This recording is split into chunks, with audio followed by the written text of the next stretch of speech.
About a century ago, the heavens opened and dungeons began to appear in the world. The monsters emerging from them could not be defeated with conventional weapons. The only ones who could fight them were people in whose bodies supernatural abilities awakened at the same time as the appearance of the dungeons. These people began to be called awakened. Thanks to them, the world regained stability. While monsters, mana, and a new civilization took root, some of the awakened ones became hunters whose job it was to destroy these creatures. However, decades later, after the discovery of terrifying dungeons, it became obvious that there were too many hunters.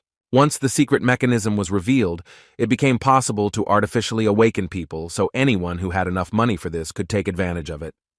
The number of people wishing to become hunters naturally also increased, so the great era of hunters began to flourish. However, at the same time, such unforeseen changes in the order of the world led to obvious problems, so governments instituted a professional examination. Only those who passed it were allowed to become an active hunter. Of course, educational institutions appeared that prepared people for passing this exam. They provided all the necessary information and also trained students. Eventually, private institutions appeared that trained future professionals in their field. Such institutions began to be called hunter academies. Kim Seo-jun was the one who tried his best to adapt and succeed in this new world order.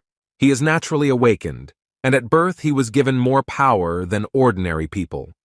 However, in order to pay off the debts of his parents, who died in an accident shrouded in secrets, he has been transporting killed monsters for 9 years in a row. There is only one thing that helps him withstand such hard work, and the psychological pressure of debt. Naturally, we were talking about his youthful dream of becoming a professional hunter. Such a status would give him not just financial freedom, but also some influence. Naturally, his workmates, among whom there were no such young guys, were skeptical about his goals. When asked how he was doing with becoming a hunter, the guy calmly answered that he was looking for a good academy, but there weren't many inexpensive ones among them. The discussion between the two old men boiled down to a misunderstanding of why an awakened young man could not become a hunter simply because he had an innate talent. Of course, the fact was that attending the academy had been mandatory for becoming a hunter for 50 years. Most of the teachers at the academies are active hunters who share their experience and teach all sorts of cool tricks that you need to know before risking your life. Because of this, a huge gap has formed between the uneducated and the academy graduates. The time has come when, in order to become a hunter, you must study at the appropriate institution. Kim Seo-jun was sincerely happy about this day, because he finally waited for the moment when his account had collected a large enough amount, which would be enough for a year of study at the academy. His joy was hard to miss. He would like to go to a better establishment, but they are too expensive, so he was content with the place for which, after many years, he was able to save with such hard work. At the same moment, a recruitment advertisement for the Transcendence Academy suddenly arrived on his mobile phone.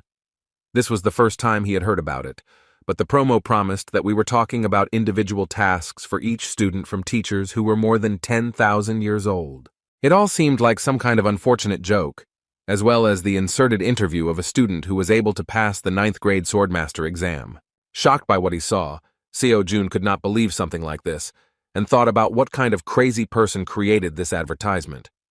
The Academy's website was the same as the other institutions, but the list of faculty names was more like names from history than a list of current outstanding hunters.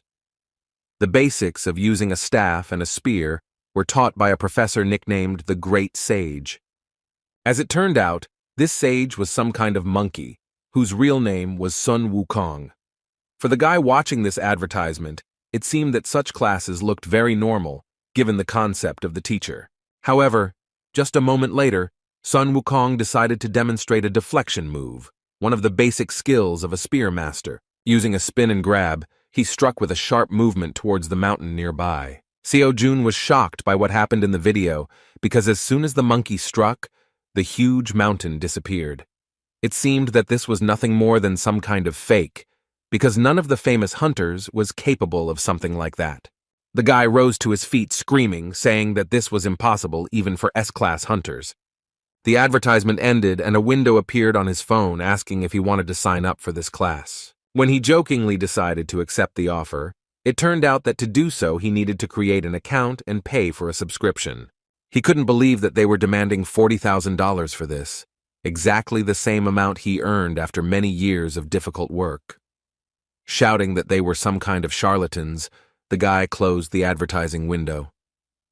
Returning to work, his older colleague, who noticed the good mood of the young comrade, asked whether the young man was really going to enter the Hunter Academy. As always smiling, Kim replied that we were talking about an academy called the Ark. He heard that the teachers there are quite good, although this institution is not considered advanced compared to the others. Being happy for the young man, his colleague asked not to forget about him when he became rich as a hunter. In response, the guy laughingly suggested that he deal with the captured monsters and promised that he would even get a real dragon. Having loaded his back with the remains of the destroyed monster, Kim So-jun promised that one day he would give his friend the opportunity to play football with the skulls of the rarest monsters. Someone once said that life seems like a comedy from afar, but a tragedy when you look closer. Actually, this proverb described what happened that day, because when Kim So-jun walked under the crane, the chain broke and a heavy load fell on him. To truly laugh, you need to accept your pain. Due to an accident, the young man was taken to the hospital, where doctors reported that his condition was very serious because the regeneration of the awakened only aggravated the process of restoring the body. In addition, when the boss heard about the request for compensation, he shouted that this would not happen. He feared that his reputation would be ruined if the world found out about what happened at their plant. The operation cost him $40,000, so he was left with nothing at all. He knew that he needed to be able to look far into the future, so he looked into it all the time while he endured hellish labor for 9 years. All his savings were spent on the operation, and all that was left was the $3,000 he received from Mr. Manchul.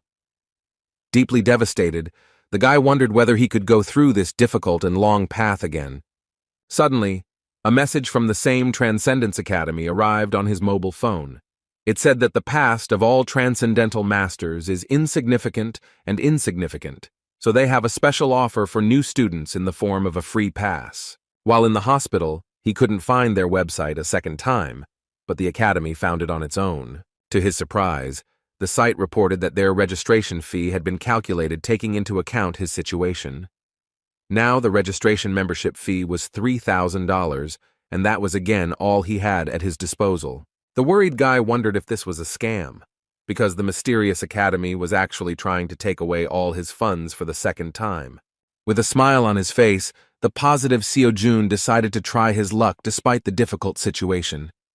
He was not afraid of losing money, because there was nothing in his bank account.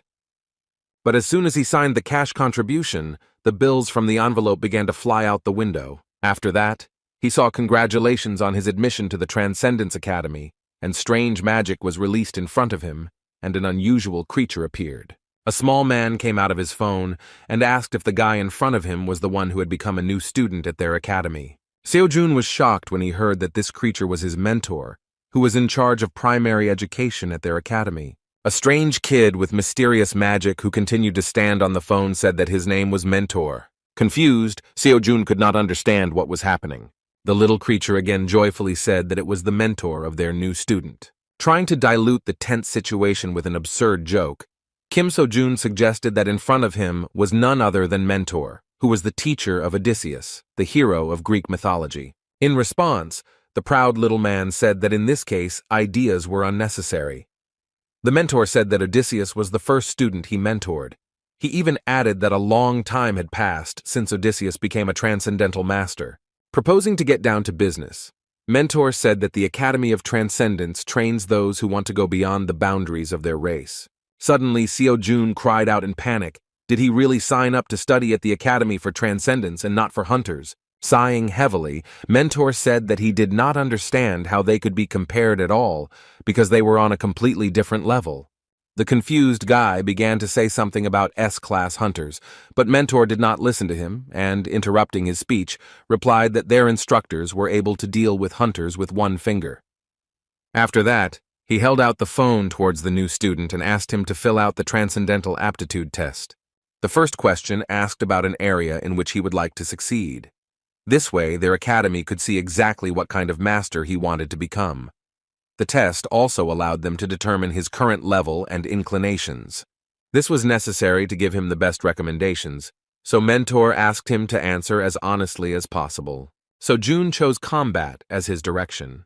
However, when he saw the second question, he was faced with difficulty in choosing an answer. The question was about his skill level, but the answers were simply insane, asking whether he could clear an entire plane or split a mountain with a blow. The mentor admitted with a laugh that many doubt this issue, so it is worth choosing something that literally reflects his abilities. After that, he cheerfully asked if Seo Jun could clear the plane with his strongest blow. As with the previous question, he answered negatively to the question of whether he could split a mountain in two with one jerk. The mentor was sincerely upset, realizing that the young man could not even pull an entire mountain out of the ground. Realizing that he was a real incompetent, Mentor mentally wondered how he even managed to register in their outstanding academy. Winking at the young man, Mentor clarified that there was nothing wrong with this. The guy really didn't have to worry, because the Transcendence Academy does not exclude its students. Once a member of this institution remains a part of it forever. After some time, Kim Seo-jun, choosing the weakest possible options, finally finished the survey. He was seriously exhausted by this test and asked his mentor why the academy asked 108 questions to academy newcomers. While Seo-jun was trying to collect his thoughts, Mentor said that he would like to recommend some mandatory lectures for the new free pass holder. He offered to discuss this after they analyzed his profile. Based on the test results and information inside the academy base, Seo-jun's preferred method of fighting is using a spear. After thinking a little, Mentor said that to wield a spear instead of cultivating mana, it would be better to choose the Eastern Kai technique. The great celestial sage was best suited to learn the basics, but considering that the clumsy guy couldn't even lift a mountain, Mentor decided that it would be too difficult for him. In addition, he noticed that in addition to wounds, Seo-jun also has mental problems, which worsen his performance. Jumping onto the student's shoulder, the academy representative invited him to start with a lecture by instructor Siddhartha Gautama. Hearing this name, Seo-jun shouted in shock whether he was talking about the Buddha himself. The mentor replied that this was true, and although the instructor denies such a title, all students address him this way. Thanks to his lectures on psychology, he is one of the most famous instructors. His subject is required for the Transcendence exam. Usually, attending this lecture requires a huge amount of money, but Siddhartha Gautama is so insistent on saving poor souls that Kim Seo-jun received permission to study his teachings for free. The Academy's website said that upon completion of the lesson, he would receive an unshakable heart, an SSS-Rank skill. The mentor clarified that this is the reason why the instructor's lecture is considered necessary. An unwavering heart will help a guy succeed in almost any direction of transcendence. Winking positively, Mentor said that even if the young man thought he was going crazy, he should definitely watch the lecture to the end. Disappearing without answering all the questions, Mentor finally said that he would contact the student after he analyzed his profile in detail. The confused guy was left alone again. He realized that having lost all his money, he had no other option but to look at what he paid for. The instructor's first words were a question to the student about whether their world really exists. Seeing him for the first time, Seo-jun was surprised, realizing that this man really looked like a living golden statue of Buddha. Buddha himself answered his own question by saying that the word I did not exist, therefore he himself does not exist. The lecture turned out to be really difficult, because comparisons and reflections on existence on the part of the instructor were at the level of some kind of deep philosophy. Remembering the words of the mentor, Kim Seo-jun, continuing to study the lecture, only became convinced that the instructor's words could plunge him into shock and drive him crazy. After a few minutes of listening to this teaching, he was so exhausted that he could not continue. The lecture was less than 0.1% complete, and yet he had a lot of free time, so throughout the week the guy still studied the doctrine. The result was simply amazing. The doctor was confused when he saw the amazing speed of the young man's recovery. In his 30 years as a doctor, this was the first time he had seen something like this, even though he constantly worked with the awakened.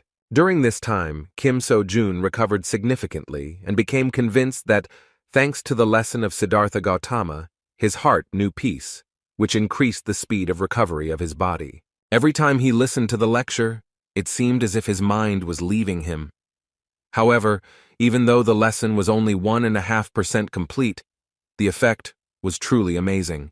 Reviewing the research results, the doctor hesitantly said that you never know what can happen, so Seo-jun will be in the hospital for at least another week. Seo-jun didn't mind. He just wondered what would happen when he finished listening to the lecture. He accepted the doctor's offer with a smile, thinking that the Transcendence Academy was not some kind of joke, as he had previously believed.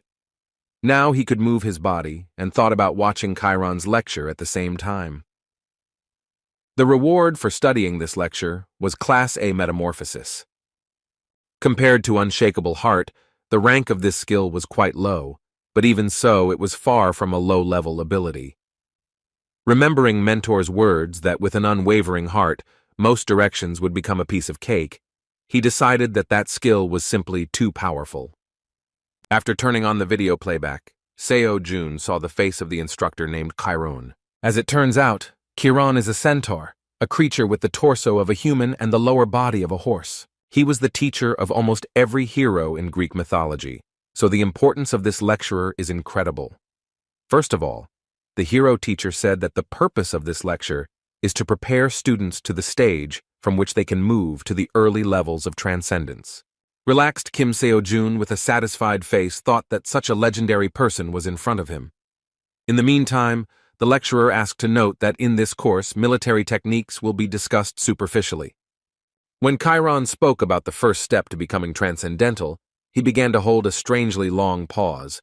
Within a moment, he furiously shouted to the student that the bastard should quickly get up and go to train. From such a terrifying scream, Seo-jun jumped out of his seat and the phone fell out of his hands. The guy suddenly found himself on the ground, and a message appeared on his phone about a task in which he must perform a certain number of repetitions of 5 exercises. Looking thoughtfully at his phone, he wondered whether he would really have such a test literally every day. The doctor warned him that he should try not to overexert himself during the week, so he was not particularly keen on starting the exercises. Yawning lazily, he pressed the skip button to move on to the next lecture. During his stay in the hospital, he planned to simply listen to lectures. However, everything was not so simple. With a smile imposed by the situation, he learned that it was impossible to move on to lectures until he completed the assignment. No matter how he clicked on this button, the result did not change. The guy panicked and wondered how the academy even knew that he hadn't done anything on this list. He had no other choice but to start studying. Still, he had no intention of going against the doctor's advice. As soon as he went to the page with Buddha's lectures, he saw a message that the free pass to the teachings would end in 83 days. With tears in his eyes, he ran outside to begin completing his tasks. He could not waste time on rest, because the loss of knowledge due to limited time could play a bad joke on him. Initially, he was given 90 days, but only a week later he learned that there was such a framework. After all, this is an academy, and it is logical that not everything is free. Although Seo-jun did not know exactly how the academy worked, he assumed that in order to progress, he should absorb the knowledge until he understood it. Once he reached a certain level of understanding, he made no progress from listening until he realized something new. The Buddha's lecture turned out to be not so easy, so while doing Chiron's task, he doubted that he would be able to complete these free courses in just 83 days. To tell the truth, until that moment he had not seen the point in training at all, but fearing to lose this opportunity, the guy went to the training ground. For the sake of the opportunity to study at this academy, he carried monsters and killed hunters for 9 whole years. Now he couldn't afford to lose his chance to become a worthy hunter. The monsters he carried on his back weighed about 70 kilograms, so he had no need for additional exercise. Although he still does not know how to use magic, he was confident in his physical strength, since he is one of the awakened ones. Having completed all 300 push-ups in one go, the guy rose to his feet with a joyful face, and wiping sweat from his forehead, said that compared to years of grueling work, this was just a trifle. To keep up the pace, he glanced at his phone to see the next task. However, at that moment he was confused, because he saw that of these push-ups he was only credited with 81. Having difficulty repeating the exercise, he realized that only perfect push-ups counted. With a trembling body, he nevertheless completed this part of the training. The following tasks were no less difficult, including squats, abdominal exercises, and pull-ups on the horizontal bar. He was simply shocked, because it turned out that even running does not depend so much on the distance covered as on the quality of the movement itself. Towards evening, despite the people around him, he fell to the ground and shouted that he couldn't stand it any longer. And yet, the day's tasks were completed. So several days passed, the guy constantly left the hospital at a certain time and was already attracting the attention of some patients. One granny who was watching him said with surprise that the young man was getting prettier every day. He worked as hard as he could, making his grandmother feel proud of the younger generation. At that moment, they heard urgent news on TV that at 5 o'clock in the morning a level 4 giant had been discovered in Seoul. According to the journalist, the Hunting Association claims that he was hibernating, which, as it turned out, the Monster Transport Service did not know. So the giant ended up in the center of the city, where he woke up from his sleep. Many could have died, but by pure chance, an awakened one was nearby and repelled the monster's attack. Kim Seo-jun watched this news carefully, because this incident could one day happen in the company where he worked previously. The awakened one who found himself in that place on time was a student of the Gown Academy. Jung-hyun Yoon-woo, an S-class hunter, was able to prevent the tragedy. After hearing the news, the granny said that the hunters had saved their lives again. With the words that the hunters are great people, she showed extraordinary observation, suggesting that the young man was also one of the awakened ones. Taking his hand, she suggested that he was a hunter, so he too would someday be shown on TV. The confused guy didn't even know what to answer. At that moment, a disgruntled man who was sitting nearby joined the conversation. He asked his grandmother if she really believed that the news showed just anyone. A man with a newspaper in his hand said nervously that it is very difficult to become a hunter now, because the chance is literally 1 in a million, while Kim Seo-jun stood behind him, confused and with a kind smile. The surprised granny said that everything had changed, because in her time, everything was a little different. Looking at the young man, the unpleasant man asked what he was trying to achieve. He said that if the guy is still not studying at the academy, it means that he is wasting his time training. He rudely stated that he would not become a hunter, so it was better to just give up. The stranger advised him not to waste his youth on unrealistic dreams, but Seo-jun disagreed with his words, because he could not give up the path to which he dedicated his life. Despite the stranger's arguments, Seo-jun resolutely said that he himself would decide what to do, while the man should take care of his life and not touch the dreams of others. The stranger fell silent in surprise, because he did not expect such words. And yet he jumped out of his seat and shouted that the young man turned out to be a rude man, that he did not know that he should listen to the advice of his elders. Kim Seo-jun did not intend to continue the dialogue and silently left. For him, words about an impossible dream were nothing more than the delirium of someone who had not achieved his goal. Now he could confidently think about being an academy student. In just a week, he felt the results and was confident that he could become a professional hunter. Going to the next training session, he promised himself that he would never leave the path and achieve his goal. In the evening of the same day, another event occurred when the monster ended up on the streets of Seoul. This time the incident was also avoided thanks to the work of the girl, who was a hunter using a sword. As it turned out, she had a very difficult time, but not in battle, but in her career. She was exhausted from working at her pointless academy, which had no students at all.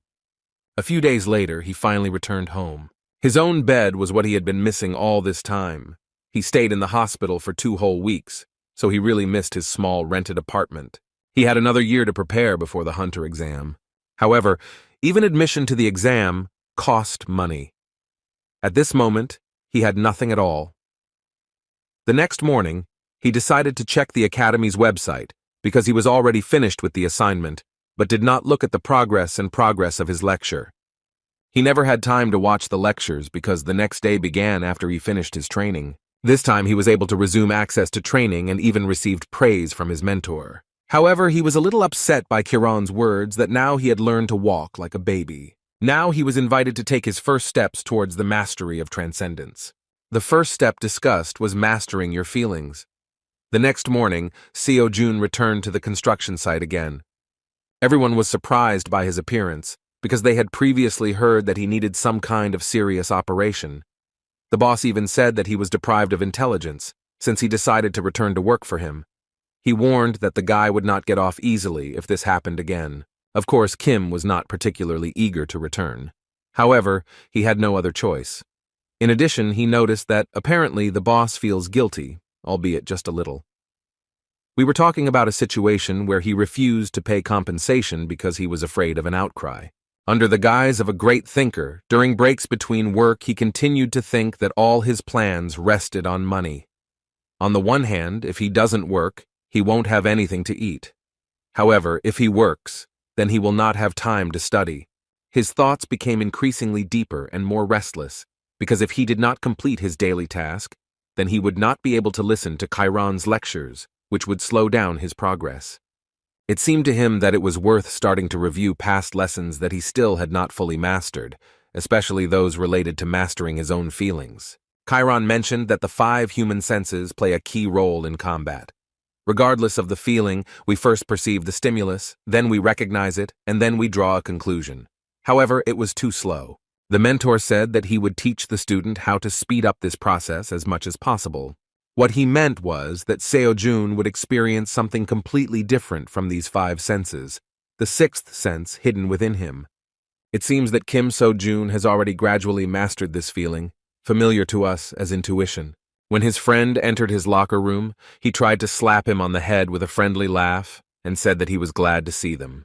To their surprise, the guy was instinctively able to dodge this blow. The man and even Seo-jun himself could not believe how he managed it, because it seemed that eyes appeared on his back. At that moment, their conversation was interrupted by a disgruntled boss who shouted that they should not shirk work. When they returned to work, Ajoshi could not believe his eyes, because Kim So-jun decided to lift as much as 200 kilograms of weight at one time, even though he had only recently been in the hospital after a major operation. But the guy was fine, and with a kind smile trustingly asked to load a little more. With a heavy load on his back, he looked quite happy as usual. The guys could not believe that such a young guy was able to carry such weights on his back, even though he had only recently been in the hospital. The fact that he was so frisky let them know he was fine, but that didn't make them any less worried. Meanwhile, the break began, but Kim had no intention of stopping. He experienced some strange feeling. For the first time, he felt that strength was filling his body, despite long work. Taking advantage of the free moment, he decided to start exercising with weights on his back to complete his daily task. After doing a few squats, he wiped the sweat from his brow and looked at his phone to see if he was keeping his form right and if those reps were counting. He was indescribably shocked when he saw his own results. 1 squat was counted as 3. Seo-jun suggested that efficiency increases depending on the amount of additional weight. While the guy was trying to calculate the number of repetitions required to complete all the tasks, his friend urged him to get some rest. However, Seo-jun, delighted with his knowledge, was not going to be distracted from the process. He snatched some more cargo from Ajoshi's hands and ran towards the loading of the material. The joyful guy realized that now it doesn't matter how he works, because the system only evaluates the result. He was happy with the news that he could exercise while working. With such an incredibly heavy load on my back, even push-ups were used. The day turned out to be very productive, but the exercise combined with work left him much more exhausted than ever before. Combining work and classes turned out to be very effective, but very difficult. With a laugh, he said that he didn't even know who else would think of training and carrying parts of fallen monsters at the same time. As a result, he not only saved time on training but also earned some money. In addition, he even found time to listen to lectures that interested him. He got it done so quickly that he began to feel like he was wasting his time. Repeatedly watching lectures no longer brought him progress, so he decided to enroll in another course. Among the free lectures, he took a closer look at the lecture of Professor Xiang Yu, who was nicknamed King Hegemon because he could even lift a mountain with his own hands. Hegemonic King Xiang Yu is the legendary ruler of Western Chu, known for his superhuman strength. When it comes to fighting against numerical superiority, they say that such daredevils are like him. As soon as Seo-jun signed up for this free course, he had access to the lecture.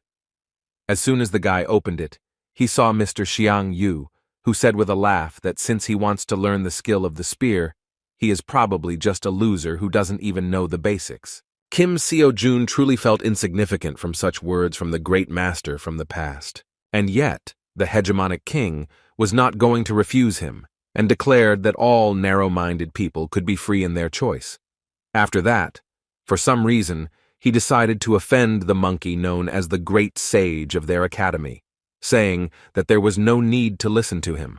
To the guy's surprise, the mentor said that he should just wave the spear in order to feel it with every cell of his body. Before returning to learning the basics, he had to complete a daily task of 5,000 swings of the spear. Seo-jun felt depressed because he expected a lot from this lecture, but in the end, the mentor only said a couple of sentences and gave him some kind of primitive task. The next morning, he went to work again. This time, they were visited by an important lady who was in charge of this sector.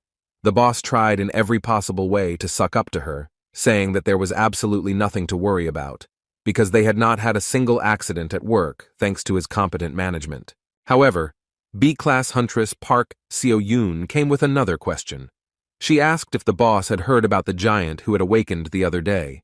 She witnessed his death firsthand, but would still like to do a thorough check in case they missed something. The boss continued to please her in every possible way, causing some condemnation and even laughter from his charges.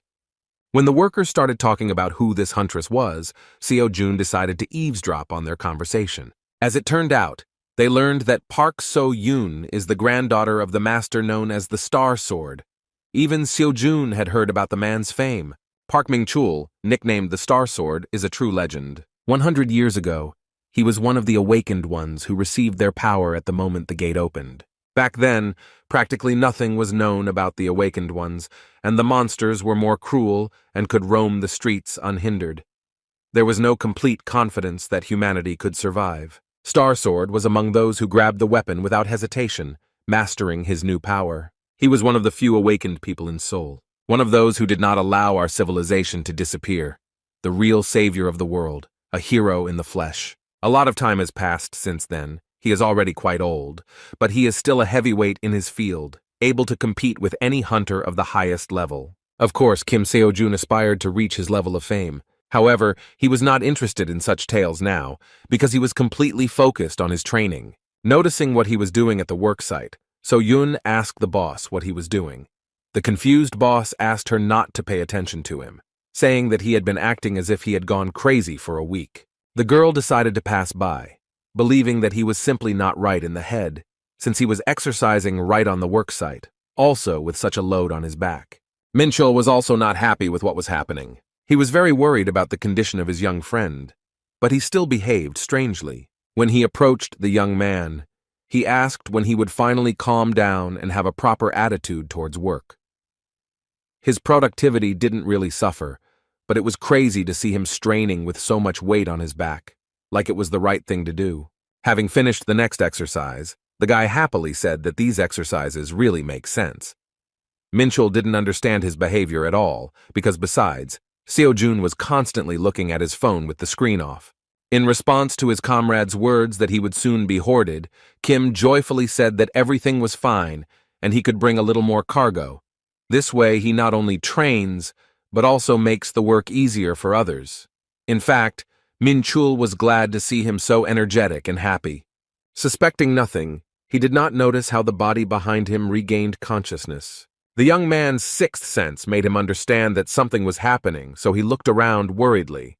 Within a moment, a huge monster began to rise above his friend, which, having been divided into parts, gathered its body together. His terrifying scream sent chills down the spine of everyone nearby. Such a dangerous situation caused real fear in Seo-jun, and he worriedly shouted his friend's name.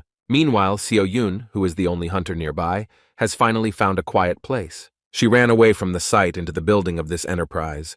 She was nicer inside the office than next to her boss, who was not to her liking. Her patience was stretched thin, but she couldn't leave irresponsibly without making sure the monster was truly dead. At that moment, she heard the conversations of workers who were standing nearby.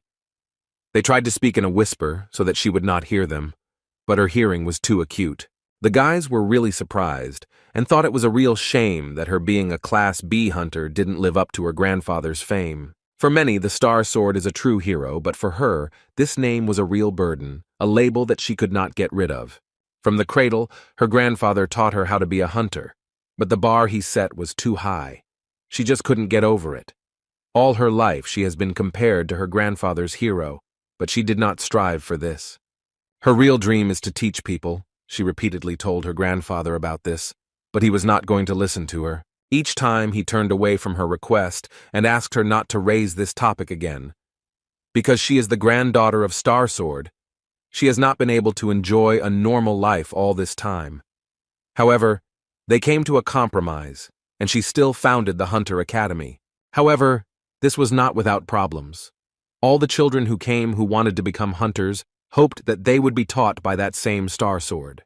As soon as they heard that the Star Sword had nothing to do with it, and his granddaughter would be doing the training, the guys turned around and left. No one stayed here long, no matter how much she begged them. Everyone immediately lost interest as soon as they learned that the Star Sword had nothing to do with their granddaughter's academy. Besides, even the few that remained left the academy after threats from her grandfather. Therefore, now her academy is still empty and unknown, although it is listed as an educational institution. All this time, she hoped that she would have at least one worthy student. At the moment of her dreams, a frightened employee of the enterprise ran nearby and panickedly urged everyone to run as far as possible. What Mrs. So-Yun feared so much happened. The monster regained consciousness. Achoshi, fearing the terrifying monster, fell to the ground. This monster is a manticore. Its sudden revival put everyone in a terrifying situation. Addressing his young comrade, Minchul screamed and begged him to run as far away as possible. Seo-jun understood that if nothing was done, his friend would die at the hands of the monster. Adding tension to the situation was the well-known fact that an ordinary person will never defeat a monster, just like an awakened person who is unable to use magic. The manticore is a 4th-level monster, which even a professional will have a hard time dealing with. Thinking about whether there were any hunters nearby, Seo-jun immediately thought of So-Yun, but she suddenly disappeared. The guy understood that she would not have time to save his friend, and that in the end, the monster would bite him to death. Facing a terrifying monster, the guy saw no other option but to start acting at that moment. Someone had to do something quickly, otherwise there was no way to save him. It was a moment of determination. Seeing no other option, Seo-jun grabbed the metal pipe lying behind him. Grabbing such an unreliable weapon, he screamed and rushed towards the 4th-level monster. When he struck, he missed the manticore but caused it to jump back. Looking around, he asked Minchul to immediately run away. Rising to his feet, he declared that he would not leave him alone, but So-jun shouted that in this case they would both be devoured. Once Minchul trusted him and ran to help, Seo-jun was left alone. His body began to shake as he realized the difference in their strength. He needed to hold out until the hunter arrived at the site, but this terrifying monster terrified him. Seo-jun had no experience at all in battles, and this was the first time he had ever picked up something like a weapon. However, at that very moment, he remembered the words of his mentor Buddha. Exploring the world and its essence, he felt true peace and gained control over the situation. The monster began to slowly approach in order to find the weak point of the strange but determined young man. Seo-jun was completely focused on his surroundings, rejecting all emotions. Within a moment, the manticore rushed in his direction, but the guy stood unshakably in place, moving his metal pipe to the side. His wildly beating heart calmed down in an instant, and he even rushed towards the monster. Approaching the inexperienced guy, the 4th-level monster swung hard to strike him. Listening to Chiron's teaching, Seo-jun gave up thinking. He moved so that it would not be too late. He had to trust his instincts and 6th sense. Within a moment, he deftly dodged the blow of the monster, whose claws were aimed at his neck. The next point-blank blow was too heavy. The prudent guy jumped back. Without further thought, he pushed off from the surface and found himself above the monster. The manticore tried to find him, but Seo-jun, who jumped into the air, ended up in her blind spot. All this time he relied only on his feelings, so now he had no idea how to continue the battle. While thinking about a surprise attack, he remembered the words of his mentor Xiang Yu, who said that strength alone is not enough because a fighter needs courage and zeal. By trusting them, Seo-jun believed that he was capable of defeating this terrifying level 4 monster. The guy was more determined than ever. He thought that he would not only be able to cut it apart, but would have to do it to save his colleagues. Within a moment, his body began to release a huge amount of magical energy. The blow of a metal pipe of incredible power was aimed at the monster's body. A sudden explosion of energy raised a huge column of dust, and all the buildings around began to tremble. Hearing the explosion, So-Yun began to break through the crowd of workers, looking worried, heading towards the scene. Ahead, she saw only a huge column of dust that was slowly dissipating. First, a guy appeared in a worker's uniform with a metal stick in his hands. Everyone was shocked when they saw a defeated level 4 monster behind him. As soon as he realized what had happened, he began to laugh awkwardly, scratching the back of his head. The B-class hunter couldn't believe that some loader, who didn't even study at the academy, could handle such a monster with a metal stick instead of a normal weapon. Thanks to such efforts, Seo-Jun did significantly better in some lectures. His progress increased by as much as 10%. When he came to his senses, he remembered what was really worth worrying about. Ignoring the daughter of the Star Sword, he walked past her and headed towards his colleague, who almost got hurt due to the sudden revival of the monster. He tried to make sure his worried friend was okay. The girl was greatly alarmed by the fact that even after such an amazing event, this young man continues to remain calm and, first of all, worries about the others. In his defense, Seo-Jun said that he constantly trains, and that is why he managed to survive after the sudden battle. Meanwhile, the boss tried to assuage his guilt by saying that he was checking the manticore, but as it turned out, he was just a little mistaken. However, So-Yun didn't even pay attention to this old sycophant, because all her attention was directed to the strange guy with unimaginable potential. With a surprised look, she said that someone who could become a worthy student had appeared before her. After this incident, work continued, and when evening came, everyone went home. A free minute appeared, and so Jun immediately decided to take a look at the progress. The increase surprised him greatly because when he listened to the lectures, he had never seen such figures. It became clear that everything was due to the fact that he defeated the manticore.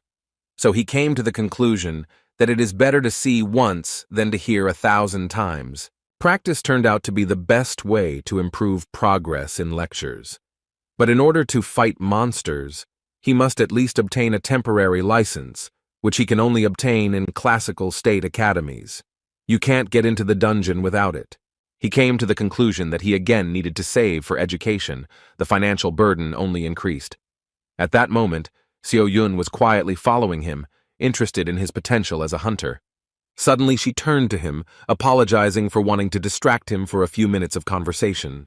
Kim So-Jun immediately recognized the granddaughter of the Star Sword, the huntress, who was collaborating with their company. He didn't know what she wanted from him, but he decided not to refuse the conversation. The girl suggested going straight to the conversation and started with trump cards, asking if he wanted to meet her grandfather. With his indifferent response, he shocked the old lady behind him because he refused her without hesitation. The girl, without waiting for an answer, replied that she had no doubt that he wanted. However, as soon as she realized that the guy had refused the offer, she shockedly asked him to stop. What he really wanted was to go home and listen to all the lectures as quickly as possible. It was the first time that Park So-Yun felt so awkward, because in her entire life she had never seen anyone refuse such an offer. She ended up telling him what really made her stalk the company employee. She was dumbfounded by his tone and indifference, because the guy was interested in why he should enter an academy where there was not a single student. Everything she knew about him seemed like a mystery. Before her eyes, he did some strange exercises with loads in the form of monsters, and also dealt with a manticore. Even if the manticore was greatly weakened, it was still a level 4 monster, and he cut it in half with a metal pipe. She was betting that he wanted to become a hunter.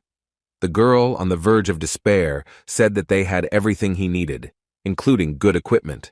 She admitted that she was the only one among the teachers, but guaranteed that she would devote all her time to his training. However, he still refused. This was the first time in her life that it was so difficult for her to get a student. Her last compelling argument on the verge of breakdown was the offer to become her grandfather's student. However, even so, he still refused. So Yun was amazed, because all the hunters dream of learning from the Star Sword, while this strange guy was so easily going to miss such an opportunity. She couldn't just let him go, so she shouted that without membership in the academy, he wouldn't be able to pass the written part of the hunter exam. Even to this argument, Seo-Jun replied that he could somehow handle it himself. Continuing to follow him, she nervously shouted that he should think about the advantage in the form of dungeons, because he was already in such shape that he could go on a raid. But for this, he needed to be an academy student. She stated that he was just wasting his time now. In response, Seo-jun said with indifference that only government-approved academies have the right to issue licenses. Discouraged, So-yun said that they had already been approved, and if he agreed, he would be able to get into the dungeon tomorrow. These words made the guy think, and he stopped. Seeing the doubts that appeared in the mind of the promising student, the girl decided that she could not retreat. She promised that if he really didn't need teachers, then she wouldn't interfere and would give him a place to train on his own. The most powerful argument that really worked in this situation was the phrase that she would not take a penny from him for training. At that moment, the guy turned around and asked whether he could really just join their academy. He didn't really believe in such a possibility, so he said that free cheese only comes in a mousetrap. He wanted to know what her real intentions were behind such an act. With her hand on her heart, So-yun sincerely promised that until he became a hunter, he would only be required to represent their academy in competitions. She also wanted him to tell everyone that he was a member of her organization. In response, the guy asked why him. Seo-jun understood perfectly well that this was an extremely advantageous offer, because in this way he would solve all his problems at once, while practically nothing was required of him. When asked why she chose him, So-yun stated that she saw great potential in him. With a kind smile, the shrill guy decided to trust her words. It was a mutually beneficial relationship, so he extended a kind look in her direction, saying his full name. In turn, Park So-yun also introduced herself properly and happily shook his hand, showing that she was ready for their collaboration to begin. The next day, he received a sudden call from Mr. Manchul. His comrade was visibly agitated. He asked if Seo-jun was behind the fact that their boss was fired. In fact, yesterday, before saying goodbye, he suddenly asked So-yun to report to their company that she didn't like their boss, and because of this, she no longer wanted to cooperate. He didn't expect to be fired immediately, but it was still a positive outcome for his former colleagues. In response, he said that he had nothing to do with it, and believed that the boss himself left so as not to be responsible for what happened with the revived monster. Meanwhile, he arrived at the meeting place, so Yun was already waiting for him at the building of the academy called Dream. Once they were inside, she handed him his temporary license. She settled everything, because the license began on the day he killed the manticore. Thus, he could avoid punishment for hunting without a license. Although he has not yet become a professional hunter, he has already taken the first step towards his dream. He was so excited about the success that he immediately asked So-yun how to go on raids. The girl replied with a smile that there was no need for such a story. The guy didn't understand what we were talking about.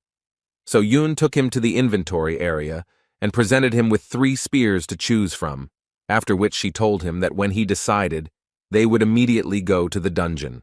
The prudent teacher expected his eagerness to fight, so she prepared everything in advance. She signed a contract to one place that was located near Seoul. A low-level dungeon has recently opened here, suitable for a beginner who does not yet have enough experience in fighting monsters. As expected, So-jun easily dealt with the local monsters, which looked like mutants of ordinary rats. Another splinter fell without much resistance at the hands of Donatello, so the guy with the spear asked So-yun why she followed him, even though she promised that she would not interfere. In response, she said with a smile that she had no intention of interfering with him. She believed that she could not leave the only student at her academy unattended. With a sly expression on her face, she suggested that he consider himself to have a private lesson, which was an opportunity only for the most capable students. Seo-jun considered it an honor. Moving forward, she assumed it was his first time in the dungeon. That's why she wanted to accompany him. Even though only kobolds lived here, she asked him not to let his guard down. Kobolds are second-level monsters that are ideal for training beginners without combat experience. Fortunately, he easily penetrated their magical armor, just like in the fight with the manticore. However, what was strange was that attacks that were not imbued with mana should simply bounce off the defense of a monster of any level. It only meant that he was using it subconsciously. At the same moment, one of the monsters suddenly attacked him. So Yun worriedly shouted that he should be careful, but the guy deftly dodged the attack, relying only on his own feelings. Within a moment, he easily got rid of the monster, which was trying to take advantage of the surprise. And yet, the boy continued to wonder why his attacks were so effective even without the obvious release of magic. As soon as he was distracted by his phone, which from the outside looked off, he shouted with joy that his progress continued to slowly grow. So Yun continued to stand behind with a surprised expression on her face, not understanding what was happening to this strange student. Seo Jun noticed that his progress in lectures was not growing as quickly as from killing a manticore, but it was still better than just continuing to study the material he had learned a long time ago. In addition, he did not forget that you can make good money in dungeons. Turning to So Yun, he said with a kind smile that he was going to speed up a little. Destroying monsters one by one seemed to him to be similar to how players farm experience in video games. When they finished clearing out this novice dungeon, they returned to the academy. So Yun was still discouraged by his behavior. She immediately understood that something was wrong with him, but this time she was already scared that he continued to look at the switched-off phone and talk. Ever since they returned from the dungeon, he had been staring at his switched-off phone all the time. This happened for several hours, and all this time he looked as if he was devoid of common sense. This was just the beginning of the strangeness, because during the process of this strange meditation, he was constantly surprised by something he saw on the screen of his switched-off phone. She couldn't wrap her head around the picture she saw. Seo Jun looked like a newbie entering the dungeon for the first time, but immediately began hacking away at kobolds like a trained pro, after which he began doing strange exercises with the killed monsters. Moreover, he himself carried the bodies of the killed monsters instead of calling a special service. Such savings seemed too strange. Still, she was more worried that she would not be able to hide the appearance of a new student from her grandfather forever. This continued until midnight. The guy's shout about some kind of lecture made So Yun tensely wonder if she had made the right choice. While returning home, he received a message that made him sparkle with joy. He managed to earn 9.5 million won, although he had no idea that he could earn so much in a day. Although he carried and cut up the carcasses himself, it was not easy, but all his efforts paid off very well. However, the problems did not disappear because all this still took a lot of time and effort. He didn't even have time to listen to the lectures, as he had previously planned. While returning home, he even thought about asking Man-chul to work with him. He trusted him, so he decided that this way they could stay in touch. Moreover, if in this way he opens his own personal business, then they will both be in the black. Seo Jun decided that he would write to him as soon as he had free time. However, the issue of money was still relevant. He could start saving it again, but he thought it would be better to spend it usefully. By defending dungeons and earning money, he simultaneously increased his progress in completed lectures. But everything went somehow slower than he expected. They gave him nothing at all for the last kobold he killed. This made him wonder if there was a faster way to become stronger, to become as strong as the great celestial sage Sun Wukong. At the same moment, an unexpected realization of the exit came to him, and he shouted with joy, while frightening the man standing behind. He didn't have a penny before, so he forgot about another lecture on the basics of fighting with a staff and a spear.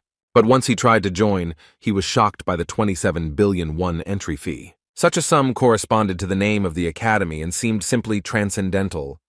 The guy was plunged into the abyss of despair because even an S-class hunter could not earn that much. Considering this terrible information, he decided to postpone studying this art until later, believing that he had something to do anyway.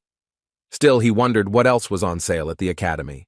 Realizing that there was no money for lectures, he decided to look at the equipment that could be obtained on the academy market.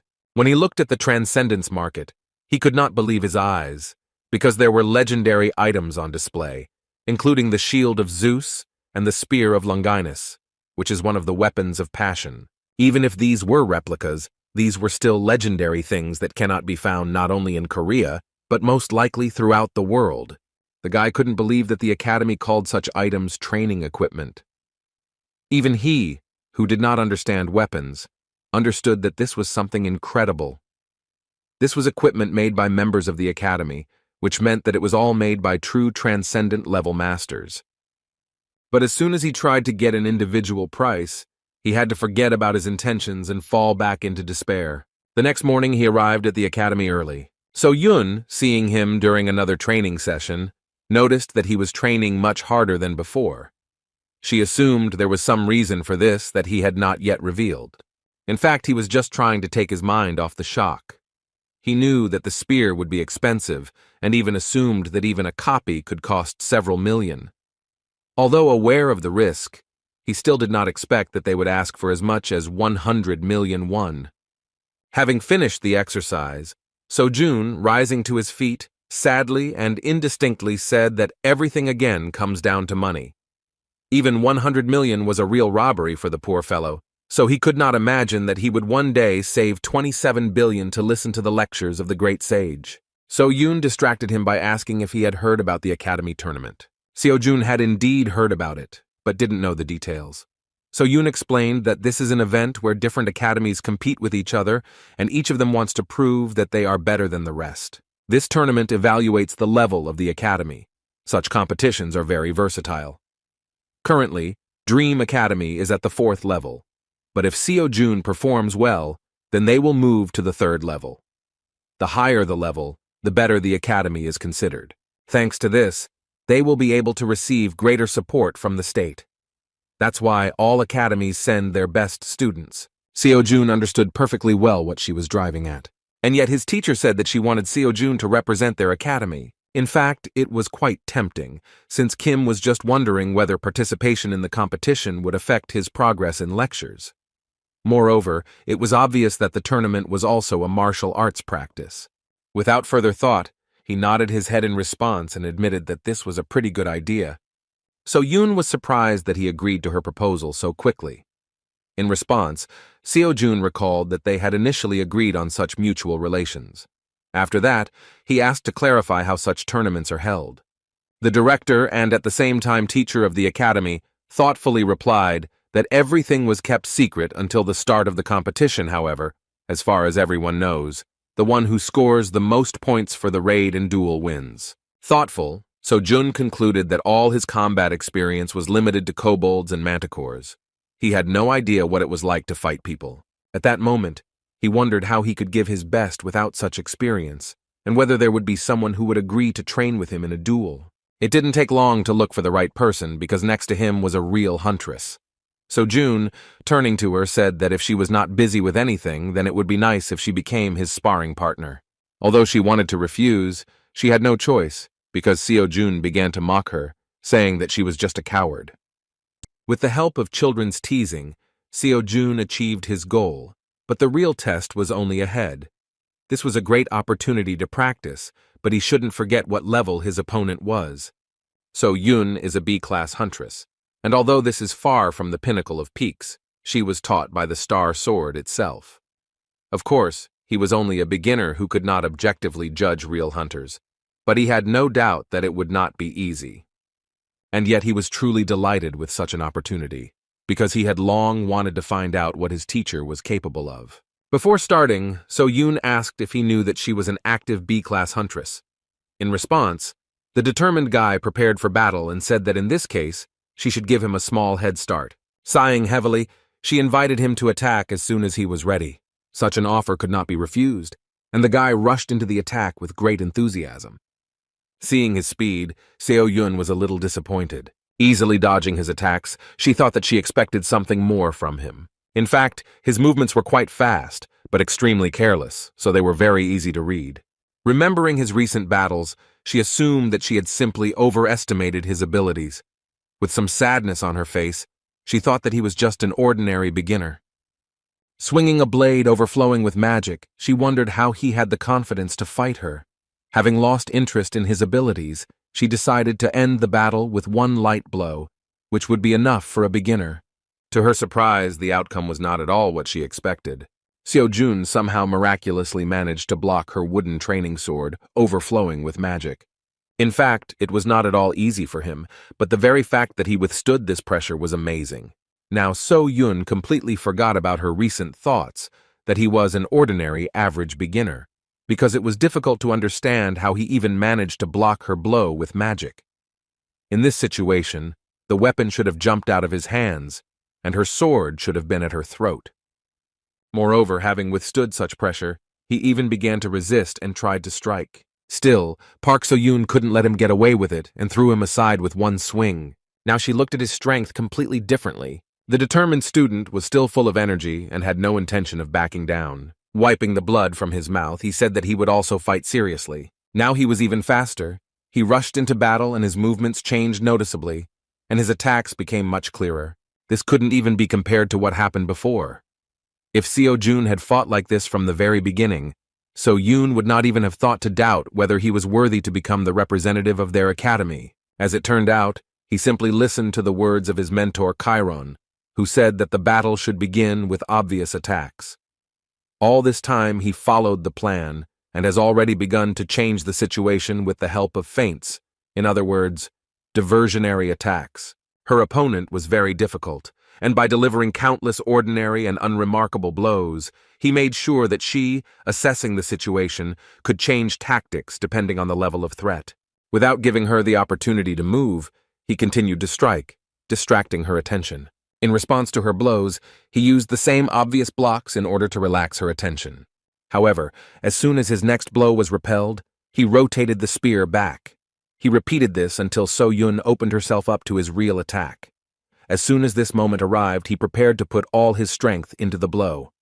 Seo-Jun was more focused than ever to take advantage. Seeing his huge swing and really serious attitude towards battle, So-Yun felt danger from him for the first time. Within a moment, there was a powerful explosion from the collision of their blows. As expected, So-Yun not only blocked his blow but also threw it aside. Still, she couldn't believe that Seo-Jun was actually capable of something like that. However, when she saw that she had overdone it a little and threw him into the wall with great force, she screamed in panic.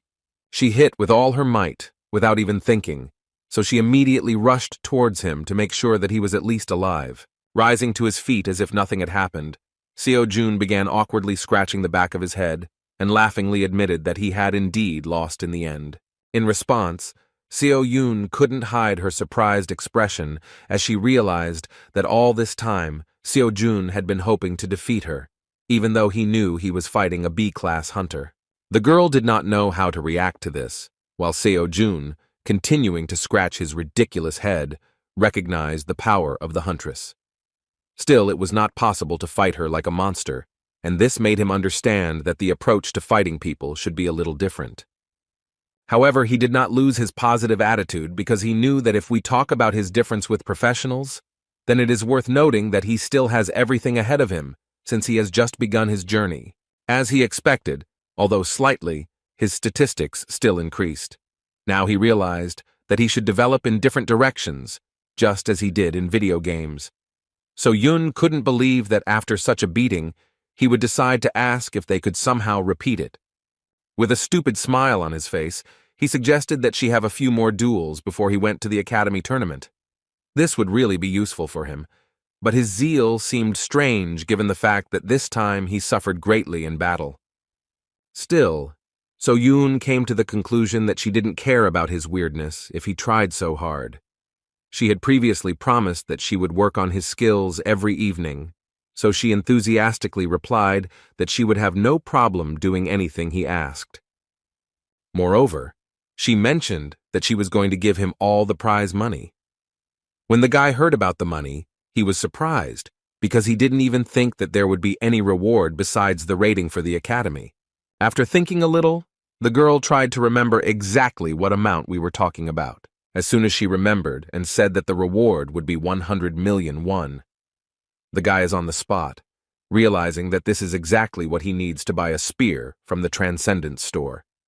Another coincidence indicated that he could not miss this opportunity. Suddenly, for the teacher, with incredible fervor, he asked when this tournament would take place. It was only 2 weeks away, so Seo-Jun was determined to gain as much experience as possible before he could earn the much-needed 100 million won. With incredible fervor, He began training and began to bombard the teacher with a lot of questions about whether she had sandbags and whether it was possible to use improvised objects as waiting agents. As a result, he, without listening to Seo Yoon to the end, took a huge stone and began to squat to improve his progress in lectures. So Yoon still didn't understand what was going on in his head, but she didn't mind not asking herself unnecessary questions if Sojun really proved himself to be a worthy student. 2 weeks later, the day of the tournament finally arrived. A large number of people gathered at the tournament site, among whom were a variety of contenders for victory. The huge crowd made the clumsy and insecure guy with big glasses and a green checkered shirt become confused. All the people around him came to the conclusion that he was suffocating, because this guy immediately began to talk about the fact that there were many more awakened people and interest in their battles had increased, which is why so many people gathered in front of the arena to watch the tournament. When he finally found the entrance, he began to hesitantly follow the directions and walked towards the room where the participants were. He was very nervous because he came alone, and he was also so scared that he could not move. This was not strange because compared to the insecure guy, all the other participants seemed like real warriors. Students from various academies that gathered in one place surprised him with their equipment, confidence, and big muscles. All the guys looked really strong, and this guy with the ridiculous eyepieces admitted that it shouldn't be surprising since academies send their best students. And yet, among this crowd of outstanding students, he managed to notice a calm guy sitting on a bench with an old weapon and a bag for a spear made from clothes. Everyone around was whispering that Sojun was some kind of hillbilly from the backwoods. It seemed to them that he was simply trying to withdraw into himself so as not to attract unnecessary attention. In fact, Kim heard everything perfectly well and even understood that from the outside he looked like a fool, but this did not bother him. However, among all these guys, only the guy in the checkered shirt had a different opinion about the strange participant. He was inspired and touched by the thought that he had managed to find a poor fellow like himself. It reminded him of him from the past, and the feeling when you come to a new class where you don't know anyone and try to pretend to be busy by being glued to your phone. Seo Jun looked exactly like this. The camaraderie began to grow, even though Seo Jun wasn't even aware of it. Still, the modest and shy guy decided to say hello to someone who seemed like a brother to him. This is Lee Mingi. He is 19 years old and has also been awakened since birth. He asked permission to sit next to him. Meanwhile, the guys in the background began to fuss, and things began to move towards a fight even before the start of the tournament. Lee Mingi, like a real choker, knew perfectly well who they would be dealing with. Pointing his finger at a guy in a ridiculous helmet, with an axe who relies only on his brute strength for everything, he said that this is Jang Dak Chul, a promising student at Gochuri Academy. It was unclear what this conflict was about, but the guy with long hair remained calm and tried to calm the disgruntled student of the Gochuri Academy, although he did not deny himself ridicule, saying that Dak Chul's brain was swollen with muscles. The bold speech came from a very strict student at Mint Academy, a guy with a scar on his left eye named Lee Keel Min. It was not for nothing that he was confident in himself, because he was known for being considered the best student of his educational institution. Lee Mingi continued the story by saying that Chol Min is very unusual and fights with twin daggers. In fact, Seo Jun only at that moment looked away from his phone with the thought of why this obsessive guy was telling him this unnecessary information. At one point, the situation became much more interesting, because a red-haired guy in a black tuxedo intervened in the conflict. After saying that they should keep quiet, everyone around them looked around and fell silent. This guy's words meant a lot because he was Lee Ju Hwan, a student at Revenant Academy. Seo Jun, not knowing who he was only surprised at how quickly he managed to pacify the raging students. This time, Lee Mingi shared some really important information. He explained that Lee Ju Hwan is a gifted student at Revenant Academy, and to everyone present, he is the winner of this tournament from the very beginning. Seo Jun asked if he meant the contender for victory. However, as it turns out, this guy is so strong that he usually avoids such events. However, something happened at the academy, and he was forced to join. Now, the outcome of the tournament was obvious to everyone who knew him. After that, he even mentioned that the granddaughter of the Star Sword invited Lee Ju Hwan to her academy, but he refused. The fact that he refused this offer gave Li Mingyi reason to think that this guy was very confident and was hiding something. In fact, he had no idea that Mrs. So Yun invites literally everyone she sees to her academy. At one point, Zhu Huan shouted loudly and furiously that he did not understand why he had to compete with such non-entities. As it turned out, their academy was forced to send him to this tournament, because earlier, his uncle prevented them from moving to the third level. Li Yonghuan was truly furious, thinking that winning such a primitive tournament would not bring him recognition. The situation around his Revenant Academy haunted him, and he even began to regret that he had refused So Yun's offer. In fact, he refused because he didn't want to study at some unknown academy. Only now, realizing that So Yun was the granddaughter of the Star Sword, did he think that he could simply use her for his ascension and then simply get rid of her. Looking around, he noticed Xiao Zhong, the only guy, who was looking in his direction with curiosity and some confusion, as if he was not afraid because of his presence. In fact, he saw him as a simpleton, which only reinforced the question of how bad things were for him. While Li Mingyi was excitedly asking his new friend how to avoid a conflict with Li Junhuan, Xiao Jun was deep in thought about how much money he could get if he fought a man of such a reputation. Still, there was no time for dialogue, because the first stage of the Academy tournament had been announced. Over the past 2 weeks, Xiao Jun has been trying to achieve 30% according to Qiron and Xiang Yu's lectures. However, he has not noticed any significant changes in strength or anything else. Previously, the difference in progress was more noticeable, but even so, he was still not afraid to move forward. Compared to the others, he lacked experience, and he understood this perfectly well. Still, he tried to make up for their gap by training with So Yun and fighting in the dungeons during those 2 weeks. Now it didn't matter to him who was in front of him, a man or a monster. Xiao Jun was confident that he could get the 100 million one he needed so much. Meanwhile, the speaker said that it was time for the first test, which would be a maze with monsters. The audience was delighted, because they had never seen something like this before. Those who had not yet managed to take their seats were just rushing to the arena in order to be in time before the start of the test.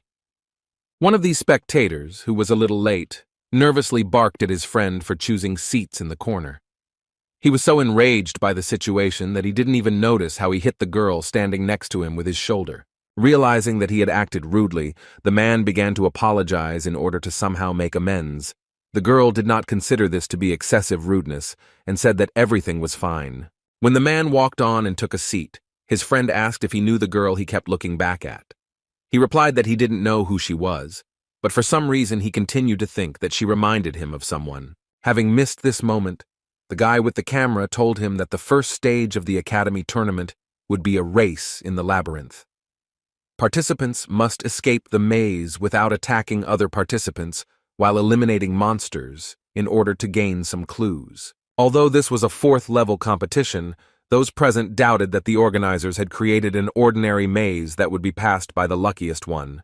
The 2 spectators believed that the judges wanted to test whether the contestants had all the necessary skills to raid the dungeon. Lost in thought, the man in the purple shirt said that this year all the students look pretty blue.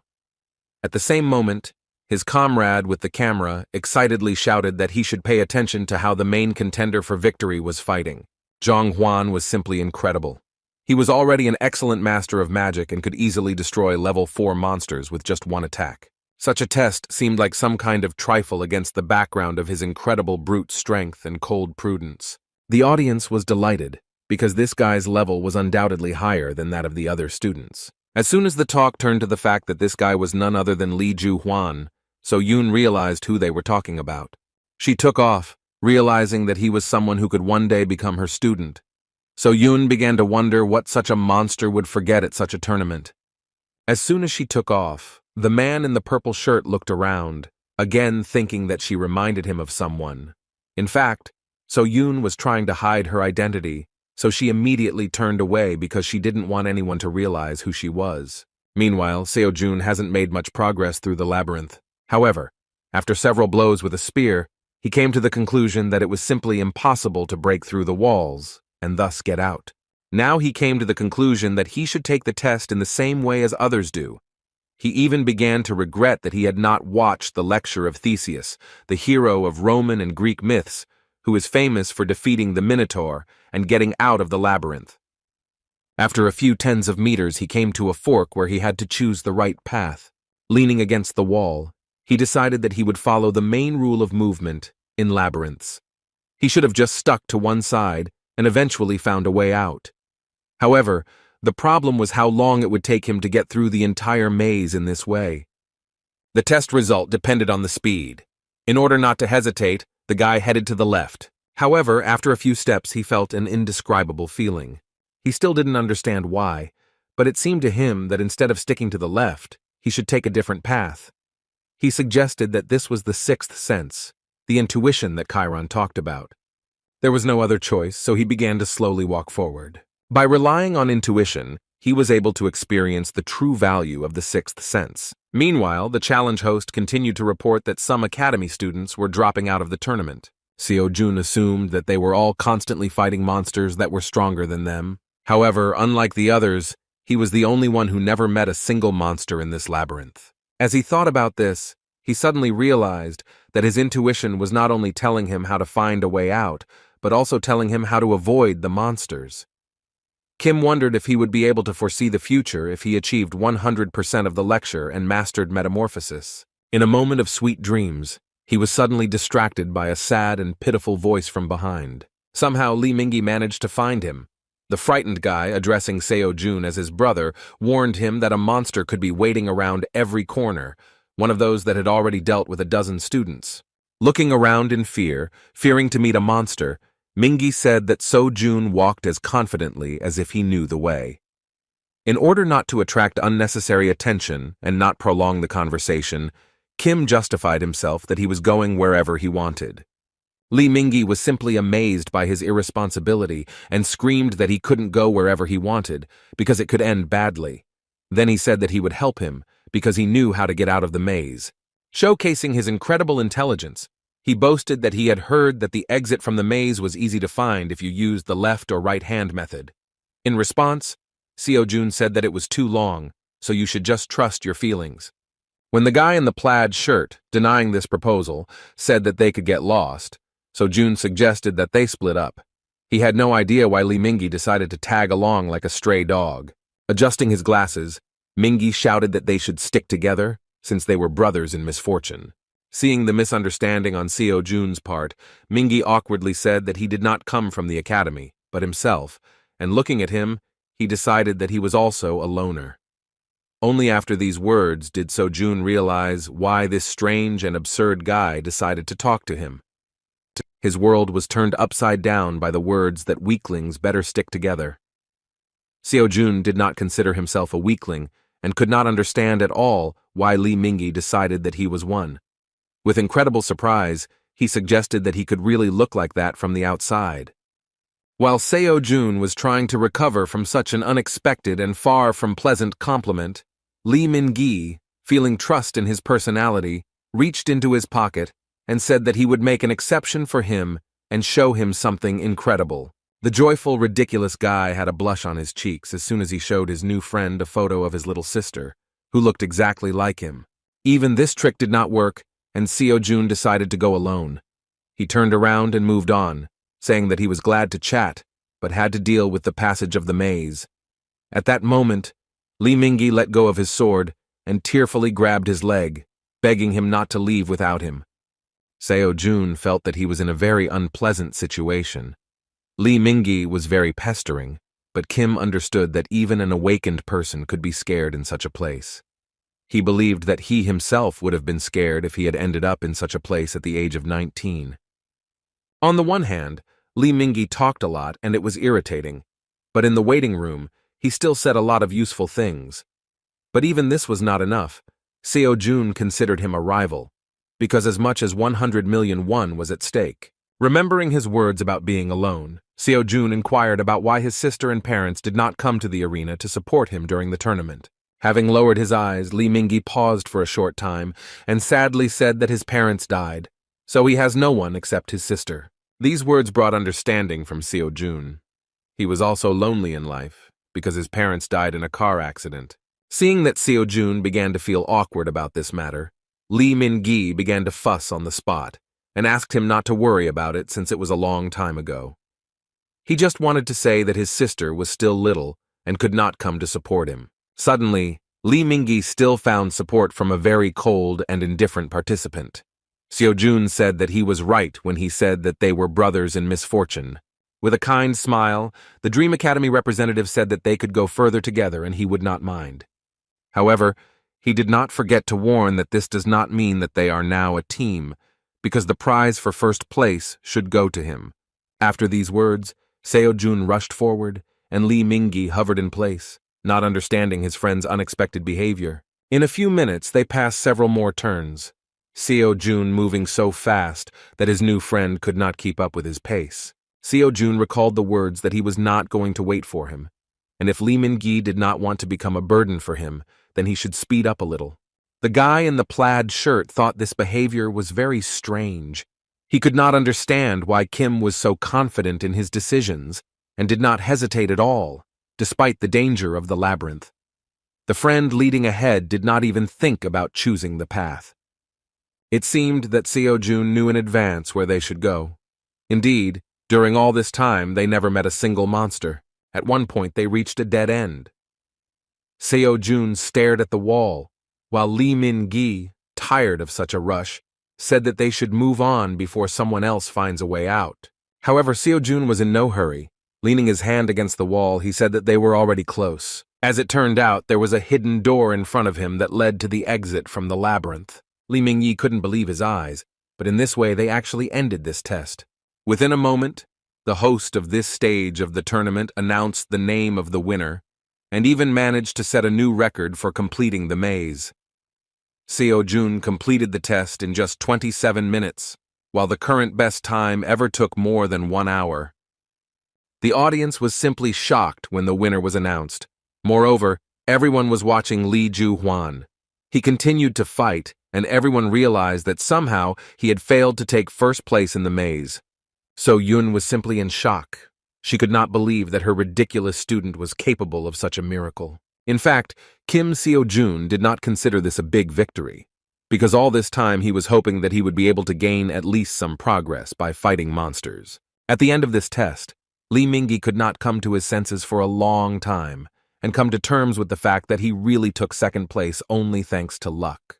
Everyone present in the waiting room could not believe that a new record had been set by some student at the CD Dream Academy. This was the first time they had heard about this educational institution, so they believed that this modest guy was probably the son of some influential person. The whispers of the other students prevented Seo-jun from concentrating on the lecture. At one point, he noticed that Young-hwan suddenly approached him. Seeing how he approached the amazing newcomer, everyone present instantly fell silent, afraid to make even a sound. Despite the tension, Seo-jun was still calm. Looking into the eyes of the most promising participant in the tournament, he wondered why he was looking at him so much. Lee Young-hwan was clearly dissatisfied with the result of the first stage, but did not feel any threat from the Dream Academy student. Turning away, with a self-confident smile, he asked the others why they believed so much in this loser.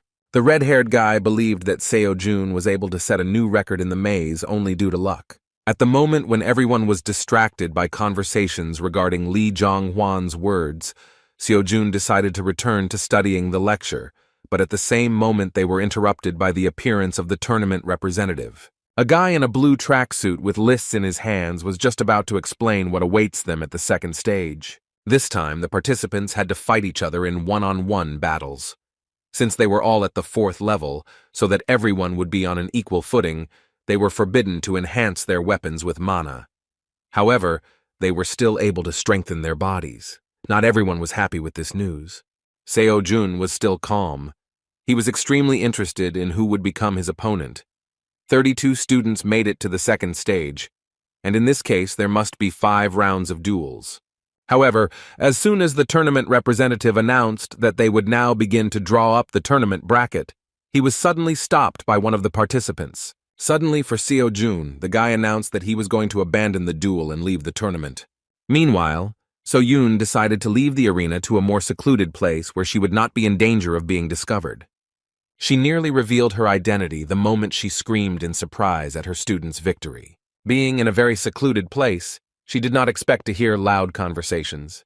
Looking around the corner, she saw a place where spectators began to place bets on the winner. As it turned out, the second stage was going to start immediately from the semifinals, since most of the students refused to participate in the tournament. It seemed that now there was no point in betting because everyone present firmly believed in Li Juhuan's victory. Because of this, the odds for his victory were quite small. As soon as the guys started talking about how no one in their right mind would bet on another participant, some crazy guy came up to the table and said that he wanted to bet 100 million won on Kim Seo-jun. The man in a dark robe shocked everyone present with his statement. The guys convinced him that this was a rash decision because this student simply turned out to be too lucky, and no one had ever heard of his academy before. Seo-yun, observing this event from the side, became interested in the identity of the stranger. The mysterious man in a black robe who emitted very strong magic seemed very mysterious and unpredictable. Meanwhile, Seo-jun himself was bored while waiting for the duel lists to be formed. A few minutes ago, a sudden event occurred. Many students began to refuse to participate in the second stage. Excited, Li Mingyi explained in a whisper that he had previously heard that in fourth-level tournaments this is not uncommon, because the same ones always win here. This behavior was due to the fact that everyone was afraid of Li Juhuan. Participants spread rumors that he didn't care about the rules at all, so after a battle with him you could remain crippled for the rest of your life. However, not only Juhuan, but also the guy with the helmet on his head, as well as the participant with the scar on his left eye, seemed to be very impressive opponents. Doubts spread with incredible speed. One by one, the participants left the waiting room. Li Mingyi would have run away himself, but he was so scared that he literally stuck to the bench, and so only 5 semi-finalists remained. An hour later, the lists of duel pairs were presented. In the first fight, Kim So-jun and Jang Dak-chul were supposed to fight. In the second fight, Li Juhuan and poor fellow Li Mingyi were going to fight. Since there were only 5 participants, Li Chol-min received an automatic win. Seo-jun began to think that if he won the first stage, then most likely, if he makes it to the finals, regardless of the result, he will become the winner of the tournament. At one point, he noticed his comrade's excitement. Li Mingyu was trembling with fear, and when Seo-jun noticed this, the guy in the checkered shirt whispered in panic that he couldn't believe that he was going to duel with Li Juhuan. Despite his incredible fear, he still had enough energy to shake his new friend. With a kind smile, Seo-jun said that Li Mingyi was acting stupid because he wrote himself down as a loser, even though his fight had not even started. Seeing his friend's condition, he suggested that he withdraw his candidacy, because with such an attitude, nothing would really happen for him. With his eyes downcast, Li Mingyi sadly said that he couldn't just leave the tournament. Meanwhile, a tournament official entered the room and announced that Kim Seo-jun and Jang Dak-chul should prepare to enter the arena. Getting up from the bench, So-jun gave friendly advice at the end and said that if Mingyi decided to fight, then he should fight to the very end. After all, who knows, maybe he will be lucky and even win. After these words, Li Mingyi grabbed his hand in surprise. He asked in confusion why So-jun was not worried before such a difficult battle. With a confident smile, Seo-jun replied that he only cares about how much experience he will be given for this fight. This answer naturally did not satisfy his friend's interest, but Seo-jun simply left, motivated by the opportunity to earn 100 million won. As soon as he entered the stage, the presenter announced the continuation of the tournament and the beginning of its second stage. The first to be presented was the new record holder of the race in the labyrinth, who was able to bypass all the monsters. Seo-jun was presented as a participant shrouded in mystery, because no one could say for sure whether he was talented or just plain lucky. At the moment of thunderous applause towards Seo-jun, he suddenly heard from his opponent that luck would not help him here. Jang Dak-chul was so self-confident that he didn't even hide it. Moreover, he was presented as one against whose crushing power any tricks were useless. With a loud laugh, an arrogant guy with a ridiculous helmet on his head said that student Kim spent all his luck on the first stage, where he managed to set a new tournament record. In response, Seo-jun said that it was too early to judge which of them was unlucky. These words seriously angered his opponent. As soon as the referee announced the start of the battle, Dak-chul furiously attacked, shouting that he would make Seo-jun regret his bold words. However, these threats did not bring any results, because the Dream Academy student was more determined than ever, because a prize of 100 million won was at stake. As soon as Li Mingyi heard that his friend's battle had already begun, he began to worry even more. Glancing at his opponent, who was standing to the side with an angry expression on his face, he decided that now was a bad time to worry about others. He had to face Li Juhuan, which seemed terrifying from the very beginning. Even though he was trembling with fear, Seo Jun's words were what kept him in control. But just as he thought that he and Seo Jun were no match for these guys, those in the waiting room screamed in surprise at the shocking news.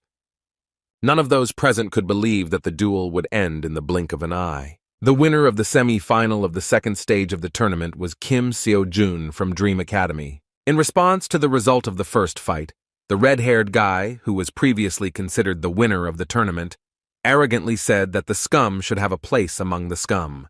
Despite his words, Li Mingyi felt much better once he learned that his fellow sufferer was able to defeat his opponent. Looking at his future opponent, he said that he too would be a winner. As expected, the fight of the first couple began with an aggressive attack by an offended guy in a ridiculous helmet with horns.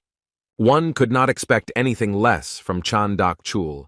His strength was truly crushing. However, Seo Jun also surprised everyone present, because instead of blocking the blow, he easily dodged it. Moreover, the Dream Academy student continued to maintain a frantic calmness, which caused self-doubt on the part of the enemy. Dak-chuk attacked without respite and even managed to run out of steam, while his morale was plummeting due to the fact that all this time Kim looked like he was not taking him seriously. Enraged by the situation, the opponent with the axe could not gain control of the situation at all, and wondering why his attacks were not working, continued to move forward. At one point, he seemed to go crazy, so he strengthened his body with an aura and rushed to the attack with a powerful swing of the axe and shouting that now the vile Seo Jun would not be able to dodge. However, at that very moment the games were over, because the student from the Dream Academy took the matter seriously and easily knocked the heavy axe out of the hands of his opponent. Dak-chul couldn't believe what happened. His body trembled with the realization that his axe was behind him for the first time in his life.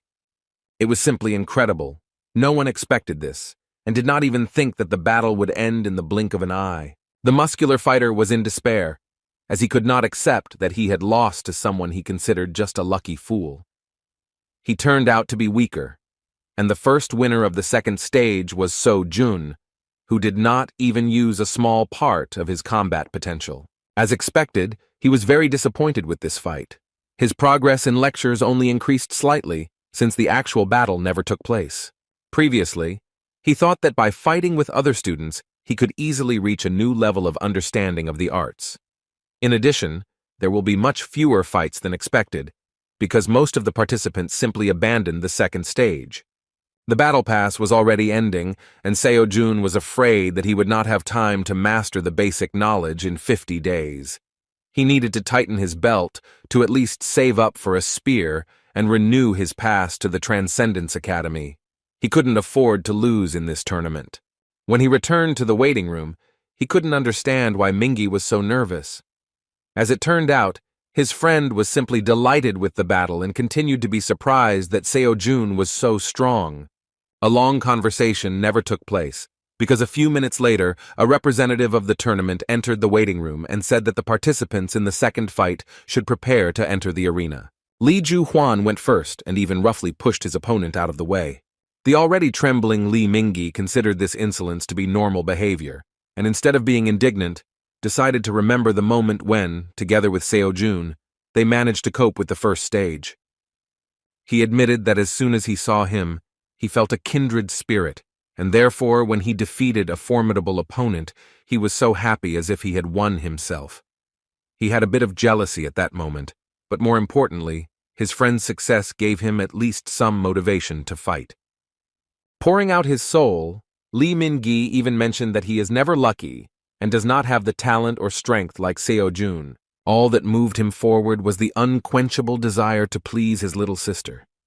He hoped that one day she would be proud of him. When he was asked to hurry up, he ran towards the exit, and Seo Jun asked him to give it his all. As soon as Li Mingyi entered the arena, He began to feel nervous due to the huge number of spectators who were eagerly awaiting the start of the battle. As soon as he began to support himself with words that he could handle it, Zhu Huan began to get angry.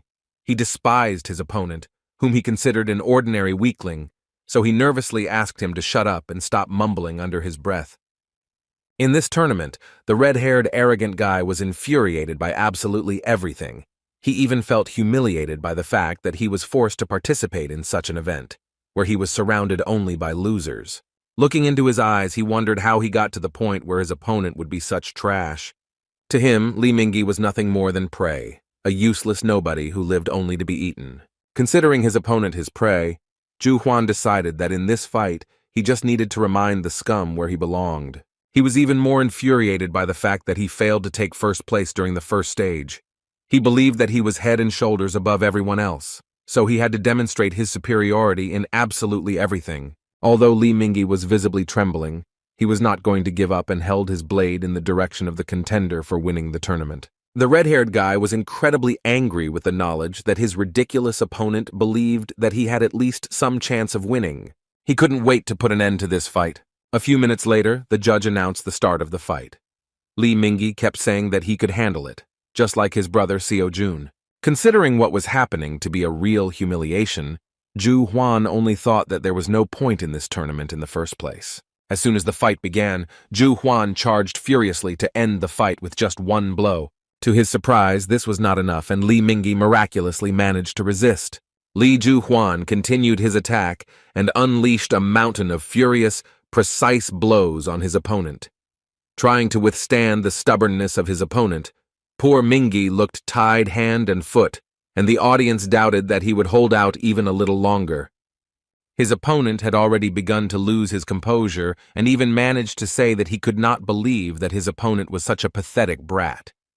After these words, he delivered a powerful blow to the poor fellow's stomach with his handle, shouting that he shouldn't have stuck his head out of his village. Such a strong blow threw Li Mingyi aside. Crouching on his knee, he began to writhe in pain. Feeling the difference in their strength, he still admitted that he had no chance of winning. The realization that they were on completely different levels sent tremors through his body again. However, he could not leave just like that, because all this time he was only thinking about the fact that he wanted his sister to be proud of her older brother. At that moment, he remembered his brother and his success. Unexpectedly for all the spectators, Li Mingyi began to rise to his feet, despite the pain. He knew that there was no point in counting on victory, but now his task was to hit this vile bastard at least once. Putting all his strength into the blow, Li Mingyi rushed into the attack in order to at least catch the enemy with the tip of his sword. He couldn't count on more, yet they were on completely different levels. Within a moment, the fight was over. The crowd began to cheer. As they predicted, the winner of the second battle was Li Zhu Huan from Revenant Academy. The audience was delighted and only confirmed that the rest of the participants in this tournament are not even suitable for such a monster. Zhu Huan had no place in the fourth-level competition because everyone understood that this brute was a master of his craft. However, Li Mingyi still managed to achieve his goal because, albeit slightly, he still hurt his opponent. Moreover, the public also noticed a small cut on the face of the invincible Zhou Huan, which was left to him by a completely ordinary boy. The arrogant, red-haired Revenant Academy student was beside himself with rage. Considering himself an elite, he was filled with rage at the realization that some ignorant weakling had managed to hook him. Then he suddenly turned to the judge and said that he was withdrawing from the tournament. The man in the yellow t-shirt was shocked by the words of the main contender for victory, so he asked in surprise how to understand this. Everything came to a head at that moment, when the inadequate red-haired guy walked up to his already beaten, losing opponent and furiously kicked him in the face. Addressing the audience, he shouted that this tournament was a bunch of losers. He accused the organizers of accepting just anyone, after which he stated that therefore they would not be able to achieve anything above the fourth level. Tournament officials immediately rushed into the arena, saying that the fight was already over, and if he did not stop, they would be forced to take action. However, in response, the arrogant Zhu Huan said that he was sick of looking at this pitiful spectacle of losers who want to become hunters. After these words, he completely placed his foot on the head of the poor fellow lying on the ground. Within a moment, Seo-jun burst into the arena and rushed to attack the inadequate, arrogant bastard who had completely lost his fear. After that, he said that he was tired of this, and if Ju Huan insisted so much, then he would beat him right now, without waiting for the finale. When a Dream Academy student asked the impudent red-haired opponent to remove his foot from the head of his work, he refused. The patience of the guy with the spear was already at its limit. In response to the self-confident words, he furiously swung his spear, and the insolent man was forced to jump back. As soon as he scared off the enemy, he immediately sat down next to his comrade to find out if he was conscious. Li Mingyi was injured and could barely speak. Seeing this picture, the arrogant Ju Huan said that it was very touching. Seo-jun couldn't stand by. Looking at the daring opponent who considered himself an elite, he sternly asked if he really enjoyed looking down on people. Until the very end, he could not understand what was wrong with him, because no one in their right mind would put their foot on another person's head. In response, the arrogant academy student revenant said that he was sickened that some hillbilly forgot his place and even dared to enter the arena to fight him. Seo-jun still didn't understand his behavior and asked if they really couldn't even dream, since they were worse than him. Ju Huan took his words as some kind of joke and started laughing, saying that he didn't know that in their time anyone still believed in such fairy tales. It seemed strange to him that someone thought that if they trained hard, then they would succeed. The watching public did not understand how the judges allowed something like this to happen. As it turned out, the judges simply could not interfere in this conflict, because this was the order from above. They could only watch what was happening. The fight was inevitable, and So-yun was well aware that her student was weaker than his opponent. And yet she did not interfere and only watched excitedly, trusting her student. Meanwhile, Ju Huan had already begun to lose patience, and angrily calling his opponent a non-entity, said that he would now demonstrate to him how the world works. He believed that people without talent are nothing more than scum, and to achieve success, you need to go over your head. Seo-jun couldn't come to terms with his words. Ju Huan really believed that there is no place for dreams in this world, and all awakened people are divided into worthy and losers. And yet he couldn't hate him, because in truth he used to think so himself. During these 9 painfully long years, when he endured everything just to become a hunter, he was constantly faced with a harsh reality. He hated himself because he had neither money nor talent. He hated himself for his helplessness. Work only helped him stay afloat, but he could not achieve more, because most of the money went to pay off loans. In his reflections, he came to the conclusion that, probably, there is nothing more pathetic than clinging to something that cannot be achieved through hard work. He asked himself many times how his life would have turned out if he had given up and chosen a different path. However, after a while he got rid of these doubts and even now did not lose his determination in the face of a formidable opponent. Addressing the judge, he asked him to take care of Mingyi. Seo-jun took a few steps towards the enemy, thinking that he would not repeat his mistake again. Previously, he constantly succumbed to fear and doubted himself. This is how many people fall into despair. However, now he was ready to tear his opponent to pieces in order to erase his arrogant grin and the opinion that people without talent are nothing more than scum. With a cold look, he said that he would teach a lesson in politeness to someone who had never felt superior to ordinary guys. After these words, Seo-jun rushed to attack, and the judge began to shout that he had to stop, because this was against the rules of their tournament. These words no longer meant anything to him. The Dream Academy student began to spin his spear to deliver a quick and unexpected strike. Seeing this, Ju Huan sighed arrogantly. After that, he angrily said that Seo-jun must be joking since he dared to challenge him. Seo-jun landed a powerful spear strike with a high jump, while Ju Huan was able to block using his huge two-handed sword. The red-haired guy did not feel threatened by him at all, and said with a laugh that the pathetic bug would regret that he decided to show up in front of him. He then swung his sword with ease, throwing Seo-jun aside. Without losing speed, he charged furiously, grabbing his sword with both hands. The madman tried to strike at high speed, but Seo-jun managed to jump back. Then he was forced to constantly block furious blows, and several small cuts appeared on his face. Kim recognized that his opponent was very strong, so it was not surprising why everyone thought so highly of him. In the fight with Dak Chul, he did not even doubt his victory. Now the situation had changed, and Seo-jun felt overwhelming pressure from the enemy. Catching himself on this thought, he immediately decided to listen to the advice of his mentors. Seo-jun trusted his feelings and began to simply go with the flow, so as not to strain himself with unnecessary thoughts in a responsible battle. Within a moment, he threw his opponent aside. Naturally, the arrogant Ju Huan was infuriated by such insolence. When the judge said they had to stop immediately, the red-haired guy furiously shouted for them not to interfere. Anyone who considered himself a predator, the top of the food chain, could not come to terms with the resistance of his prey. However, in this battle, his opponent was different from the others. He couldn't understand why someone he considered trash was looking at him as if he were a predator himself. Now Ju Huan was really angry.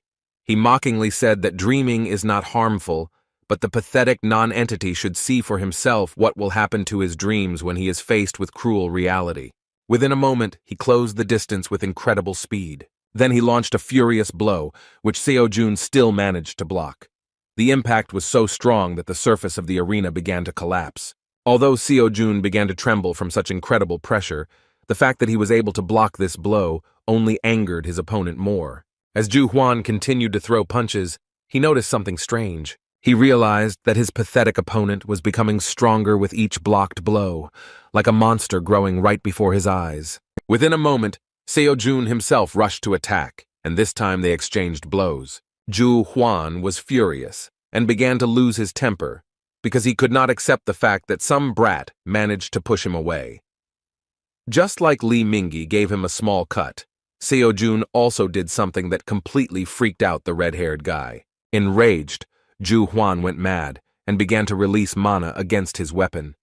Seo-jun did not expect that the opponent would break the rules of the tournament and start using aura. He himself did not yet know how to control his own mana, so he had nothing to oppose. The judges and other tournament workers began to panic and rushed into the arena screaming, realizing that the crazed red-haired guy was going to kill his opponent. Seo-jun himself understood perfectly well that running away was the best option. However, at that same moment, he began to have an internal dispute, as a result of which he realized that if he ran away, he would betray everything he had learned. At that moment, he began to remember the words of his teacher, and it seemed to him that he was nearby. One day, Xiang Yu, like his student, entered into a battle, the outcome of which was a foregone conclusion.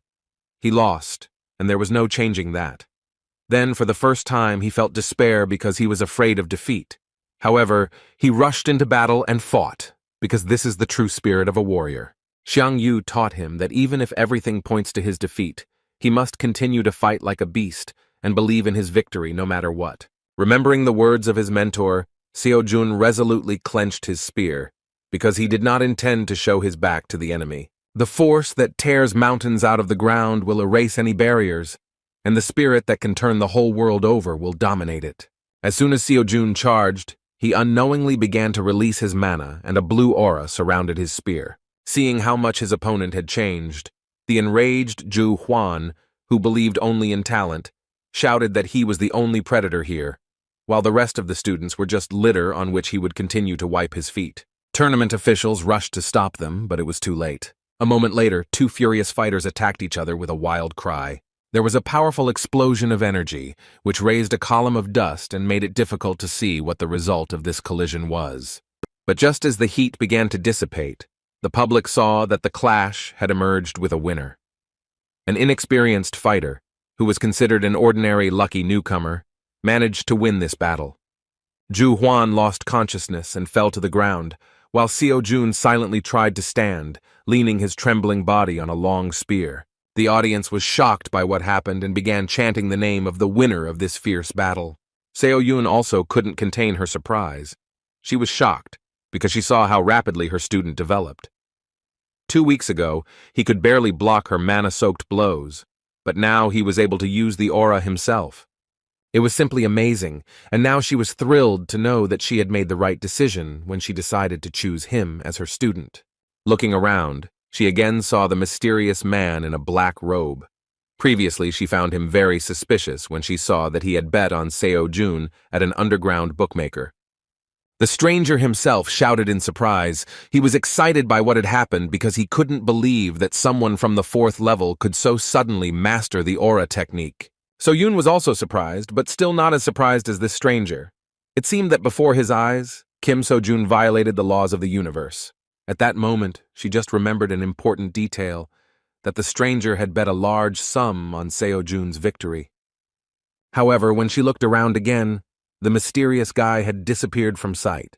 The tournament ended after Seo-jun's incredible triumph, but he returned home without a victorious mood. Unfortunately, the victory over the tyrant did not bring him anything more than applause and recognition from the public. Because he did not listen to the judges, he was disqualified. Tournament officials admitted that Lee Ju-hwan had behaved in an inappropriate manner, but at that time he withdrew from the tournament and Seo-jun intervened as a participant. The judge warned him of the consequences, but he did not listen and did his own thing. Seo-jun broke the rules of the tournament and couldn't even argue with it. But the fact that no one even tried to stop his opponent before he intervened himself remained in question. Although Lee Ju-hwan withdrew from the tournament at that time, he was also punished, because enhancing a sword with an aura was regarded as attempted murder. Despite this, he will not go to trial, but the Hunters Association will definitely prohibit him from taking the exam for the next 5 years. Lee Chul-min automatically became the winner, even though he never fought in the second stage. Second place went to Lee Mingi, and third place went to Jang Dak-chul. Among the good news was that Seo-jun himself had made some pretty good progress in his lectures thanks to the last battle. According to Xiang Yu's lectures, he achieved 56% mastery of information, while Chiron's lecture was close to 49%. After thinking a little, So-jun came to the conclusion that the incomprehensible power that he felt in the battle could manifest itself precisely because progress had passed halfway. Based on the increase in his level, he decided that it was worth looking at the list of courses to choose another direction. However, at that moment, he was distracted by So-yun. She was very worried about his condition and decided to see him after the tournament ended. Fortunately, Seo-jun was completely fine, and said in his defense that although he looks like a weakling, he is actually a very tough nut to crack and doesn't mind such a battle. After making sure that everything was fine, So-yun breathed a sigh of relief. Suddenly, for his teacher, Seo-jun decided to apologize. When asked what he was talking about, he said with a feeling of guilt that he could have won if he had not interfered where he was not asked. Seo-jun was surprised to hear that there was actually nothing wrong with it, and she just wanted to know if he was okay. After her words that he initially counted on a cash prize, Seo-jun was speechless from the realization of the main problem of disqualification.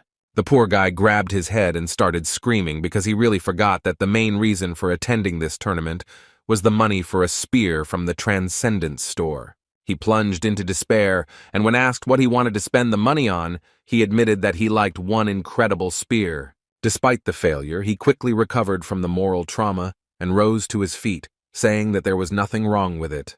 With a kind expression on his face, he admitted that he would be lying if he said that he had no regrets. However, on the other hand, if he had not intervened, he would have regretted it much more. The moment of his sincerity and discussion of financial problems was suddenly interrupted by Lee Mingi, who already felt much better and could even return home on his own. As soon as he approached his friend, So-yun decided to lower the visor of her cap so as not to attract too much attention to herself. Holding his head, Lee Mingi shyly thanked his savior. After a short silence, he finally decided to ask whether he could become as strong as his brother if he trained hard. Seo-jun was genuinely surprised by the words of this trembling guy. Seeing his look full of hope, he couldn't upset him. To support the poor fellow, he warned him that everything is possible, but this is not an easy path. Still, he saw that Mingi clearly lacked the talent to become a hunter. However, they say that anything can be achieved if you work hard enough. However, the world is cruel, and you can't go far on dreams alone. To support him, he said that he should not focus on becoming a hunter, because he could do something else, since he was still young and had plenty of time. Lee Mingi was not at all upset by such words, and even admitted that So-jun was right about something.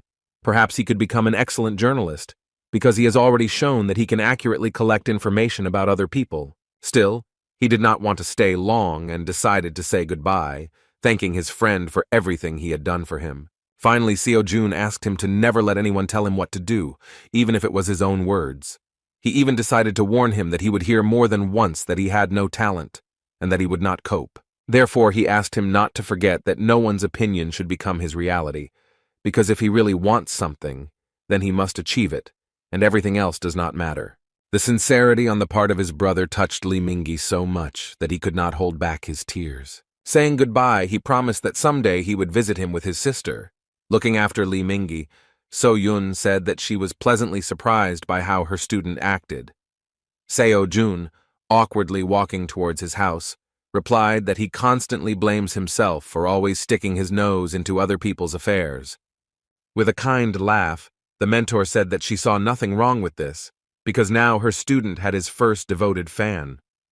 In response, Seo-Jun surprised her by saying that it would be better if he became her second student and not just his fan.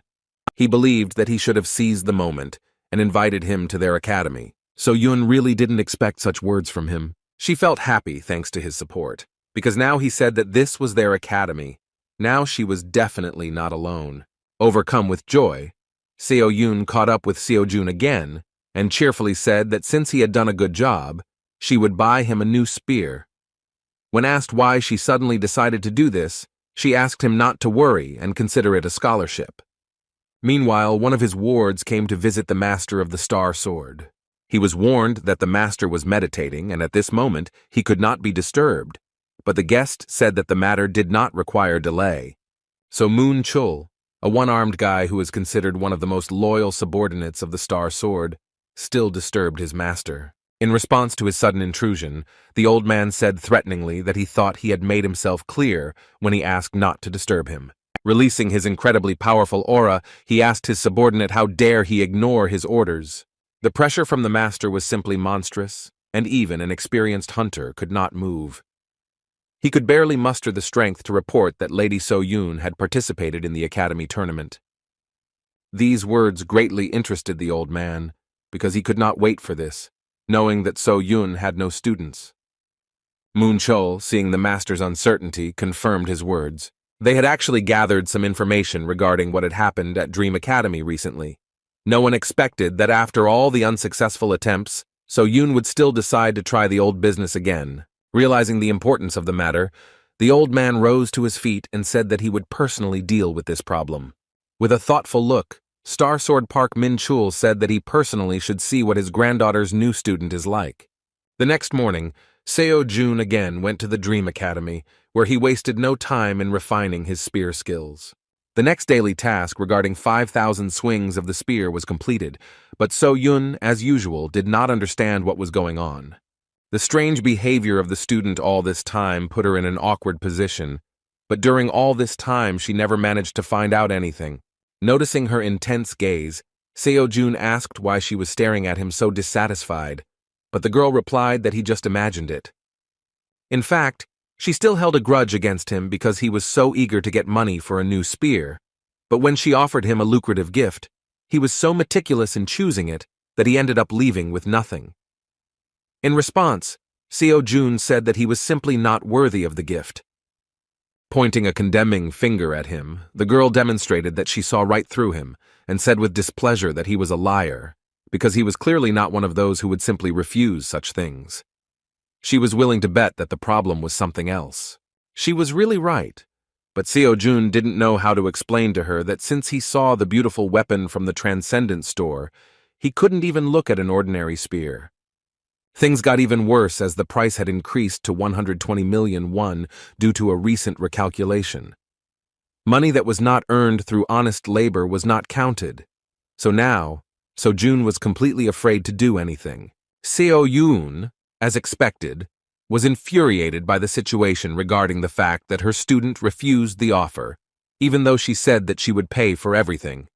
Naturally, when the granddaughter of the greatest hunter gives you such an offer, it's a chance of a lifetime. And yet there was one more pressing issue that they did not have time to discuss. So-Yun inquired about what mana enhancement technique her student used in the battle with Ju Huan. Seo-Jun had no idea what he was talking about. So Seo-Yun explained that without the technique, he would not be able to use magic. She noted that she personally saw how he pierced the armor of monsters, but judging by how he fought in the tournament, his technique was clearly not of a low class. At the same time, her interest was even stronger because she had never seen him train her. At that moment, Seo-jun thought, because he really doesn't know how this happens, because he has never studied any technique for enhancing mana. The mana enhancement technique is a technique that allows you to use your mana most effectively. There are many different types of this technique. Depending on its effectiveness, it is divided into lower and higher class equipment. Each hunter has his own mana enhancement technique. Some even patent it. In fact, Seo-jun wanted to get into the elite academy precisely in order to acquire effective high-level equipment. Therefore, he asked his mentor if she taught the technique of enhancing the mana of the Star Sword. In response, the girl sighed heavily and said that her grandfather forbade her to do this. Still, this was not surprising, because otherwise there would have been crowds of students in this academy.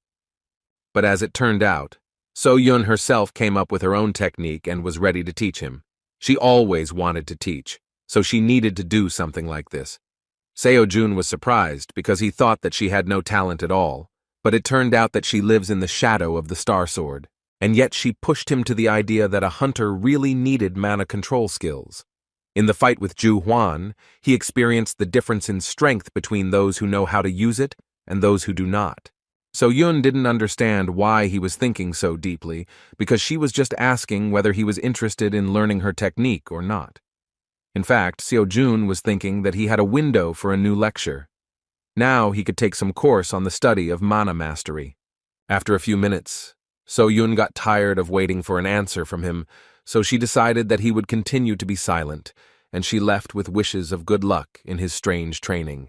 When asked where she was going, the girl replied that she had her own business. When Seo-jun started laughing at how busy she was, Seo-yun replied that if he leaves before she returns, then he should close the door to the academy. In fact, she simply could no longer be in the same room with him. She really had nothing to do and just wanted to escape, so she was surprised that she really looked like she had nothing else to do besides the academy. As soon as she left, Seo-jun chose the mana course. Speaking about what mana is, the teacher said that it is something that is located in a world that is subject to the law of cause and effect, but is capable of destroying the laws of this universe. Of course, such words turned out to be difficult to understand, and so Jun became convinced that the Archmage Merlin was someone similar to the Buddha himself in terms of the complexity of teaching his skill. It seemed that these words were only the beginning of the lecture, but after a moment the old man said that with this, he had said everything he wanted. Seo-jun felt like he was going crazy again because of his studies. The training time was over, and the Archmage suggested taking up practice. Seo-jun received a daily task in the form of creating 1,000 mana spheres.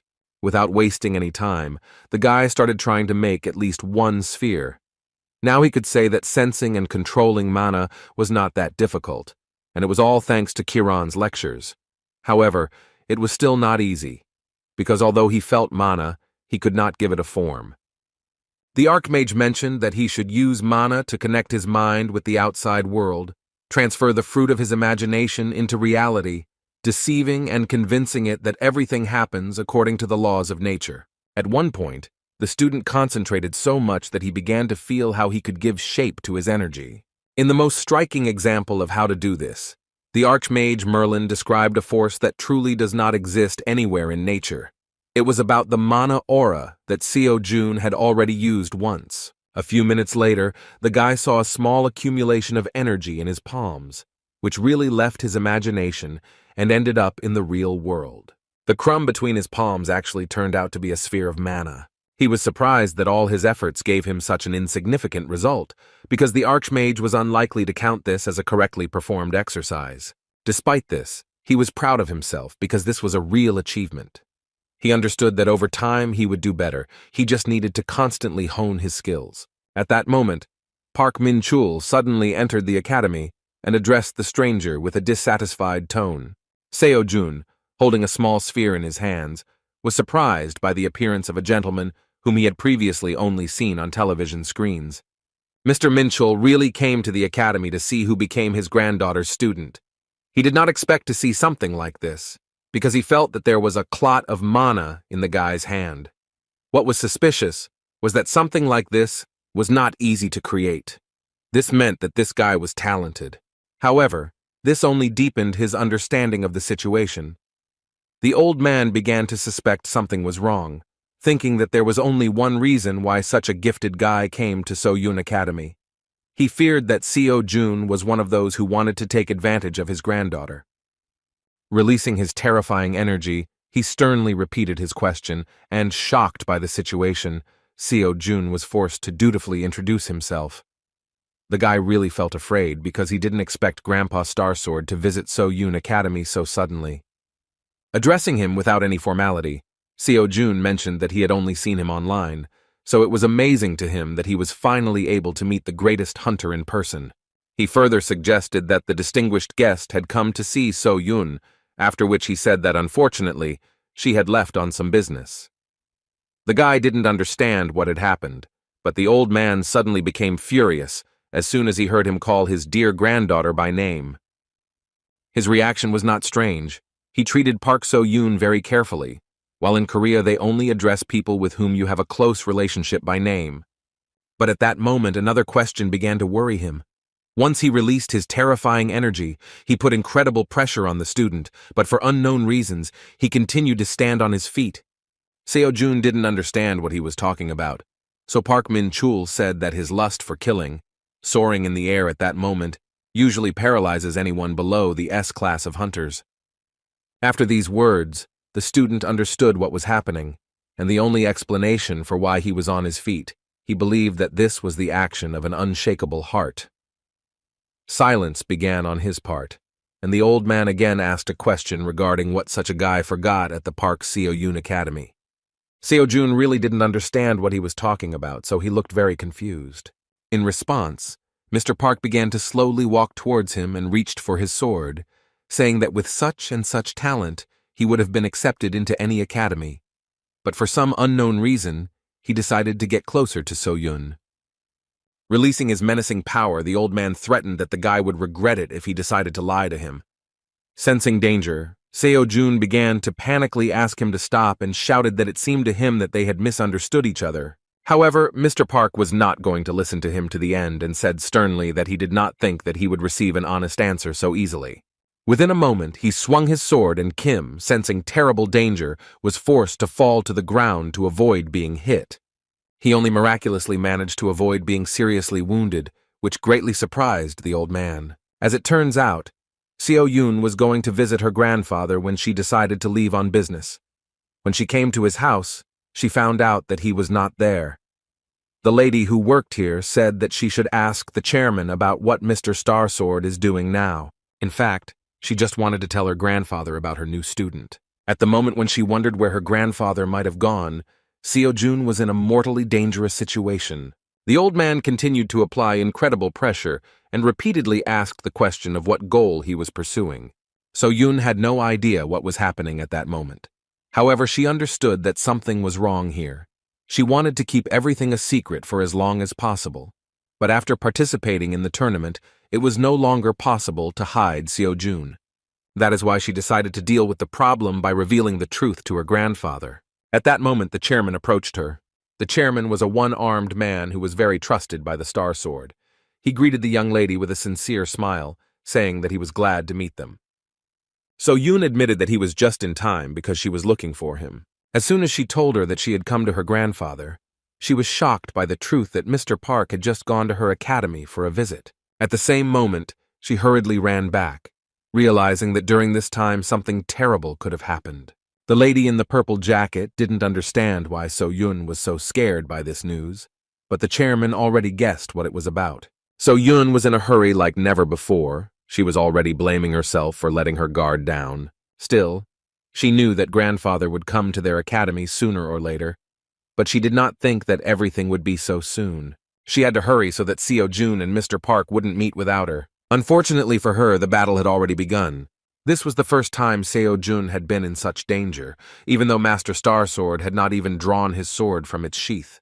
However, this detail played into his hands, because now it became clear that the old man was not trying to kill him, but rather simply wanted to pacify him and get an answer to a strange question.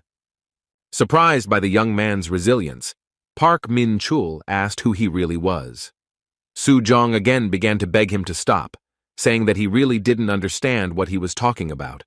He tried to explain that it was all a misunderstanding. However, the picture in the old man's head was completely different, because he could not understand how his granddaughter's student could demonstrate such incredible skills. He said that the guy was clearly hiding something, because he knows how to control mana, moves well in battle, but still continues to claim that he did not understand something. All this made him angry, because he thought that the little shit was blatantly lying to his face without even thinking. Flying to the side after another blow, Seojun rose to his feet and shouted that he had no idea what Soyun told him, but in this situation he needed to calm down. In response, the old man shouted that he was a scoundrel. Seeing the raging energy of the Star Sword, Seojun realized that he only made the situation worse because he said something wrong. He still didn't realize that the fact was that he was calling his granddaughter by name.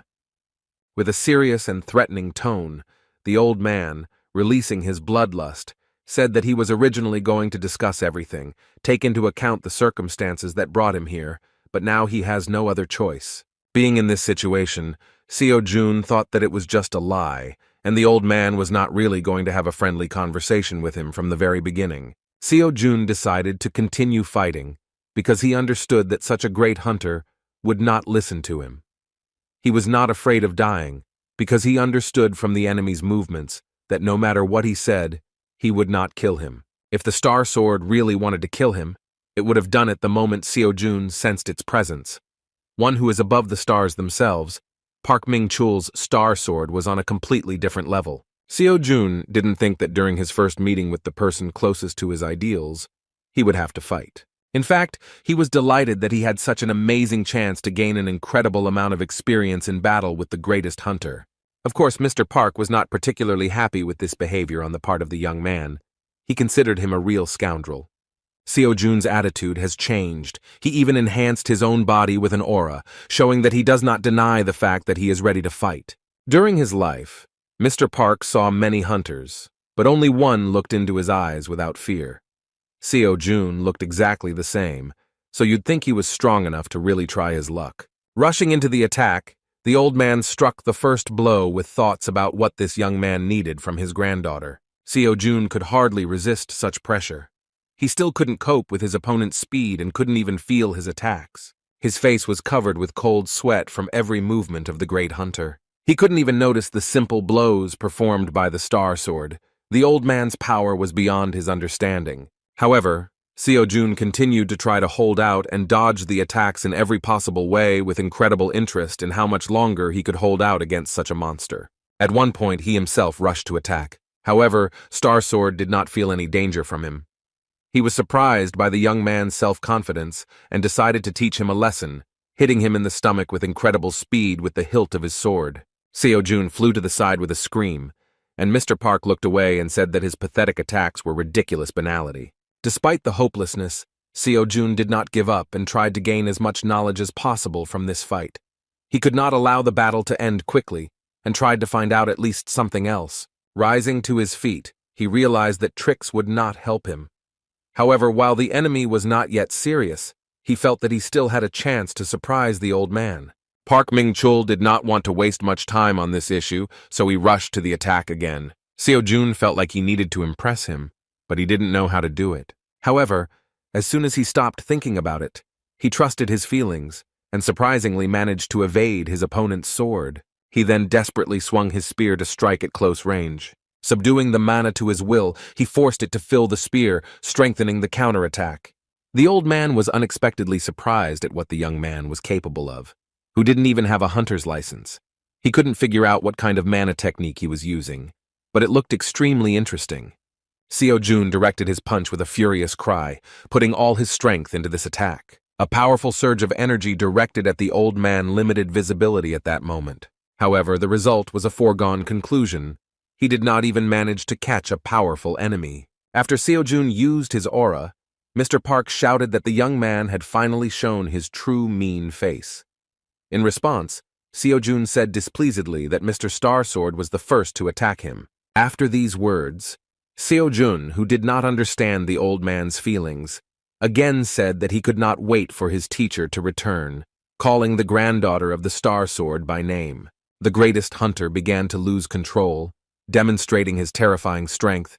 He said that if the young man wanted it so badly, then he would personally send him to the next world. Just as Kim was beginning to say goodbye to life, fortunately for him, So-Yoon burst inside the training room and shouted that it was enough. The fighting stopped, and So-Yoon started screaming that she wanted to know what was going on here. She was incredibly angry at her grandfather for starting to scare the crap out of her students again. Looking at Seo-Jun, she began to get angry at her grandfather and accuse him of beating the poor fellow until he had bruises all over his body. Kim tried to smooth the situation over, saying that he had no serious injuries, although he was already in pain.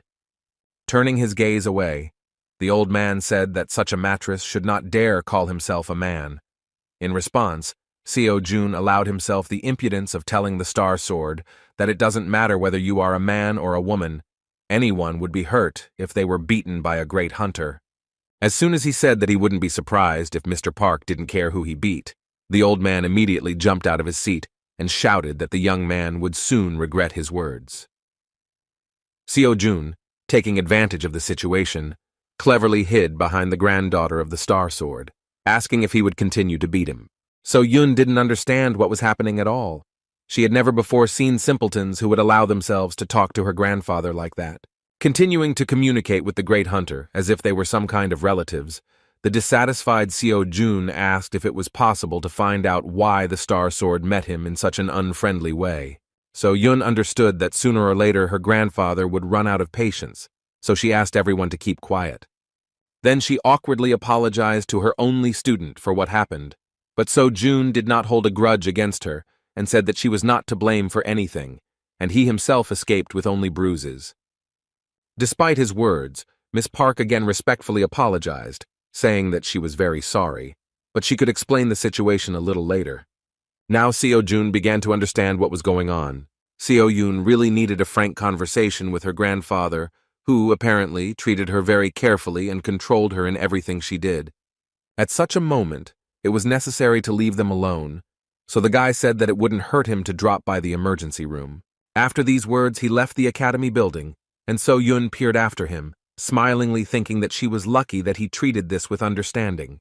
After that, she looked towards her grandfather with a stern look. They had to have a very serious dialogue about what had happened.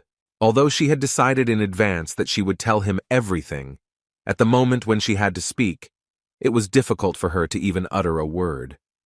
Grandpa himself started the conversation by saying that Seo-Jun seemed suspicious, so she should stay away from him. So-Yoon began to get nervous and answered hesitantly that he was not suspicious at all. She asked how he even knew what Seo-Jun really was like. All her life, her grandfather completely ignored her opinion. The academy turned out to be a compromise among all her decisions, but even her grandfather constantly interfered with her activities. He gave every new student a dressing down, and so they all left, unable to withstand such pressure. Still, she understood why grandfather behaved this way. Previously, students actually came to her academy because of her big name, so she couldn't stop them when they wanted to leave after learning that grandpa didn't teach here. Not wanting to discuss this, Park Min-chul said that So-Yoon should throw this guy out of her academy. He didn't even expect that So-Yoon would dare to contradict his words. Refusing his instructions, she said that Seo-Jun is not at all the way he sees him. When her grandfather asked her to repeat these words in a stern tone, So-Yoon shouted that she would not do this, and that she should not always listen to him. Not wanting to put up with her grandfather's next intervention, she shouted to remind him that this was her academy, and only she could decide what to do with her students. She had almost nothing to remember during the time she communicated with her student, but when she looks at him, she feels something strange. She wants to be with him as long as possible, because in these moments she feels happy. Now she wanted to take matters into her own hands. So-Yoon showed her character for the first time, although it was more like a desperate cry from the soul. Turning around, she apologized in a quiet tone for allowing herself to shout at her grandfather, and yet she again said that this time she would do as she decided. It was really the first time Mr. Park had seen her so emotional. A few years later, a tragedy occurred that shook his life and turned it upside down. That day, he heard about an incident with the appearance of a monster on the streets of Seoul, but was busy with his own affairs, leaving it to the young hunters. However, At one point, he was interrupted by the chairman with the terrifying news that his only son had died in that incident. When he lost his son and looked at So-yoon, who had no one left, he decided that he had to teach her how to stand up for herself. The little girl's life had changed greatly, and she could no longer enjoy the things that children her age usually enjoyed. The old man could not do otherwise, because he had to protect her. That's why he was so strict with her. She didn't like swordsmanship, but he was persistent in her training and didn't let her give up, telling her that if she continued like this, she would never become a hunter, let alone reach A-class proficiency. As she grew older, she began to express that she did not like being a hunter. She talked about how she wanted to become a teacher, but her grandfather refused to accept her wishes, saying that that was not what he taught her for. He was afraid of her own decisions and desires, so he constantly shouted that she should just do what he told her. Park Min-chul understood perfectly well that all this time he had been oppressing his granddaughter, even though he had the awareness that sooner or later she would turn against him. Actually, this is what happened, because he once agreed to a compromise when he gave her a little freedom, allowing her to found her own academy. Sighing heavily, he accepted this situation, realizing that he could not take away the only thing that brought her joy. As expected, So-yoon reached her breaking point and still rebelled. Meanwhile, Seo-jun has already completed his examination and treatment at the emergency room. Now he felt like new and naively thought that another conversation with the Star Sword would no longer be a problem. Recalling their meeting with a smile, he noted that at that moment he thought that he was no longer a tenant. He understood perfectly well that he escaped with only minor bruises, only because the old man held back. However, if So-yoon had been late, then everything could have ended much worse. Now he understood how difficult it was for So-yoon to be under his strict supervision all the time. That evening, So-yoon called him and told him everything. She spoke about her difficult relationship with her grandfather and about what happened to past students. Despite such revelations, Seo-jun was still sure that she kept silent about a lot. But this was enough to understand how she felt and why the Star Sword treated him this way. Returning to the academy, he could not forget that situation, thinking that even though he understood the old man's motives, it was still wrong because even such experiences are not a reason for beating. As he walked back to the training room, he doubted he would hear an apology. On the other hand, he still learned a valuable lesson because he made little progress not only in his skills, but also in mastering the lectures. Joyfully opening the doors, he suddenly heard a low male voice. He couldn't believe that this time he would be greeted by the Lord of the Star Sword again. Park Min-chul sat calmly on the floor and, seeing the young man's indecisiveness, asked him not to stand at the door.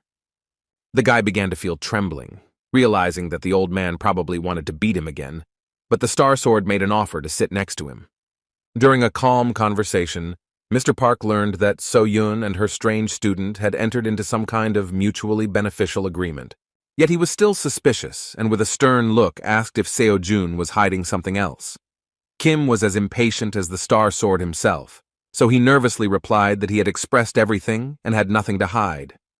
Taking a closer look at the calm flow of the young man's magic, the old man admitted that he was not lying. However, the question of where he got such talent and so much strength still remained a mystery to him. In his entire career, Park Min-chul had never seen so much power in an ordinary academy student. Even more questions were raised by the moment when they first met, and so June, seeing his anger, not only wasn't afraid, but was even somehow inspired and didn't back down. When Seo-jun said that he wanted to go away to start his training, the old man decided that this would be a great time to find out more about him. He wanted to see how this scoundrel trained to see what he might be hiding. However, after several hours of careful observation, he was sure of only one thing. This young man was clearly not himself. He couldn't believe that what Seo-jun called training was continuously staring at his phone, which was turned off with a blank screen. At the same time, Seo-jun was very emotional and even sometimes screamed strange things. Distracting the young man from the strange method of teaching, the old man suggested that he was meditating this way. Seo-jun didn't know how to explain his training, so he decided to just agree. In response, the experienced hunter agreed that meditation is an excellent workout, but noted that you shouldn't overdo it either. He wanted Seo-jun to understand that meditation strengthens the mind and spirit, but not the body. Seo-jun simply agreed with him and continued to look at the phone, so Mr. Park was surprised that he was not at all interested in his words. The old man decided to play trump cards and said that if the young man wanted, then he could teach him something. Seo-jun pleased his pride because he was really distracted with surprise that the Star Sword himself decided to take care of him. The old man did not expect a different reaction, yet the young man hurt his pride, so he blurted it out. To keep things simple, he didn't mind showing him a couple of his moves. However, his pride was trampled a moment later because the ridiculous boy refused, saying that he was happy with everything anyway. Moreover, he asked if he could be left alone during training because they could talk a little later. The moment of trampled pride of the great hunter could have ended in tears, but So-yun visited the training hall on time. She was shocked when she saw her grandfather next to the student whom he had recently nearly beaten to death.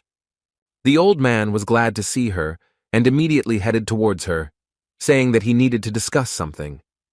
So-yun was afraid that he was up to something, so she warned him that she would not forgive him if he even laid a finger on her student. However, as it turned out, he just wanted to speak out about Seo-jun's shocking behavior, saying that he was not right in the head. They could not understand that there was anyone in the world who could refuse training from the Star Sword itself. Instead of getting a few lessons from the greatest hunter, Seo-jun actually continued to act like he had a headache. The guy stared at his switched-off phone, which looked very crazy. So-yun understood her grandfather's feelings, but she had already come to terms with such oddities of the student, and therefore said that this was still normal behavior on his part. Still, she agreed with all his words, saying that she also thought exactly the same way before. After that, she turned to her student, saying that she was already free. Seo-jun immediately looked away from the lecture and looked at her with a smile, and began answering questions regarding his well-being. Yet the old man was still suspicious, since he could not find answers to all his questions. From his observations, he could definitely say that Kim So-jun is not particularly smart, but even despite this, So-yun always smiles when she looks at him. He found it hard to believe that she actually enjoyed talking to him. It made him remember that he had never actually seen her smile like that before. In conversations with her grandfather, she is always strict or sad. He often saw her offended, but not so sincerely happy. Realizing that this could be their sympathy for each other, the old man began to get angry again, worried about his granddaughter, thinking that So-jun dared to hit on her. As soon as he took the first step to teach the impudent man another lesson, he was interrupted by the chairman, who hastily burst into the training room. He immediately apologized for distracting them, but said that the matter was urgent. As it turned out, the Order of Truth invited Mr. Park to visit them. Star Sword was surprised that those wonderful guys even wanted from him. In response, he said that if they want something from him, then they should come themselves, because he doesn't mind. However, this time the matter was very serious, because as it turned out, Sir Kalia himself wanted to see the master of the Star Sword. Even more shocking was the addition that the Order of Truth had another request. Everyone was literally speechless when they heard that Kalia wanted Mr. Park to bring a man named Kim Seo-jun with him. Hearing his name, Seo-jun was surprised that anyone actually knew about his existence. The old man immediately thought that the strange guy was somehow connected with the cunning Order of Truth, so he assumed that he was Sir Kalia's faithful dog. Even So-yun believed this assumption, so Seo-jun answered impudently and dissatisfiedly that he himself was interested in how they knew his name. Everything fell into place when Mrs. Park remembered that there was a strange man in a black robe at the academy tournament. She assumed that the stranger hiding his identity was somehow connected with the Order of Truth. But even after these words, the old man thought that it was still somehow strange because Kalia was unlikely to be interested in any ordinary person. Turning to So-jun, So-yun asked if he happened to know this person, but her student answered with tension that he didn't remember anything like that. After that, he completely put the guys in an awkward position when he confusedly asked if he could refuse this request. All his life he was far from such things, because he devoted himself to working at the enterprise. So-yun said that the Order of Truth is an organization that includes 7 apostles who are on a par with the heads of major states, so it is unreasonable to refuse their request. Sir Kalia is the successor of the Apostle of Chastity, and usually people like him do not schedule personal meetings. Even after hearing this, Seo-jun did not cease to amaze and said that he had nothing to do with this, because for him it was just some unfamiliar foreigner. He was more interested in continuing to train. In response to these words, Mr. Park's chairman said that he now fully understood why everyone thought so highly of Sir Kalia. When Starsword asked to clarify what he was talking about, Seo Moon Chol replied that Sir Kalia knew in advance that Kim So-jun would refuse his offer. The young academy student froze in place when he heard that the foreigner asked to convey, in such a case, that if Seo-jun agreed to come, then he would give him 100 million won. The mere mention of such a large sum caused neural activation in the monkey's brain, and Seo-jun immediately smiled reflexively, agreeing to the offer. Moreover, he wondered how the stranger knew that he needed exactly that amount.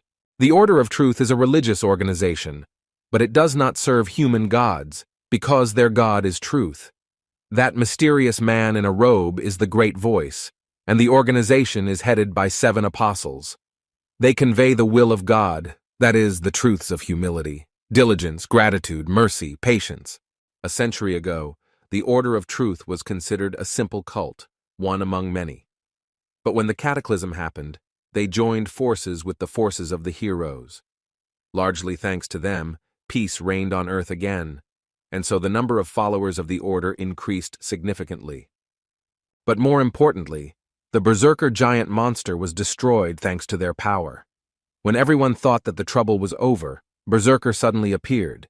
He was so strong that even all the heroes combined could not cope with him.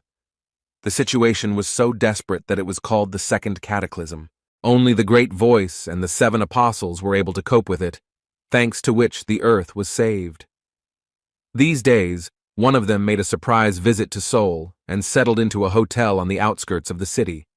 The place seemed too nondescript for a representative of a world religion. When Mr. Park and Seo-jun arrived at the place, the old man told the cult member that he had come personally to Kalia, after which he began to introduce the guy next to him, calling him a fraud. In response, the man in the robe, without listening to the end, looked at the young man with interest, and with anticipation of something interesting, said that he knew very well that in front of him was Kim So-jun. Without delaying the guests, he invited them to pass and informed them that Sir Kalia was already waiting for them. Following the man in the robe, Seo-jun thought that if Mrs. Park was right, then someone from the Order really was at the tournament, and perhaps they decided to lure him with the same amount that he could get for winning. It still remained unclear why he was watching him and why he called him. The guys approached the meeting room, and Kim came to the conclusion that Sir Kalia might know something about him or about the Academy of Transcendence. In addition to the money for the meeting, he planned to find out why he attracted their attention. One of the followers of the Order of Truth led them to a beautiful waiting room, where he asked them to wait a little while for Sir Kalia to come to them. As soon as they sat down, the old man sighed displeasedly, saying that he knew that Kalia would not sit and wait for them. In response, Kim asked if he personally knew Sir Kalia. The old man surprised him with his answer, because as it turned out, this was their first meeting. Seo-jun previously thought that she was quite close. As it turned out, Kalia called him a couple of times, but they never met in person. Even during the cataclysm, he met his mentor, the Apostle of Chastity, but he had not yet met the successor himself. These words reminded the young man that Mr. Park was one of the heroes who once saved the world. For him all this time, he was more like So-yun's grandfather, but he once again thought that he was still a star sword, and this should not be forgotten. When it came to the cataclysm, So-jun decided to inquire about the Great Voice. He shared that he had previously heard that he only appeared in public once, during a fight with a berserker. The curious guy asked the old man whether he had personally met such a great man, and Mr. Park wondered what the Great Voice was like. He succinctly replied that there was no such thing. With some thoughtfulness, he nevertheless clarified that once he managed to see him from afar. At that moment, they heard the door open, and Sir Kalia himself walked inside. When he mentioned that he was glad for their first meeting, Mr. Park replied with a stern look that Kalia himself called them here and ended up making them wait. Kalia, the successor of the Apostle of Chastity, who looked more like a pretty girl, finally appeared in front of them.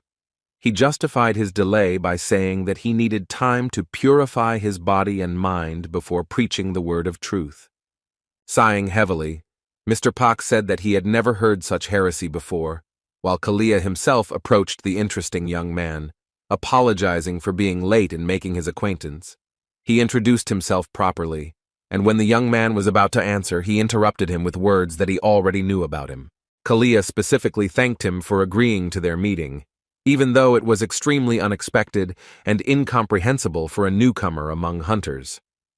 When asked how the apostle's successor knew about him, Kalia replied that they needed to clear up some misunderstandings in advance. He said that when Sojun participated in academic competitions, he was then watched by one of their believers.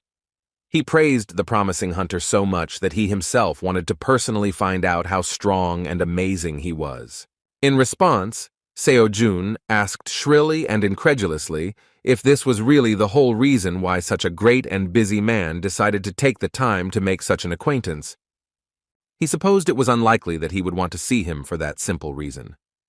In response, Kalia said with a restrained smile that he just wanted to talk about this, but first, he should ask permission to sit down with them. As it turned out, we were talking about dungeon exploration. That is why the busy heir of one of the apostles decided to gather them for a conversation. He sincerely hoped to cooperate with Mr. Starsword in dungeon exploration. The old man, dissatisfied and impatiently, asked why he should do this. In response, Kalia said with restraint that he knew better than anyone that this was far from the end.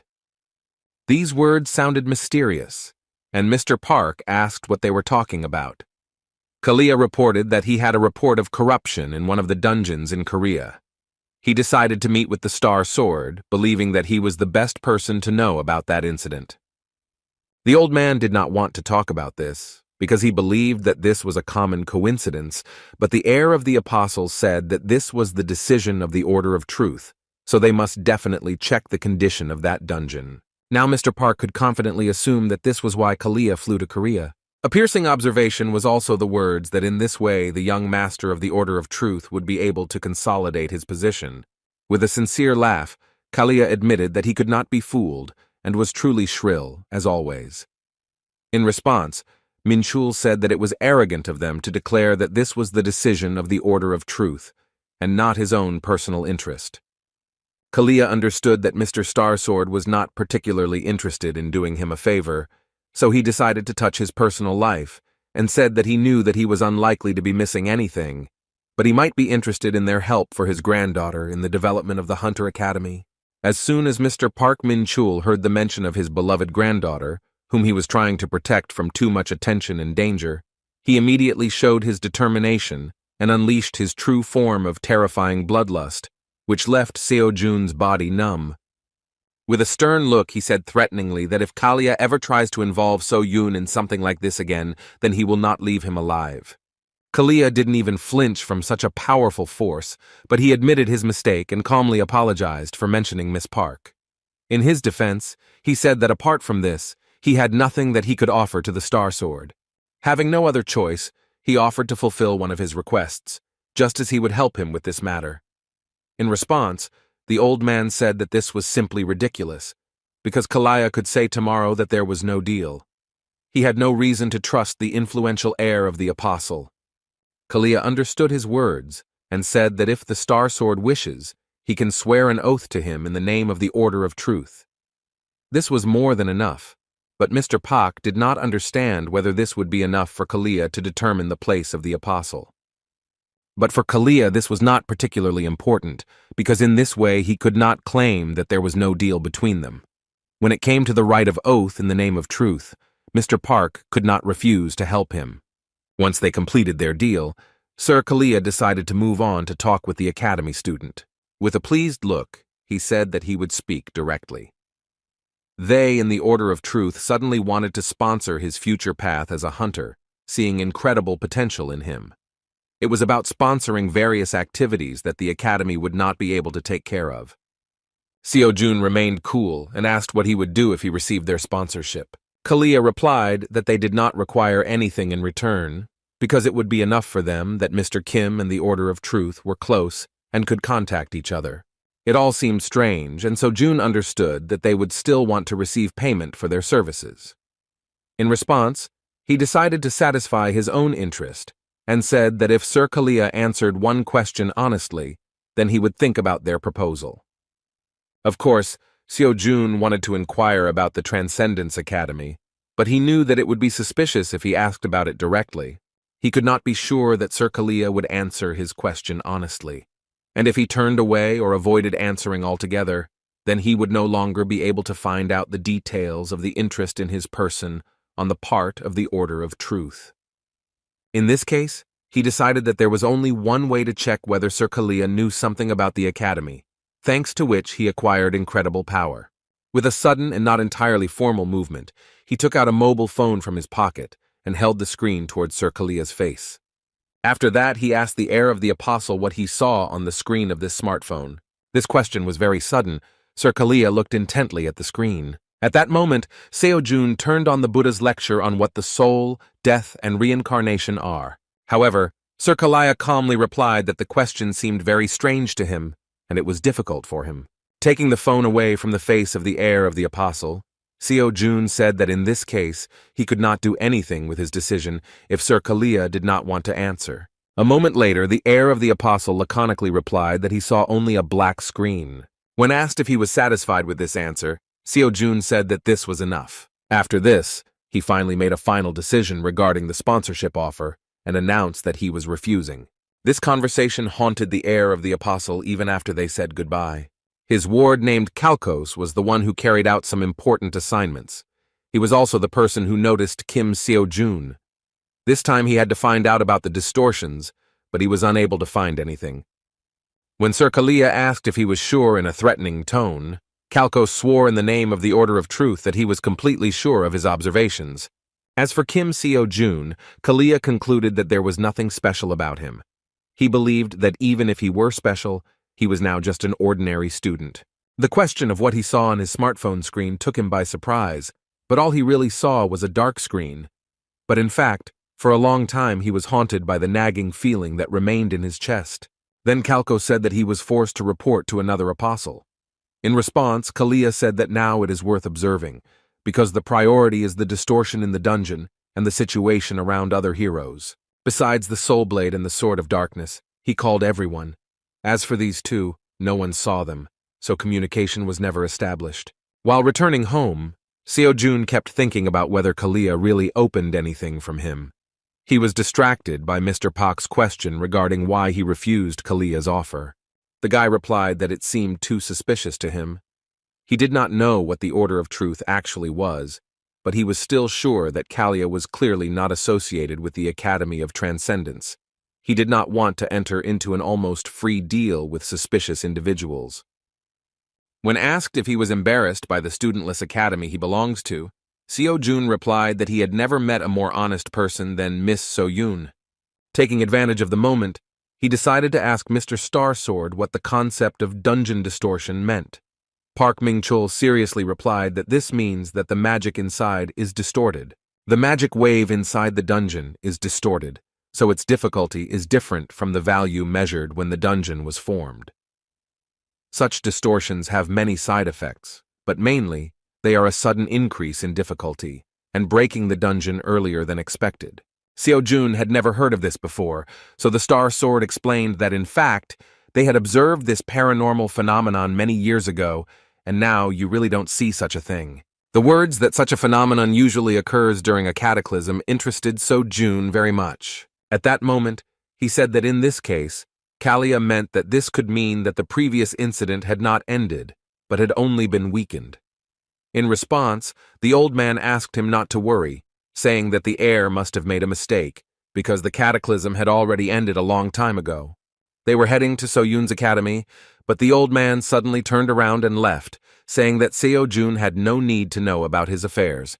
Finally, he sternly warned that if the young man tries to do some strange things with So-yun, then he will not live. In response, the insolent boy said that this meant that the Star Sword recognized him, but the old man displeasedly explained that he meant that he continued to follow him. With an absurd laugh, Seo-jun again crossed the line of what was permitted, and asking the old man to be honest, suggested that it was precisely because of this that So-yun was moving away from him. Seeing the anger and bloodlust on the part of the great hunter, the ridiculous guy said that he did not want to be beaten again, after which he hastily left, heading towards the Dream Academy. Returning to the academy, Seo-jun came to the conclusion that it would not hurt him to become stronger as quickly as possible, so as not to be afraid that one day the Star Sword would decide to beat him to death. When he walked inside, Seo-yun wondered why he was alone. The student explained that she and her grandfather were heading to the academy, but he suddenly changed his mind and went in the opposite direction. When asked by the worried Seo-yun about what was being discussed, he replied that nothing terrible had happened, and she needn't worry. Fearing that another unpleasant dialogue could occur between them, Seo-yun said that Grandpa has a bad character, for which she sincerely apologizes, because she should have said this earlier. In response, Seo-jun said with a kind smile that the way the Star Sword expresses itself is, of course, wrong, but there is nothing wrong with it. With an awkward laugh, he said that the old man could change even now. Still, he admitted that he would still take a few hard hits if he did something terrible. After these words, he began to apologize for speaking some kind of nonsense, but at that moment a blush appeared on Seo-yun's face and a sparkle in his eyes. After a little awkwardness due to genuine emotions, she decided to change the subject and reminded him that he needed money and was trying in every possible way to earn as much as possible. He could not deny this, because all the 100 million received from Kalia went to pay off debts. While Seo-jun was immersed in his problems and financial shortcomings, Seo-yun took up the task of rectifying the situation and, looking at the phone, said that while he was away, she found a task that was ideal for him. As it turned out, she was very interested in dungeon clearing competitions. When Seo-jun saw that the first-place prize was a whopping 300 million won, he screamed with joy, making Seo-yun happy with his reaction. The girl clarified that this competition is like a kind of dungeon raiding competition that no one can handle. As it turned out, these were the dungeons that hunters didn't really want to go through due to their low profitability. Seo-jun remembered that it was true that while those awakened during the cataclysm had a sense of responsibility, now hunters only strive for profit. In turn, Seo-yun clarified that unprofitable and abandoned dungeons are mostly low-rated and more difficult to attack. However, if the dungeons are not cleared quickly, then after a while they explode, releasing monsters. So no matter how low-ranking the monsters are, they still pose a threat to society. At first, such dungeons were monitored by government hunters, but it was ineffective to send them to such a seedy place. And in the end, the state solved this problem in a different way. That is why the so-called dungeon clearing competitions were created. The dungeons are just the right level for even the average student to tackle. The strength of the students now is more than enough to deal with them, and they also said that the results will be reflected in the ranking of the hunter academies. Upon learning of this, Seo-jun admitted that only a real genius could have come up with this. Seo-yun was sure that he could handle it, so she asked what his answer would be. The prize of 300 million and the opportunity to increase the progress of lectures as the raid progressed did not give him a reason to refuse. With cheerful smiles, they agreed to participate, and Seo-yun said that she would then submit an application in the near future. Seo-jun had no idea how much she worked to satisfy his needs. He assumed that most likely she was looking for information on how to raise the academy's rating and came across something similar. As for the competition, he already guessed that, taking into account the experience of the last game, it would not be easy. However, this time he promised himself that he would not make mistakes and would definitely get his money. After that, he decided to clarify exactly how the competition was held. As it turns out, it lasts 1 week, and when it starts, a list of dungeons will be sent to participants from the government. Participants can then check the list and book the dungeon they want to clear through the app. To prevent monopoly, dungeons are given 10 hours to complete, and you can only book one at a time. In extreme cases, the reservation will be automatically canceled. In this case, speed is life, so the one who clears the most dungeons the fastest will win. In response, Seo-jun suddenly said that it was difficult. As it turned out, he meant that after the raid it was necessary to get rid of the corpses. Seo-yun grabbed her head and said that there is no need to do this, because they won't give a lot of money for it. She was shocked when she realized that he wanted to do this again.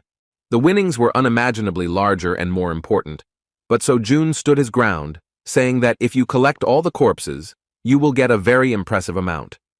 That's why he said it would be difficult. Seo-yun continued to shake her head to the sides, demonstrating that she did not agree to such madness. Lost in thought, he remembered that he had previously pondered tactics for quickly clearing dungeons. After that, he immediately energetically reached for the phone. He wanted to clarify the competition rules to see if the trick he had in mind could be used. A few days later, competition day began. Seo Jun had downloaded the dungeon tracking app in advance, so it seemed like they were ready. However, they were actually waiting for one more person whom Seo Jun had called as his assistant. Seo Jun happily said that the person in question would soon find them, because if finding the road were an ability, then even the Star Sword would not be able to compare with him. Within a moment, Mr. Ajusi came to them. With a kind laugh, Seo Jun said that this time there would be no penalty for being late. Ajusi Minchul was the assistant that Seo Jun decided to take with him on raids. A few days ago, he suddenly pulled him away from work with an offer to work in the same team. He invited him to carry the corpses of monsters left after the competition and also to be his driver. The guy promised that he would pay him well, because no one else could do such delicate work, in which every second was important. The job of cutting up monsters requires quite a bit of skill, and when it came to his uncle's skills, Seo Jun could vouch for him.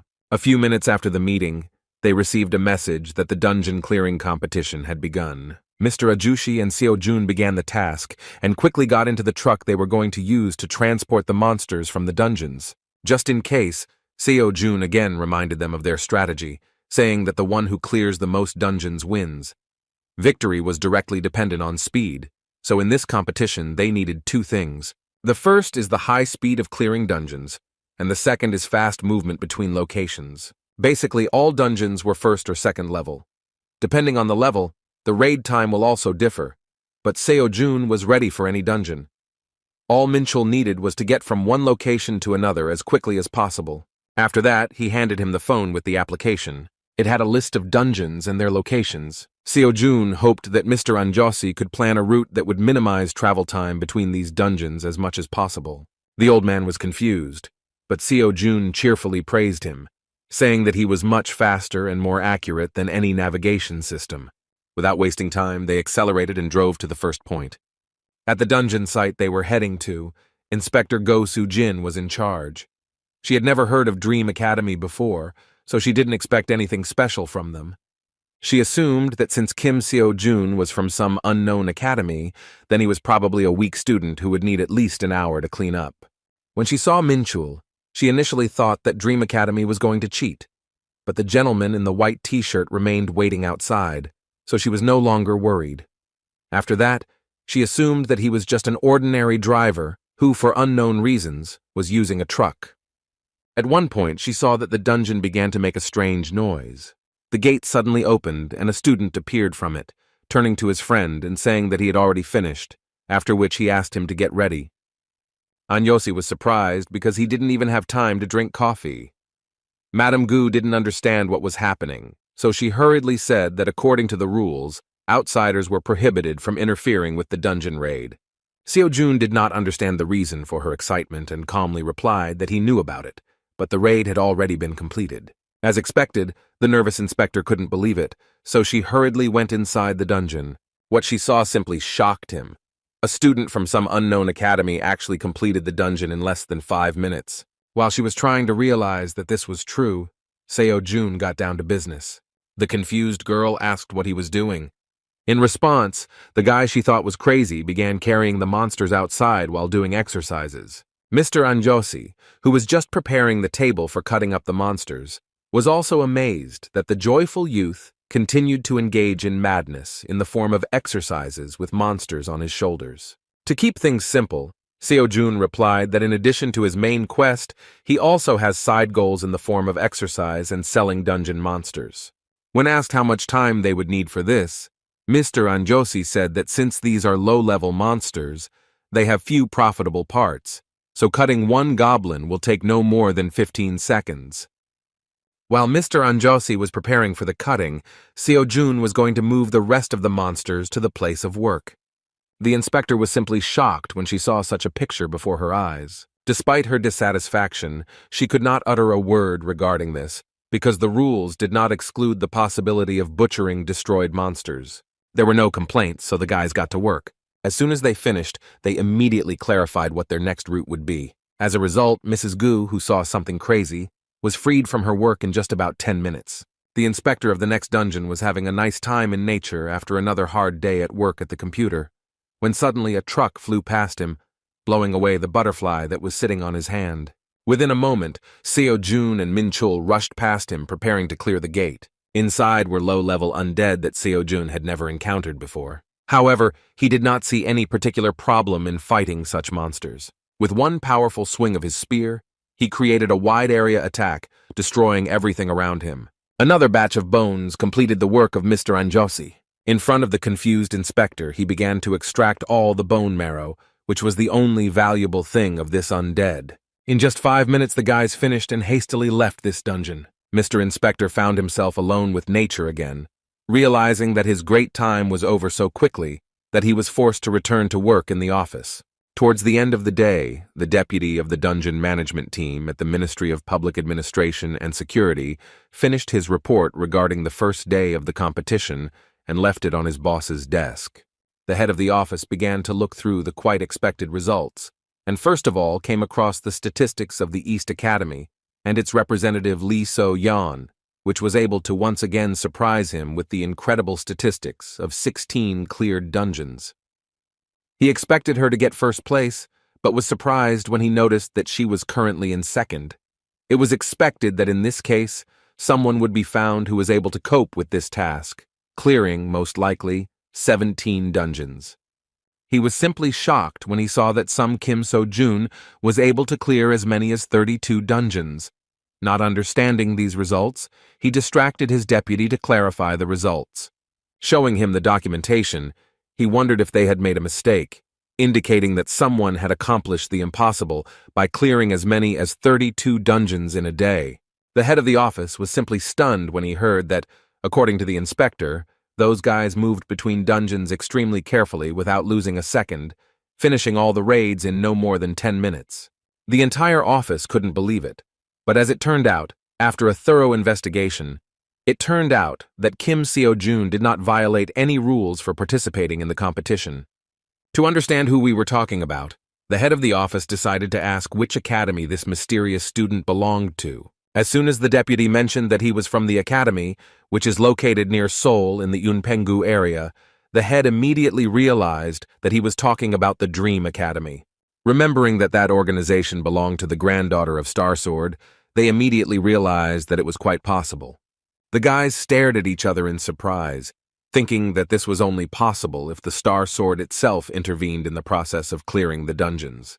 Meanwhile, Lee So-yeon, a student at East Academy, was forced to apologize for the fact that she somehow miraculously failed to take the championship on the first day of the competition. The head of the academy threatened that she would not get by with a simple apology, because they would suffer enormous damage if she did not get first place this time. In response, So-yeon promised that she would do everything possible to win. However, in response, she heard a question about whether an ordinary person could cope with the dungeons the way the winner of the first day did, because we were talking about as many as 32 cleared locations. Lee So-yeon thought that this would require completing raids every 10 minutes, but even so, given the distance between the dungeons, this is simply impossible. Rising from the table, the head surprised her with his opinion, saying that this is possible, but only if someone helps this student. Walking towards the window, he suggested So-yeon do what she did before. When he said that he would take care of the rest himself, his reaction suggested that he was going to go the route of deception. This vile man is her father, as well as a former A-class hunter who now serves as the headmaster of Vostok Academy. Lee Seok-man, addressing his daughter, asked her not to take such methods into her head, because in the end, this is the law of life, where the most cunning survive and what matters is who wins, and not who is right. Despite the internal conflict, she could not go against her father's words, because she completely agreed with such a true truth of the modern world. After leaving her father's room, she remembered his words that he believed that she would not act as stupidly as the idiot Jin-soo. Jin-soo remained in her memory as the guy who said that in the heart of a professional hunter, there must be something that she should never compromise with. His words seemed nonsense because everyone knew that in this world, money decides everything. However, the naive and simple guy insisted that if money darkens your heart, then the world will not seem the same. He promised that he would become a professional hunter, which would make people's hearts tremble. His words gave her false hope. She felt better being around him. This guy turned her life upside down, because he inspired her that she had hope of getting rid of the heavy shackles of such a reality. However, now that he was dead, she tried to forget about his words that were so firmly in her memory. The working day was finally over and the guys could sit down to rest. As for earnings, not taking into account costs and taxes, they managed to earn about 8 million won. As expected, Kim Seo-jun offered to split this profit equally. Despite this, Min-chul called himself a miserable driver, who would be satisfied with 30% of the total amount. After lengthy bargaining, Seo-jun, although he did not want it, still agreed to such an agreement. Uncle was no longer able to carry on a long conversation, so he didn't even mind that the little bastard still added a little money before his reward. Suddenly, Seo-jun asked why he looked like he wasn't surprised by anything. He wasn't even talking about money, but about how quickly he was able to clear dungeons. Uncle unexpectedly replied that he had actually already seen him in action at academic competitions, but did not want to burden him with calls. Seo-jun was very happy that he could work with such a person. For him, his uncle is a very straightforward person, but he is one who always encourages. After the loss of his parents, the guy had to pay his debts himself, and Mr. Min-chul took care of him, becoming a great support. Continuing the pleasant conversation, Seo-jun, paying attention to the recent success, asked if his uncle would like to open a transportation company. Min-chul didn't understand what they were talking about, because it was a lot of money, but Seo-jun promised that one day it would be possible for them. On the second day of the competition, the sensational dungeon robbers had already begun to be recognized. They were called dungeon cutters, because in addition to raiding, they managed to cut up monsters. In fact, a lot was said about them now, and it was hard for the next inspector to believe it until the moment he saw it with his own eyes. Now he was convinced that there were no problems regarding their work and did not mind them continuing to take care of the dungeon for which he was responsible. On the second day, their gap from second place increased significantly. The difference between them and Lee So-yeon was as much as 20 cleared dungeons. At this rate, victory was not far off, and it would even be strange if they began to lose ground. Seo-jun enjoyed every minute of working with his uncle and was glad that he was the one asked to come to the rescue. There were still 5 days left until the end of the competition, and all this time Mr. Min-chul worked without a break, trying to keep up with the incredible pace of the young student. To cheer up his uncle a little, he promised that if they won, he would treat them to something very tasty. Min-chul assumed that he could afford this because as a promising student, he probably eats food for the rich. Things were going very smoothly, and the young man said that he had a good feeling and now they simply had to win the main prize. However, on the third day of the competition, the situation suddenly changed. The unexpected oddity put Mr. Min-chul in an awkward position, and he suggested that the student take a look at the changes on the dungeon map. Seo-jun couldn't believe what he saw. All the dungeons in the area were booked. The nearest available place was at least an hour's drive away. It was clear that the fact that only those seats next to him were booked was not just a coincidence. A suspicious change in the activity of their competitors indicated that they were trying to stop their success. This was not according to the rules, so the uncle expected that competitors would soon remove the reservation. His instinct told him that this was not by chance. Seo-jun replied that they don't know for sure yet, so they should get to the nearest dungeon first. However, even after the next dungeon, the same thing happened. As a result, they managed to clear only 10 locations, while Lee So-yeon began to rapidly approach first place with a result of 25 successful raids. Seo-jun understood that something very strange was happening, so it would be impossible to do without help.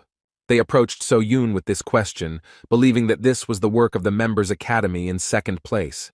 You can use the app to find out who booked dungeons, but not these ones. It was for this reason that Miss Park decided to contact the competition organizer. Seo-jun was still in first place, but he understood that at this rate, he would quickly give way to his competitors, because this was only the third day of the competition. Turning to his uncle, he said that now they would be forced to change their strategy a little, because there would simply be no time left to cut up the monsters. The gain was much more valuable, but even so, no matter how quickly he cleared the dungeons, the distance was inevitable, and even his uncle's talent could not overcome this obstacle. Suddenly, Seo-jun announced that he had a good plan to counteract. A very cunning thought came into his head, which surprised So-yoon and Manchul. Its implementation was supposed to make the efforts of competitors pointless. The next day, Vostok Academy representatives gathered together again to begin booking the dungeons. The Academy representative asked everyone present to be on guard, because as soon as Seo-jun appeared on the map, they would have to reserve the dungeons around him. The guys did not take their eyes off the phone, anticipating that they would be able to repeat the trick that worked last time. While all the participants in the cunning scheme were discussing the situation, a representative of the Vostok Academy noticed activity on the part of their main competitor. He shouted that everyone should get ready to book everything around his location. Like last time, he asked to make the reservation gradually so that it would not look too suspicious. The guys knew very well the essence of their business and asked the gentleman not to worry, but instead to make sure that he paid for their services on time. However, once they logged into the app, they saw that Seo-jun had booked a dungeon right next to Lee So-yeon, which could hinder her success. Moreover, they could not book dungeons near it, because according to the rules you cannot cancel a reservation within 10 hours if you have not completed the raid. The cunning plan of the Vostok Academy collapsed with unprecedented speed, and their representative suddenly felt a tremor. Meanwhile, as usual, the cold and imperturbable Lee So-yeon cleared the next dungeon without any problems. Returning to the chauffeured car, she surprised him by completing the task in less than 15 minutes. However, as soon as her driver looked at the map to select the next location, his face broke out in a cold sweat. They couldn't believe that their competitor would reciprocate and book all the dungeons around them, using the same approach. The competition's top players finished day 4 with nearly identical results. Seo-jun was able to stabilize the rankings with this approach, and using the advantage he gained during the first 2 days, he could comfortably win this competition. As it turned out, the director of the Vostok Academy was not very excited about such a move on the part of the competitors, and came up with another way that would allow his daughter to get first place if she continued to clear dungeons in the same spirit. On the 5th day, both sides competing for first place were forced to meet due to their dungeons being next to each other. The inspector, feeling some tension, said in advance that quarrels between participants were prohibited, and violation of the rules would result in disqualification. When both students approached each other to meet each other, Kim Seo-jun said that no matter who wins, everything should be fair between them. He recalled that this competition was started with good intentions. Lee So-yeon wasn't even going to admit that she was the first to cheat in order to slow down her competitor's pace. And yet, looking at Seo-jun, she thought about his words and remembered a friend who also constantly talked about good intentions. She believed that such a thing did not exist in this world, so she was not even going to believe his words. During her life, she learned that people are by nature selfish no matter what they do, and their actions are based on personal gain. That is why people help only when it is beneficial for them, so that they can then abandon you at the right moment. In this cycle, she saw no room for good intentions, so she, with a once again cool mind, continued to exterminate the monsters in the dungeon. As soon as she left the gate, she saw the surprised inspector who could not believe that the rumors about Seo-jun's madness were true. At that moment, something unimaginable was happening that even attracted the attention of Lee So-yeon. The madmen separated the monsters right before her eyes and then loaded them into their truck. The girl was surprised, while Seo-jun, with the dead monster on his shoulder, noticed that she finished the raid even faster than he expected. He then caught her off guard by asking if he could also take the monsters from the dungeon she had just cleared. Seo-jun couldn't miss the chance of such profit, while Lee So-yeon didn't mind. Still, she felt a little awkward at the way this strange student, who was her main competitor, behaved. Having grabbed the monsters from her dungeon, he began to cheerfully walk towards his uncle, while doing exercises. Noticing Lee So-yeon's attention, he explained that he was just doing exercises so as not to waste time. As for the monsters, he explained that they also bring in a lot of money, so he would not want to leave them in dungeons that would soon close themselves. In fact, Lee So-yeon quickly regained her former sanity, saying that it was a waste of time. She has not changed her opinion that there is no place for good intentions in this world, because Seo-jun only does it for the money. Her brother, who tried to force such an idea on her, once said that he would reach the level of a professional hunter, which would make people's hearts tremble. However, in a time when anyone can become a professional hunter, she saw it as nothing more than an ordinary profession, which is also practiced by selfish people. Meanwhile, Star Sword and Mr. Kalia went together to the 6th level dungeon, in which they suddenly discovered a 10th level monster. Mr. Star Sword dealt with it without much difficulty, but the reason why the dragon was here remained a mystery. Lady Kalia mentioned that when measured, this dungeon was definitely level 6. She assumed that the fool appeared here due to a possible distortion. Mr. Park considered this nonsense, saying that the distortion could not appear in this way, and it was more like the work of the Order of Truth. Moreover, he even said that this very much reminded him of the events that happened 30 years ago. In response, Lady Kalia admitted that she fully understood his concerns, but swore on the honor of the Order of Truth that they did not do this. Their conversation was suddenly interrupted by Young Jimin, the Star Demon's disciple. She said that she would investigate this phenomenon instead of her master, because unlike the Star Sword, old age did not spare him. After a short examination, Miss Chan said that she definitely felt an anomalous flow of mana from the destroyed monster, but it did not look like a distortion.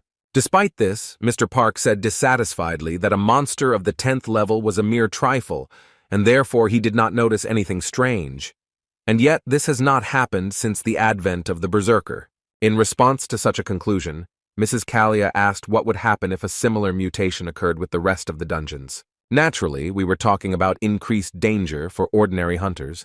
Even though the chance was low, Young Jimin still said that this case cannot be ignored. In order to find out the origin of these changes, she suggested gathering more information by asking the head of the Hunter Association to measure all the low-rank dungeons again. Meanwhile, something unexpected happened within Seoul. Experts discovered a very rare phenomenon, as many as 3 dungeons appeared in one place. This was the first time they had seen something like this live. The last few days have been simply terrible for the Dream Academy team. Wherever they went, the seats were occupied. Moreover, now they were haunted not only by the hunters, but also by the inspectors themselves. Returning to the academy, Mr. Minchul could not contain his dissatisfaction due to the fact that the inspectors turned out to be corrupt. Nevertheless, the second method turned out to be more effective, and it was simply impossible to win in this case with a counter trick. Seo Yoon literally flared up because of this. She shouted that she wouldn't do this anymore and now she would rebel even if she had to use her grandfather's name. As a result, they still managed to take advantage of their connections and stop such activities on the part of inspectors and hunters, as a new decree was issued on the rules of the competition. The past could not be returned, so Seo-jun counted on a few days of quiet work, but it turned out that everything was not so smooth. This time, competitors began to obstruct them on the road, creating false incidents that blocked the path. Everything is back to normal again, now Lee. So-yeon has even taken first place with a margin of 1 point. Dream Academy met again to discuss strategy. Those who prevented them from going further insisted that they had nothing in common with Lee So-yeon. The head of the dungeon management promised to deal with this matter directly. Seo-yoon also revealed that she recently learned that Lee So-yeon's father, Lee Seok-man, is actually the director of the East Academy where she belongs. Moreover, according to her, Lee Seok-man is a former A-level hunter, one of the few people his grandfather recognized. In fact, it wasn't really about the fact that this professional hunter is so strong, he's just tongue-tied, which is why he managed to acquire such connections. Because of these details, the director of Dream Academy was afraid that they would not be able to conduct an investigation, because even if they found out his involvement in the case, it would be too late. The tension from the hopeless situation took over and plunged the guys into a kind of temporary despair. So-yun, sighing heavily, apologized to the student for the fact that this was all she could do to help him. In response, the confused guy asked her not to blame herself, because all this time she had been helping them, supporting them, and giving them a chance to continue this competition. Mr. Minchul, in turn, supported his nephew's words, saying that So-yoon really did everything she could. The rest depended only on themselves. Noticing that Seo-jun had fallen silent, Mr. Minchul angrily asked him to say everything that was on his mind, so that So-yoon would stop worrying. Judging by his sly smile, he really was up to something crazy. The impudent Seo-jun again caused trouble for the Vostok Academy, because he managed to overtake them again. According to reports, he only started booking dungeons when he was already near them. Therefore, it was simply impossible to predict where he would go next time. Moreover, they decided to abandon the heavy truck.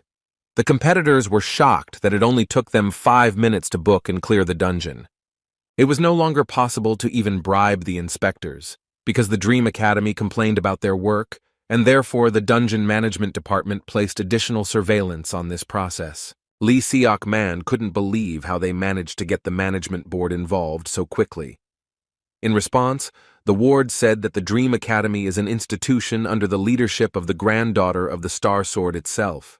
Naturally, after hearing this, the director of the Vostok Academy decided that there was no point in conflicting with him directly, so he ordered to find another way so that they would definitely win. The last day of the competition began, and Kim So-jong began to slowly regain his position. There wasn't enough time to win, but in the end, he at least managed to score as many points as Lee So-yeon. The cabinet of competition organizers was forced to assemble a higher commission. As expected, having met face-to-face, Seo-yoon and Seok-man began to make claims against each other, in which the director of the East Academy still continued to deny the fact that he was cheating. Their argument almost turned into a fight, and the director was forced to stop the conflict.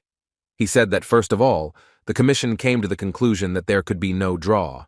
Plus, they didn't have solid evidence that Lee So-yeon cheated, so disqualification was impossible. That is why the commission decided that they would have to resolve this situation with a competition, which would eliminate the possibility of cheating.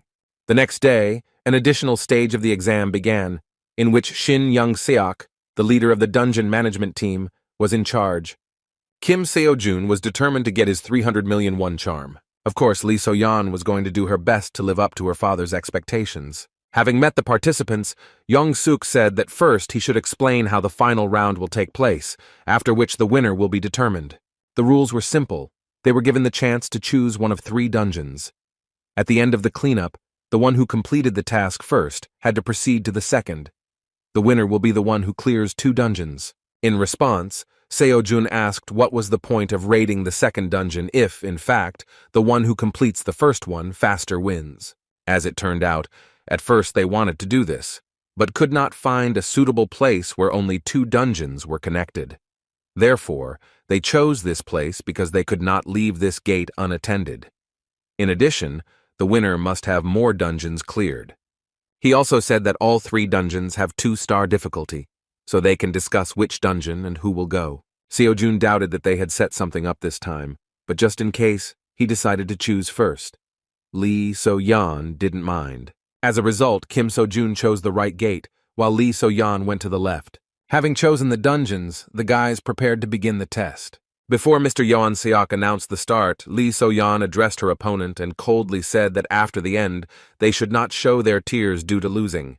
Seo-jun was surprised by her speech, because he didn't think that she was so unfriendly towards their academy. As soon as Yeon-seok announced the start, both students rushed inside their dungeons. Seo-jun walked inside and began to move forward at an accelerated pace. He still continued to think about So-yeon's words, not understanding what she meant. Still, victory was much more important than her brutality, so he put those thoughts aside for later and concentrated on the presence of monsters. Initially, he thought that he would meet ordinary kobolds, but not to mention them. He did not even hear a single sigh from the monsters, even though 5 minutes had passed since the start of the test. This dungeon seemed a little suspicious to him, because it seemed that the monsters were simply hiding from him, and yet he did not even think that this could be another trick of their competitors. However, within a moment he froze in place, feeling the monster's terrifying thirst for blood. The terrible scream spoke of one thing. This was not the monster we were talking about. Within a moment, a 4th-level monster, Manticore, with which he had already fought once, furiously rushed at him, but then she was extremely weakened. Seeing such an opponent, he could only assume that there was an error in measuring the dungeon. However, there was no time to think, so Seo-jun rushed forward with incredible speed and dealt a fatal blow to this monster. The Manticore was easily destroyed. Although he completed it in a matter of seconds, completing this dungeon took too much time, so Seo-jun rushed towards the gate, believing that Lee So-yeon had most likely already completed the raid. Within a moment, he was outside, expecting that his rival had already taken the second gate. Turning to the inspector, he nervously shouted that he had met a Manticore, Pointing his finger at the gate, he asked the inspector to make sure that this could not be a second-level dungeon. As expected, Yeon Seok was surprised that this guy could handle such a monster alone. So June, considering this unfair, demanded revenge. Still, the inspector fully understood his request, but there was one nuance. It was difficult for them to cancel the competition at this point. When asked what was the matter, Young-suk unexpectedly replied that member Lee So-yeon had not yet come out of her dungeon. The girl who entered the ominous gate, in which there should be nothing worse than kobolds, had been there for more than 10 minutes. Her dungeon had also been corrupted, and a monster even worse than her competitor was waiting for her, Lee. So-yeon, although she was a strict older sister, always took care of her brother. Still, she did not understand his kind soul in such behavior, so she was wondering why he did not listen to his father. Jin-soo was not stupid, but he seemed naive, saying that he did not want to cheat for his own gain, even if he had to go against his father's words. He always idealized the work of a hunter and insisted that if you are a professional, then there must be something in your heart that you should never compromise on. His sister could not come to terms with his gentle nature and constantly reminded him that his people called him a reckless fool. She believed that all the problems in this world only come from kindness, and therefore those who cannot take care of themselves should not try to jump over their heads. But no matter how much she scolded him about the fact that the era of the heroes he was talking about had already passed, he still looked at her with kind eyes, full of hope and sincerity. Despite all his sister's attempts, Jin-soo did not agree with such a true world. With a kind smile, he continued to repeat that there are as many heroes as there are conscientious and incorruptible politicians. One day, on a cold, rainy evening, a terrifying event occurred. What Lee So-yeon feared most happened. Jin-soo died while protecting some stranger. The tragedy that shocked the girl did not bother their father much, who raised them cold-blooded, ready for the realities of this world. Lee So-yeon promised that she is not like her reckless brother. She believed that he died trying to help others, not knowing his place. The news that the competitor had still not come out of her dungeon haunted So-jun. Based on this, Mr. Yeon Seok stated that the Dream Academy student won even under such circumstances, so he should not demand revenge. They had no right to refuse, but the offer still remained strange. Lost in thought, the guy realized that something was clearly wrong here. He was sure that the dungeon measurement error was not just an accident, but most likely another trick from Lee So-yeon. However, it has now become clear that she also got into similar troubles. The deputy head of the dungeon management, who arrived to remeasure, suddenly reported that his device began to produce some strange results, and suddenly showed the 4th level of difficulty of the dungeon that Seo-jun had cleared. At that moment, Seo-jun was lost in thought, remembering the conversation with the Star Sword about distortions. The conversation between Mr. Yong-seok and Deputy Kim only confirmed his terrifying guesses because during the 20 years of their joint career, the device for measuring the level of danger had never failed. The situation was quite dangerous, so they decided that they should call professional hunters to investigate the incident. But at the moment when Mr. Yong-seok wanted to inform Seo-jun that they had identified an error due to which the competition would have to be postponed, the guy disappeared from sight. Meanwhile, Lee So-yeon was already seriously wounded and lost her left arm in the battle.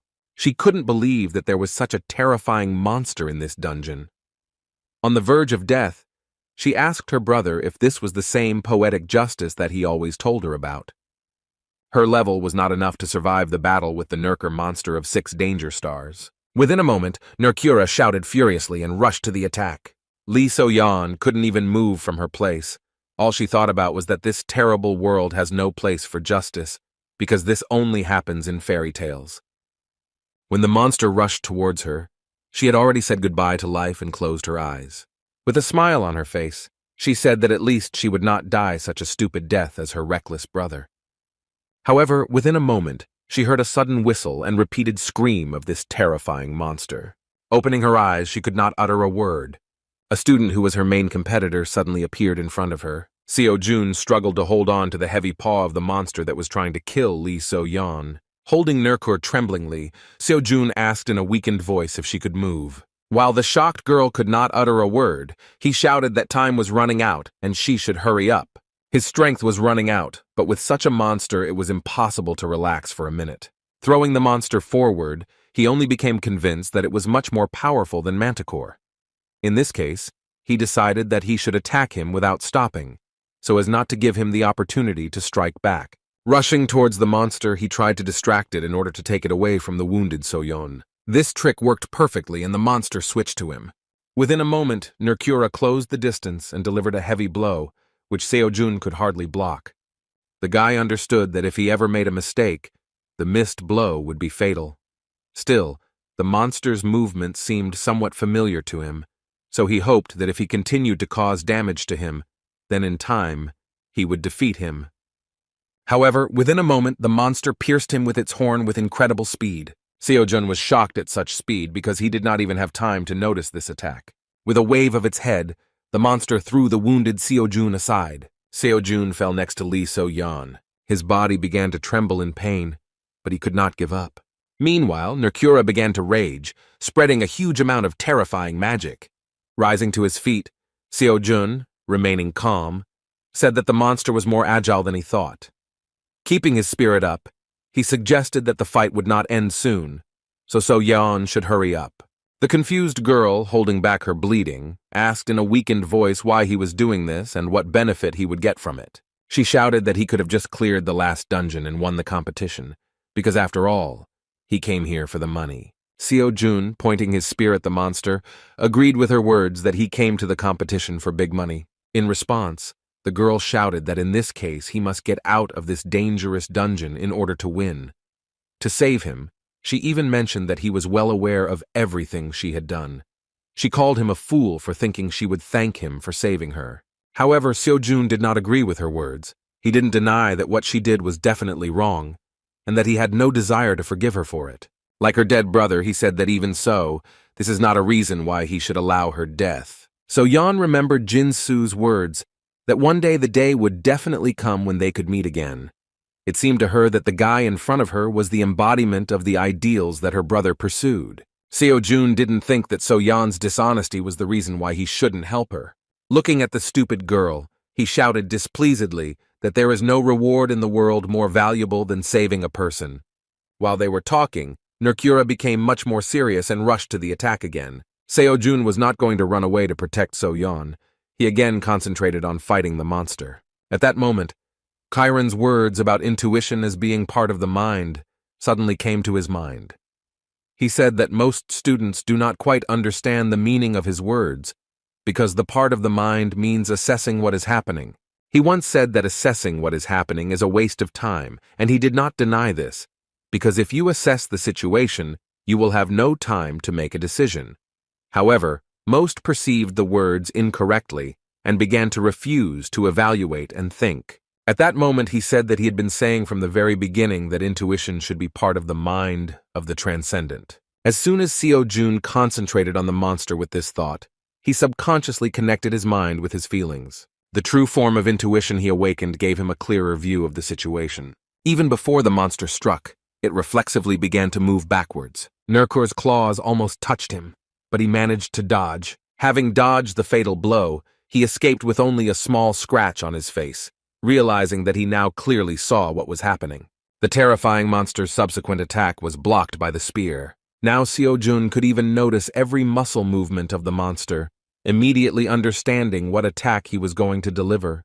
Jumping up, he managed to avoid the long horns of the monster, which once pierced his body through. At this rate, he could hold out until the professional hunters arrived, because the inspector, most likely, had already called them, so they should soon come to the rescue. But on the other hand, time was running out because So-yeon was seriously wounded and her strength was running out. Seojun didn't know how long she could hold out, so he had to hurry. There was no time left for inaction, so Seojun, pushing off the nearest wall, rushed to the attack. Attacking was the only right decision, and he, releasing an aura of mana, aimed at the terrifying monster. The monster did not have time to move, but its mana armor was at a completely different level, so it did not yet feel the danger. Approaching the monster, which used even more magic to strengthen itself, Seojun began to instinctively sense its advantage. Even though his whole body was screaming that he would not win, he still had no intention of retreating. By spreading the aura onto his spear, he strengthened his weapon many times over. With a furious cry, without changing his trajectory, he delivered a powerful blow to the 6th-level monster. Looking up, Lee So-yeon couldn't believe how much effort Seo-jun put in. While in front of her, he received another serious wound, but continued to stand, leaning on his spear. The girl could not believe that this terrifying monster of the 6th level was defeated by the forces of a student. Seo-jun managed to do it and exceeded his limits.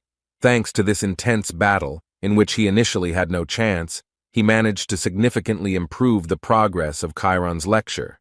Taking the wounded So-yeon by the arm, he hesitantly said that he didn't know if he would die of embarrassment trying to help her. Seeing her condition, he asked if she was alive. He was really worried whether he had tried so hard in vain. In a weakened voice, So-yeon replied that she was still conscious. Hearing her voice, Kim Seo-jun breathed a sigh of relief. While So-yeon looked around at the defeated monster, Seo-jun asked her to concentrate on her well-being, because they no longer have time to delay with her condition.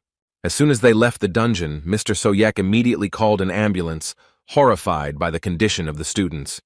So-yeon, lying on the ground, suddenly said that despite what had happened, she still did not consider Seo-jun her benefactor, because she still regarded his action as a mistake. Sighing heavily, student Kim said that he didn't care, because he didn't want to save her. As soon as the news of the dungeon clearing competition came out, the community went wild. The fact that a 6-star monster appeared in the 2nd-level dungeon was not a measurement error, because there had never been a single case before when the difference in levels was so large. This situation attracted the attention of not only ordinary people, but also the association and the government, who, in turn, were of course surprised. The news that Dream Academy student Kim Seo-jun had defeated Mercura spread with incredible speed and amazed everyone. Meanwhile, Mrs. Kalia learned that the Apostle of Temperance was waiting for her to visit. Her assistant suggested that this most likely related to the curvatures that originated in Korea. Young Jimin, who is investigating such distortions, was sincerely amazed that the person who dealt with the monster belonged to So-yoon Academy. Mr. Starsword hid his true reaction in her presence by calling Seo-jun an ugly dwarf.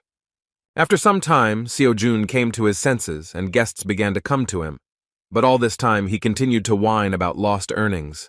Mr. Min-chul didn't understand the reason for his worries, because he almost didn't know how to fight a 6th-grade monster in a dungeon. As it turned out, at the end of the competition, the commission decided to make a draw, dividing the prize in 2. Seo-jun fumed, saying that in that case they could decide the winner through a game of mokjipa, but he left out the detail that So-yeon lost her left arm. The cunning Seo-jun was counting on this. His uncle said in surprise that because of the mania for money, he had lost his humanity. The ridiculous dialogue about how to determine the winner was interrupted by So-yoon. Looking at Seo-jun, she excitedly asked if he was okay. Uncle Min-chul answered for him, saying that he was just crying because of a draw. Hearing this, So-yoon was surprised, asking why they decided that. She revealed that Seo-jun was the sole winner. As it turned out, Lee So-yeon personally gave up her first place, and including this, she also revealed all the fraud done during the competition and blamed it on her father, the director of the East Academy. Seo-jun couldn't believe that Seo-yeon, who said he made a mistake by saving her, would suddenly act in such an honest way. As it turned out, So-yeon had already visited her competitor, who even conveyed her words to them. She still believed that Kim Seo-jun had done wrong when he saved her by breaking into her dungeon. But as it turned out, she now admitted that this was her personal mistake. To So-yoon, these words seemed like a mystery, but it was a message directly to her student, who wondered if she had suddenly changed her mind. With a joyful expression on her face, Seo-yoon concluded that their academy now has every right to receive 300 million won for first place in the competition. In addition, the government took responsibility for that unforeseen incident, so it offered him benefits, and, if we talk about only the most important ones, it is Seo-jun's tax exemption for prize money and 100 million won as a bonus. Seo-jun shouted with joy, because he did not even expect that in addition to the main prize, he would suddenly have another large sum. So-yoon noted that this is only a bonus in words, but in fact it is compensation for damages for their oversight. While Seo-jun was trying to calculate his total balance, which was already over 400 million won, the director of Dream Academy said that there was more to come. Thanks to winning the competition, their academy was finally promoted to 3rd grade. Thanks to Seo Jun's winnings, they have met the evaluation criteria and now have several privileges available to them. What's most important for Seo Jun is that you can now clear level 4 dungeons. Seo Jun could not hide his sincere joy, because in previous competitions he was worried about being promoted to the 3rd class of the academy level and rewarded for 1st place, but now he received a decent payment for his efforts. Things suddenly picked up and this hard week was completely worth it. With a kind smile, Seo Jun said that now they can slowly recruit other students for themselves. Distracting his joyful nephew, Minchul admitted that the young man's affairs were rapidly going uphill. In response, Seo Jun, who now had money, finally regained his humanity and offered them a lavish dinner at his own expense. The opportunity not to deny himself anything turned out to be temporary because Seo Jun remembered why he needed such an unimaginably huge amount. When he entered the Transcendence store again, he saw that the price of the spear had risen to 400 million won. Only recently the spear of Longinus was worth only 100 million. The problem is that he did not know how the cost calculation works and how he could wait for the moment when the price would be the most favorable. He wondered if there was a way to calculate it, or if the price would continue to skyrocket. Such thoughts made him worry that if the price continued to rise, then not only would he not save money, but he would also lose a lot of money. He didn't want to be left without a penny again, so he had to make a decision. In this case, he decided to look at other options, and first of all he liked the Aphrodite belt, which could attract the opposite sex, as well as Gleipnir, a chain that helped defeat the dragon Fenrir. The product looked good, but he was wary of buying blindly because he had not interacted with the market before. In addition, the price was suspicious, because such things on the normal market would cost billions of won, not millions. It was also interesting why the store did not write in detail about the product. Because of this, he had to guess what the weapon's advantages or disadvantages were based on the brief description. Interaction with the market seemed to him like buying a pig in a poke. It was possible to find out for sure whether the product corresponded to the description only after its purchase. While thinking, the brilliant idea came to his mind to visit the community store website to find customer reviews. For some reason, he didn't have an ID, so he couldn't comment, but he still had the ability to view other people's comments. To his surprise, he immediately came across a huge post from some anonymous student that he had bought himself as many as 100 different weapons and created ratings for each of them, mentioning important characteristics. The first was the Shield of Aegis, also known as the Shield of Aeggiok. According to him, this is complete crap, and you should think about buying it. Although he is able to block any strong attack, the shield has a jellyfish head in the shape of a sun, which brings problems. Well, because of this head, he has the ability to turn a target into stone if the subject looks at him. However, the owner is also exposed to this risk, and there is simply no way to control the ability. In general, because of this ridiculous property, an anonymous student called this shield garbage and gave it only 2 out of 10 points. There was even room for a joke in this comment, and the author noted that this shield would be quite suitable as a gift to a close friend. As he read further, Seo Jun began to laugh, because initially he thought that the author was joking, but he actually bought as many as 100 items and made a very long list. Seo Jun became interested in an item called kibisis, which at first glance is an ordinary bag for carrying light things. As it turns out, this bag has spatial magic that helps expand the space inside and stop the flow of time in it. The author also believed that it is better to buy this kind of product as a replica, rather than an expensive original, which does not even match its price. Since it is a replica, it only reduces the weight by 70%, and the internal size is not infinite, but quite large. This was the first review in which an anonymous student was ready to give 10 out of 10 points, passionately recommending the item and promising that if he bought it, the buyer would definitely not regret it. Seo Jun remembered that kibisis has the same name as the pouch possessed by the goddess Hera from Greek mythology. She gave it to the hero Perseus, who, with the help of this item, managed to defeat the jellyfish. When he went to the market to calculate the individual price, he was surprised that it was only 100 million won. Considering this, he thought that this was quite a useful thing, because when carrying out raids, he would immediately be able to put monsters and weapons inside. The only downside was that it does not completely reduce weight. However, after a moment, the realization came to him that this minus could play into his hands. Kibisis will be very useful for him even without a complete weight loss, because he will be able to put everything in this bag to make doing the exercises even more convenient. Seo-jun decided that he simply had to buy this item. 3 days later, he left the hospital and prepared to go on a raid with new items.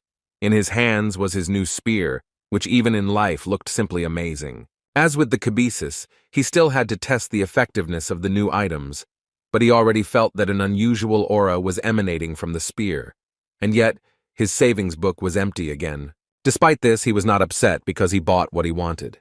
He hoped that these items would be worth the investment, which he could earn at any time. Standing on the street, Seo-jun was suddenly noticed by Seo-yoon, who realized that he was going to a dungeon raid, so she excitedly said that it would be better for him to take a short break. He replied that he was fine and there was no need to worry about it. He admitted that he couldn't just sit back, knowing that he needed to earn more money. So Yoon was surprised and said that in fact, he only recently received a big cash prize. She was simply shocked when she heard that he had already spent every last penny. Looking at his weapon, she understood without words how he managed to spend a huge amount in a short time. Seo-jun decided to buy a spear and a strange bag despite complaining about his empty pockets, but he looked happier than he had ever seen before. When Seo-yoon found out that he spent everything again, she became furious, but this is his personal responsibility, so she refrained from liking it. The guys went to the nearest 4-star dungeon. Seo-jun asked So-yoon to be careful and stay close, because if it becomes dangerous, it will be easier for them to fight against the sudden attacks of monsters. Taking a few steps forward, they noticed that the statues suddenly came to life. They were gargoyles. While spinning his spear, Seo-jun thought that since this was a 4-star dungeon, the monsters here should have the highest defense rank. Rushing to attack, he decided that in this case the gargoyles would be ideal for testing the strength of the Spear of Longinus. At first, he decided to use it without investing magic to see what damage his new weapon did. No matter how strong a level 4 gargoyle was, he was sure that the Spear of Longinus would definitely be able to inflict at least some damage. In case of danger, he was going to strengthen his attacks with magic in order to deal with the monsters without any problems. However, what happened next simply shocked him. Having come into contact with the monster, the spear easily tore it into 2 parts. Seo-yoon and Seo-jun immediately looked at each other, not understanding what had happened. The mentor did not understand at all why the student was asking her about this, if he himself made this incomprehensible blow, which, without investing force, cut such a monster in half. Seo-jun decided to check the spear again, and, as it turned out, his own aura was more than enough to not sense such monsters.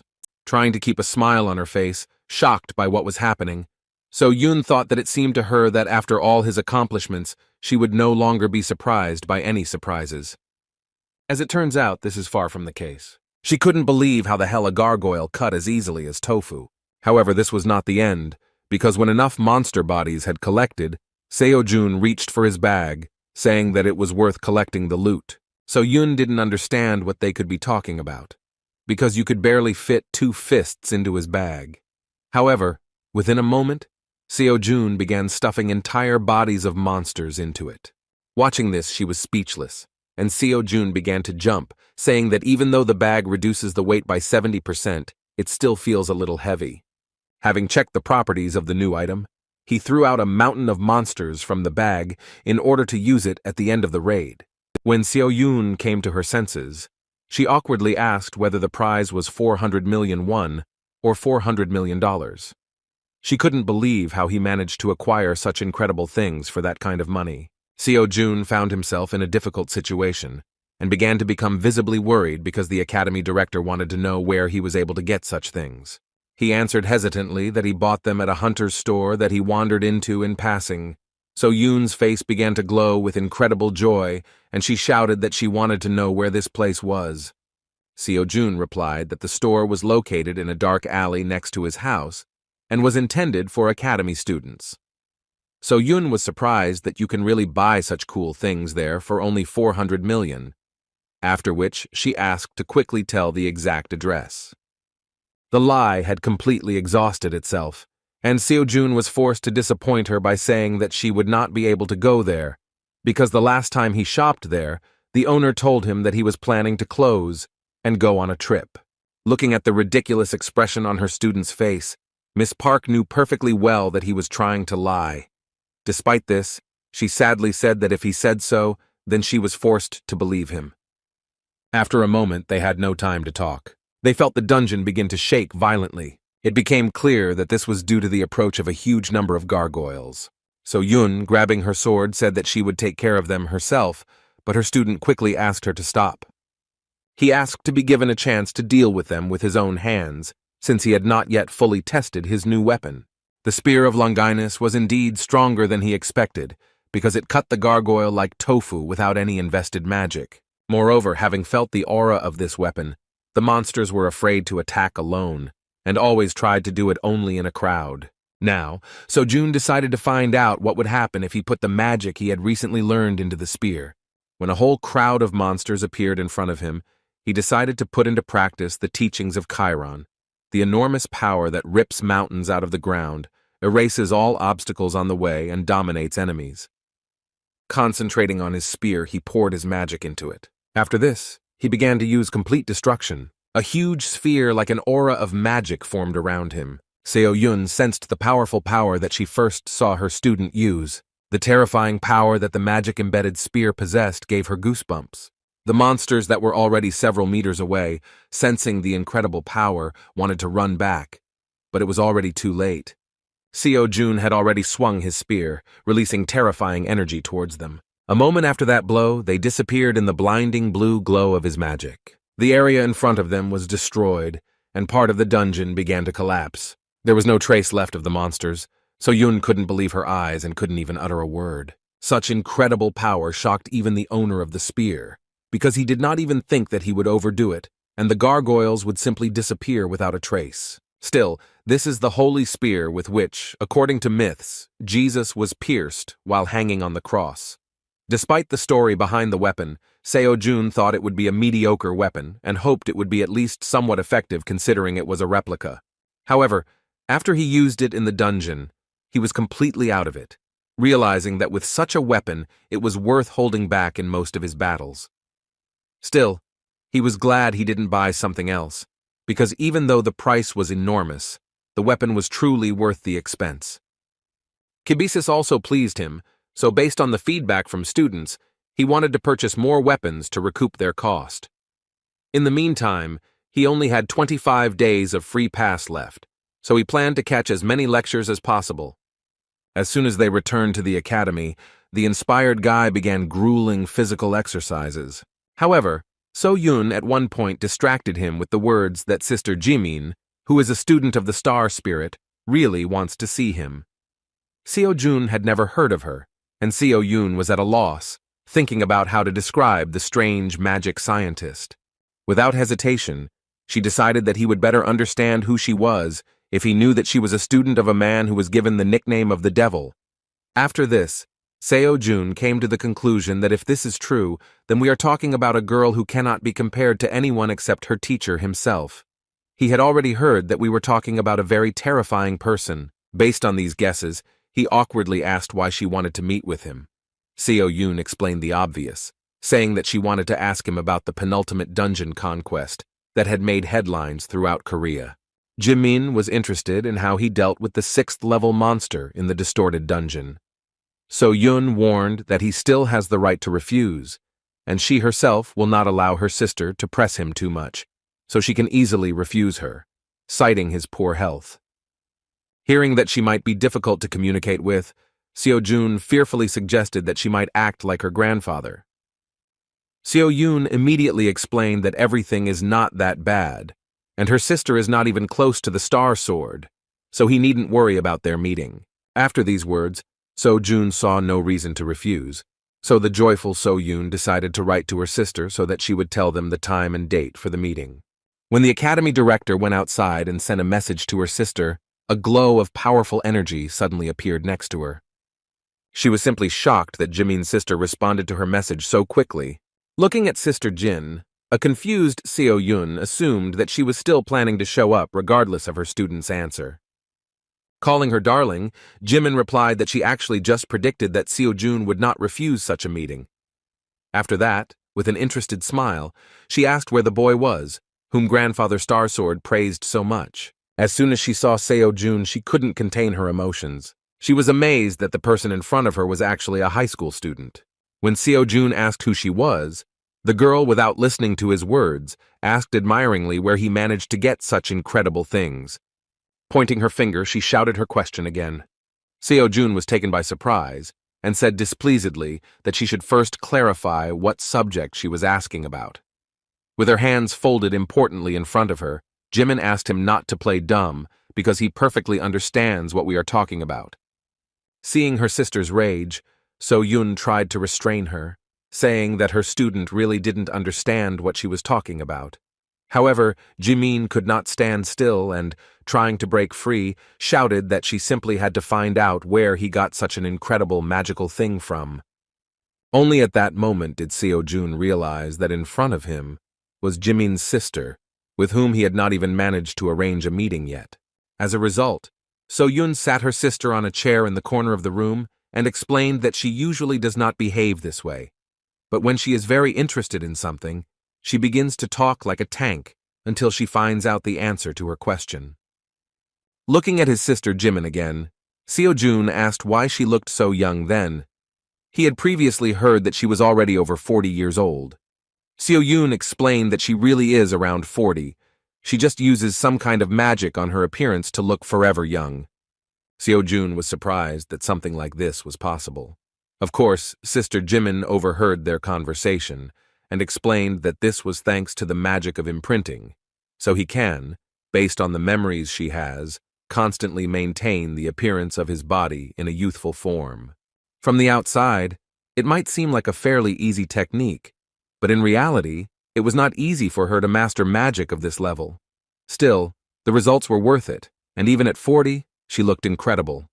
Having shouted that she answered the young man's question, Jimin again impatiently asked where he could get such a magic bag, after which he pointed his finger at Kibisis. As soon as Seo Jun picked up this magical artifact, Jimin rushed towards him with shining eyes to take a closer look at it. She wondered how it was even possible to create such a miracle and how it contained such a large space. Seeing Jimin's behavior like this, Seo Jun awkwardly asked the director what else she had managed to tell her. As it turned out, So Yun did not mention his incredible artifacts at all. She herself, as an incredible magician, was able to easily notice such things. When Seo Jun said sickeningly that he himself did not see anything in Kibisis that could delight her, the devil's disciple nervously shouted that he must have fallen from the oak tree, because this is the coolest thing that she could previously only dream of. Calling this item an incredibly rare treasure, Sister Jimin began to talk so much about its amazing properties that Seo Jun's ears began to droop, and he was afraid to think about what would happen if some blacksmith saw his spear of Longinus. Within a moment, Jimin began screaming that she wanted to buy it. At first she said that she was ready to pay as much as 500 million won for it, but after that she completely doubled the amount to 1 billion. Seo Jun and Seo Yun were simply shocked. The student wondered if this was too high a price. In a calmer tone, Sister Jimin said that considering the value of the bag, it was worth it. Especially since if she had seen something similar in the store, she would have paid many times more and would not have been able to return the money in installments. When she began to rush Seo Jun to make a decision, he thought that if she had found out that he bought it for only 300 million, because it was just a replica, she would hardly have offered such a thing. He understood that she really had a similar amount, and it would be very useful to him because with 1 billion won, he could solve the problems with buying a lecture. Despite this, he was forced to answer with a downcast face that this bag was not for sale. So Yun was surprised, because just recently he had said that he desperately needed money. After hearing her proposal rejected, Sister Jimin couldn't stand still and wanted to know the reason. She couldn't believe that even 1 billion won was not enough, but she was willing to listen to his counter-offer. Sighing heavily, Seo Jun knew that he had no choice but to let her try to use this item to see what the problem was. As soon as he picked up the pouch, He felt that her energy did not match his master's, so he began to release a defensive technique that hit her with a powerful electrical charge. Jimin's sister couldn't understand what happened, so Seo-jun calmly explained to her that no one else could use this item except him. Since no one else could even touch his things, resale was out of the question. When he purchased Kibisis, the Academy system informed him that reselling this product to a non-Academy student was strictly prohibited, as it was developed by previous students for the next generation. Even though Jimin gave up on trying to get the pouch, she was still fascinated by the mere fact that Kibisis has 5 different types of magic spells, including a protective one. She began to obsessively wonder where he managed to buy this item. She was willing to pay as much as 10 billion for information about where such items could be found. But as expected, the obvious lie from Seo-jun's mouth made it clear to her that an honest answer was out of the question. Taking into account his situation, she said that then he should help her in one matter. Since she could not use Kibisis, she asked him to help by participating in her venture. She promised that there would be nothing difficult about it, and besides, it would be for money. Naturally, we were not talking about 1 billion, but Seo-jun was not against any amount. He was surprised that even when Jimin found out that she would not be able to buy his item or use it, she decided to resort to a very cunning method, hoping for help. She understood perfectly well that if someone else just wanted to touch the bag, protective magic would work. However, it will be a different matter if the owner of the bag himself helps with this matter. There was little time to make a decision, but Jimin glared at him so much that he couldn't refuse her. Seo-jun didn't mind helping if she paid him decently. The joyful sister jumped up, anticipating an incredible exploration. He immediately said that sometimes he is very busy, so it is better to notify him in advance about when to start. Jimin replied that it would be a little later, and she would inform the date and time in advance, and then they would go to the laboratory together. After that, she finally remembered the reason for her visit. Seo-jun immediately assumed that she was interested in the penultimate conquest of the dungeon. Jimin was ready to listen to a detailed account of what happened that day. Over a cup of coffee, she learned that Nerkura somehow ended up in the dungeon, but the magic cast there could not detect him. It seemed strange to her that the academy student was able to defeat her, but Seo-jun, without looking away, said that he was just lucky. Jimin could not accept this answer, because we are talking about a 6-star monster, and even a high-class professional, when fighting him, was raked and carried away quite a few times. Still, any person would have suspected something was wrong, because even a professional could not defeat him. He was unstable only to the magic he used, so Seo-jun understood that it would be scary to imagine what the outcome would have been without Merlin's training. Remembering Merlin, he wondered if it could be that the theory discussed in the lecture could be applied in their world and in this particular situation. Jimin was already looking at him with suspicion, but Seo-jun, not wanting to talk about the battle with the monster, asked if he could express one theory that was firmly lodged in his head. Jimin was surprised, but was still ready to listen to the strange young man. In response, he mentioned that everyone knows that magic and aura are directly dependent on mana. He wanted to touch on the topic of how mana is used and how it relates to their world. He warned in advance that this might sound absurd, but perhaps there would be some truth in his words. After these words, he suddenly assumed that the deformation of the dungeons was somehow related to the influence of mana. Hearing this, Jimin jumped up and asked him to tell him more about his theory, not missing a single detail. Seo-jun began with the assumption that magic and aura still tend to be distorted. He wondered whether the deformation would be related to these distortions. Merlin often mentioned in his lectures that after using one or another magic, one could even distort the space of their world, so the student considered that based on this, the assumption was valid. Applying the knowledge gained in the lecture, he still suggested that the deformation of the dungeons could be caused specifically by someone's will, and all because the deformation is not a natural phenomenon, which could mean that it could only be the result of outside interference. Seeing how Chinmin suddenly fell silent, Seo-jun began to get nervous, thinking that he had in vain raised such a stupid topic in front of the brilliant magician that he would most likely simply laugh at his words. To relax the situation, he began to awkwardly scratch the back of his head and said that this was just a theory, which most likely sounded too absurd, so you shouldn't pay attention to his words. However, as it turned out, Jimin was simply shocked by his assumption and even thought that he was also a magician. Seo-jun was confused and replied that he was just an ordinary beginner hunter. In response, Jimin impatiently shouted that she didn't understand how he could come up with this theory.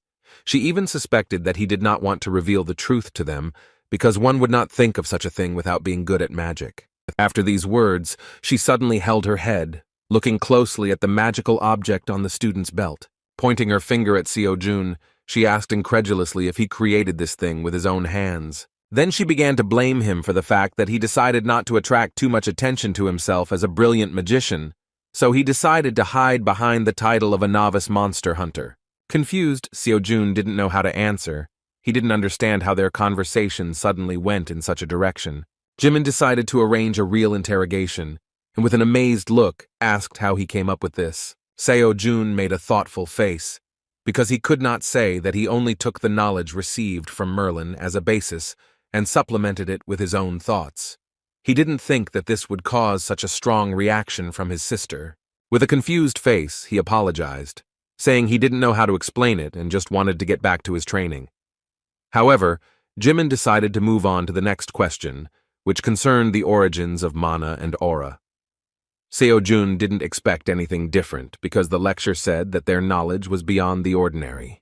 Be that as it may, he is an ordinary student who dreams of becoming a professional hunter, who has no knowledge of magical sciences at all.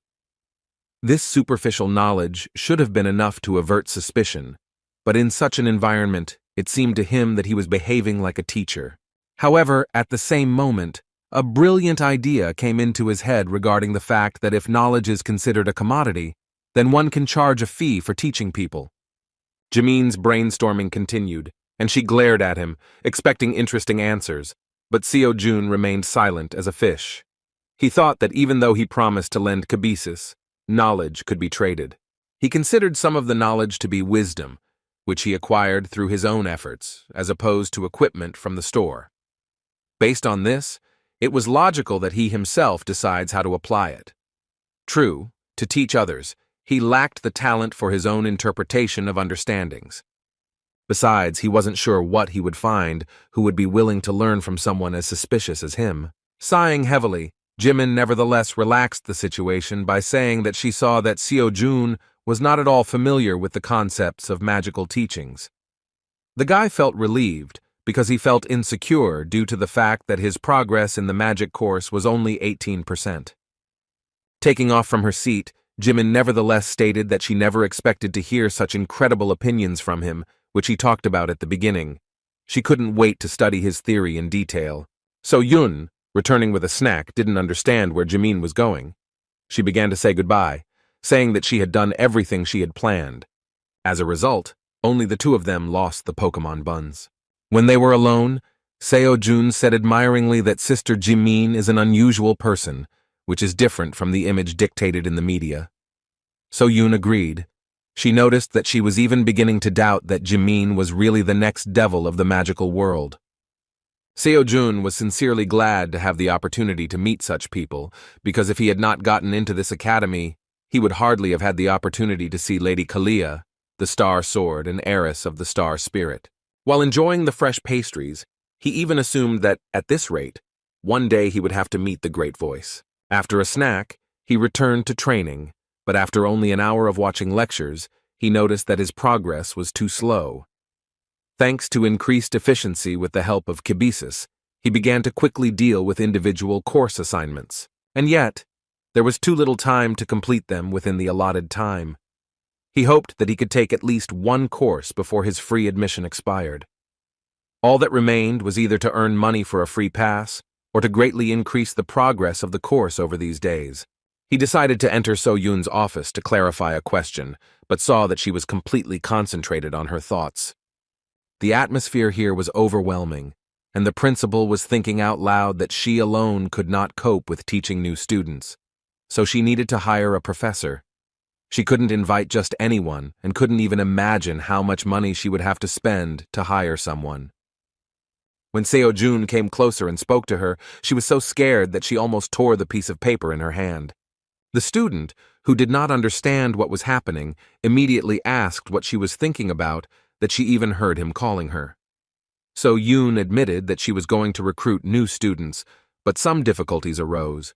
This meant that even she, as a director, was having a hard time right now. And yet he turned to her with his question. Seo-jun wanted to know if there was any competition going on soon, like the previous academic competitions or the recent dungeon clearing competition. He was most interested in the next 20 days. So Yoon, looking at the schedule for the next month, sadly said that there are no such events. Seo-jun was upset that at the end of the lecture trial period, he still wouldn't have the opportunity to get some good practice on his skills. The next interesting event will be the Hunter Training Exam, but it will take place only in a month.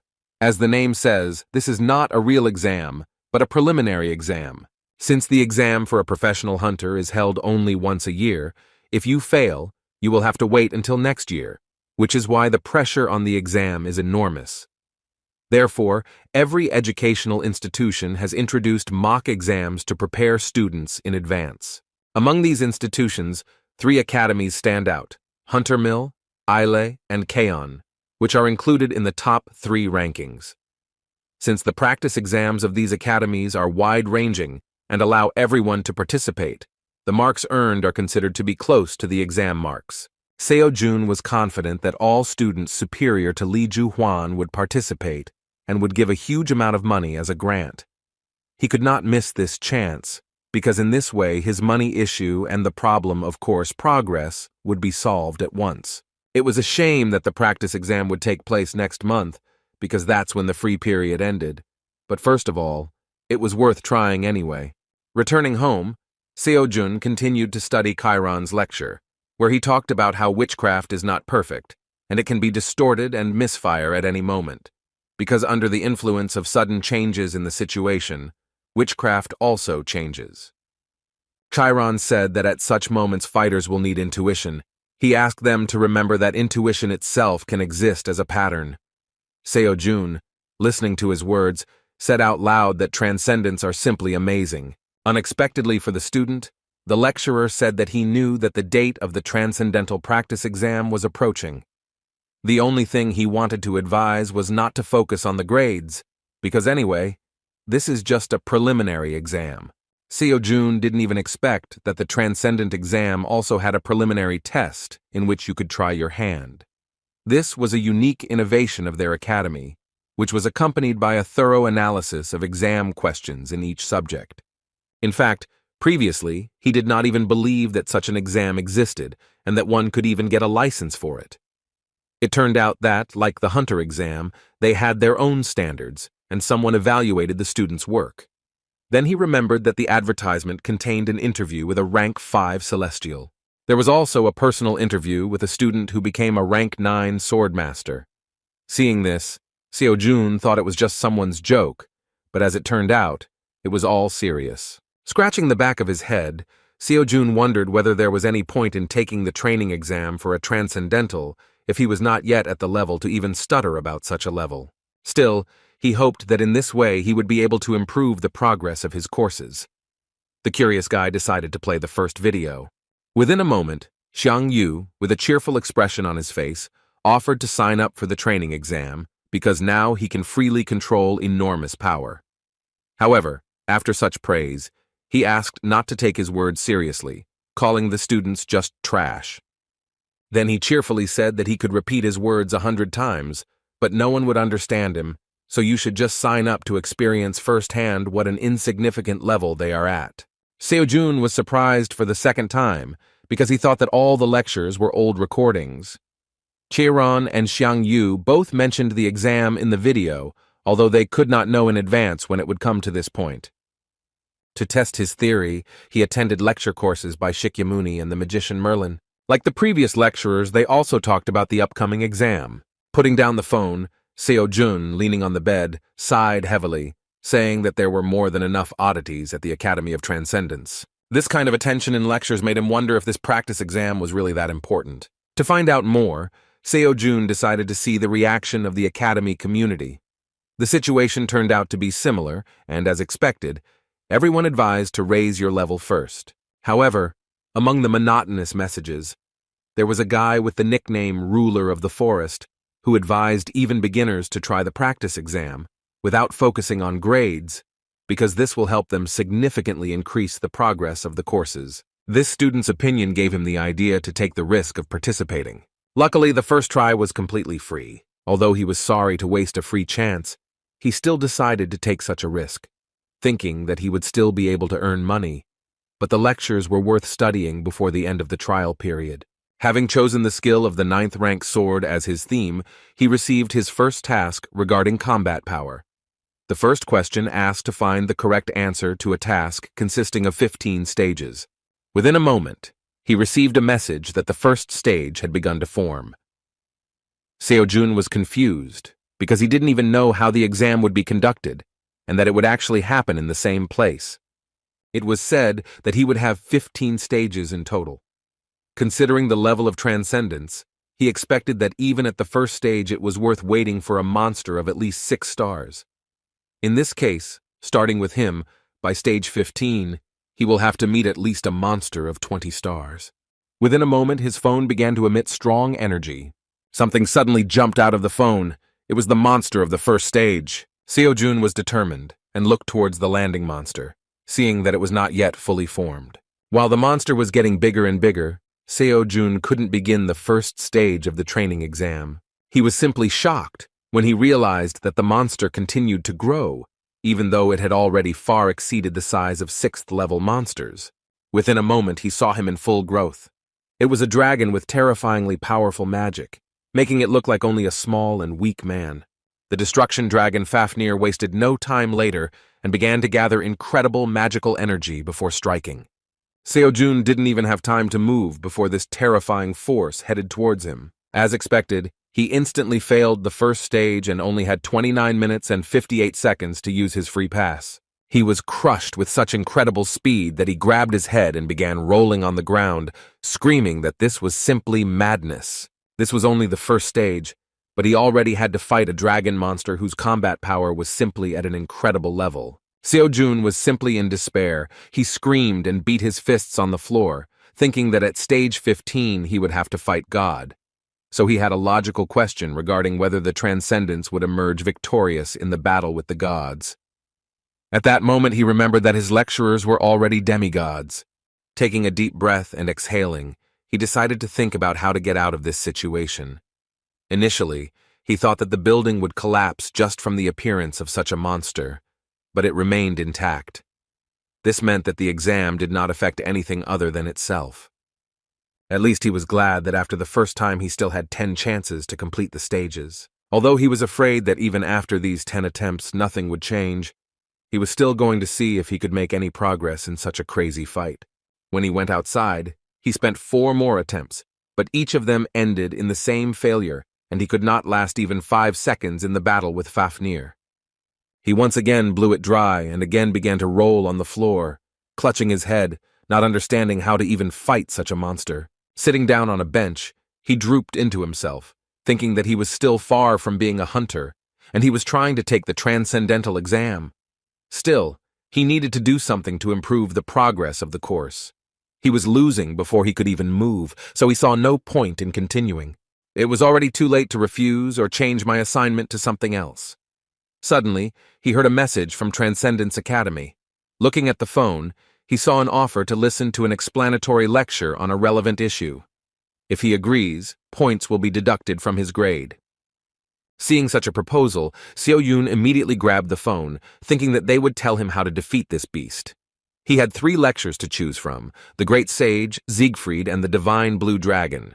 What he was counting on most was the lecture of the Great Sage equal to heaven. He hoped that his lecture would somehow help him with this battle. Turning on the lecture, he heard that Sun Wukong knew that the task of the first stage of the training exam was the battle with the Dragon of Destruction Fafnir. With a kind smile on his face, he said that in fact, this is a task of attentiveness, due to which it causes some difficulties.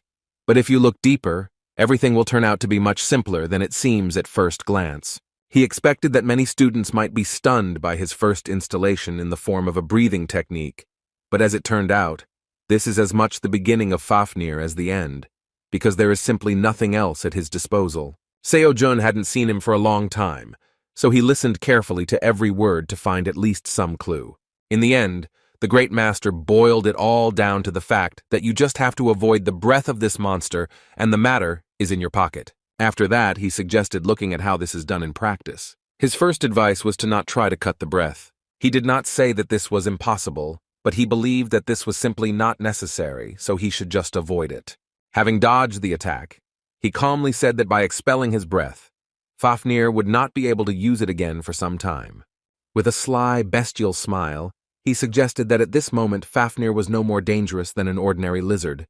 Naturally, in this case, he suggested simply beating her like an ordinary monster. With these words, he struck with incredible power, which is the first form of his spear technique called meteorite fall.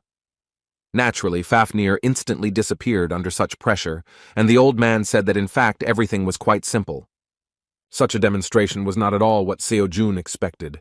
Calling this an easy stage, the lecturer said that the task was aimed only at testing the ability to understand the situation. Seo-jun couldn't believe that this was actually an expository lecture. He plunged into severe despair and literally lost his own identity from the realization that he was unfamiliar with the concept of clarification used by transcendental-level masters. The second lecture was no less useless, since the divine blue dragon simply stopped Fafnir's attack with lightning breath. Naturally, Seo-jun was not a dragon and had no idea what to do with this information.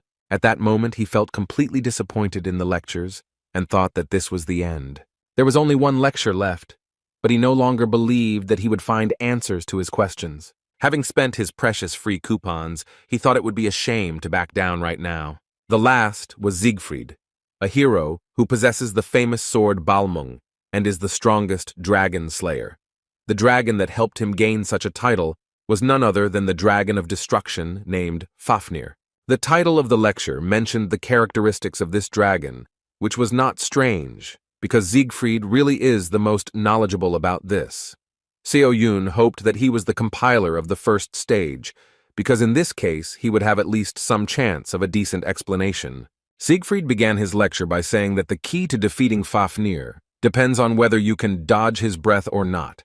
He said that a student just needs to be able to dodge the flames to achieve the goal. As soon as Seo-jun heard these words, he immediately lost hope and decided to stop the lecture. However, he immediately changed his mind when Siegfried said that he was probably watching this lecture, because for him, dodging the dragon's breath was not so easy.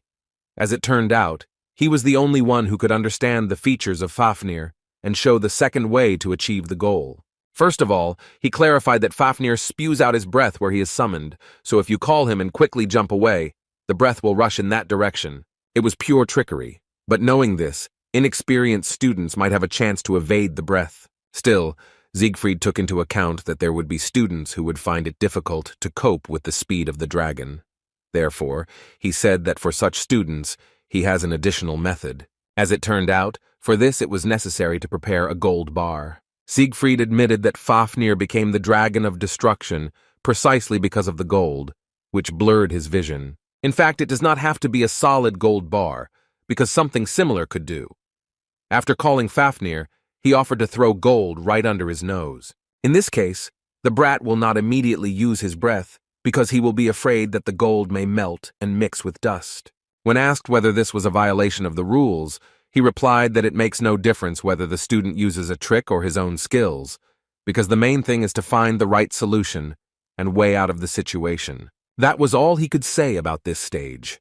The information turned out to be quite valuable, and he even said that if anyone is interested in how to defeat other dragons, then it is worth attending his lectures on fencing that defeats dragons. Sighing heavily, Seo-jun resigned himself to the fact that he had to spend money on the bar. Now he had some knowledge of how to fight against this dragon, so with some hope he began the first stage again.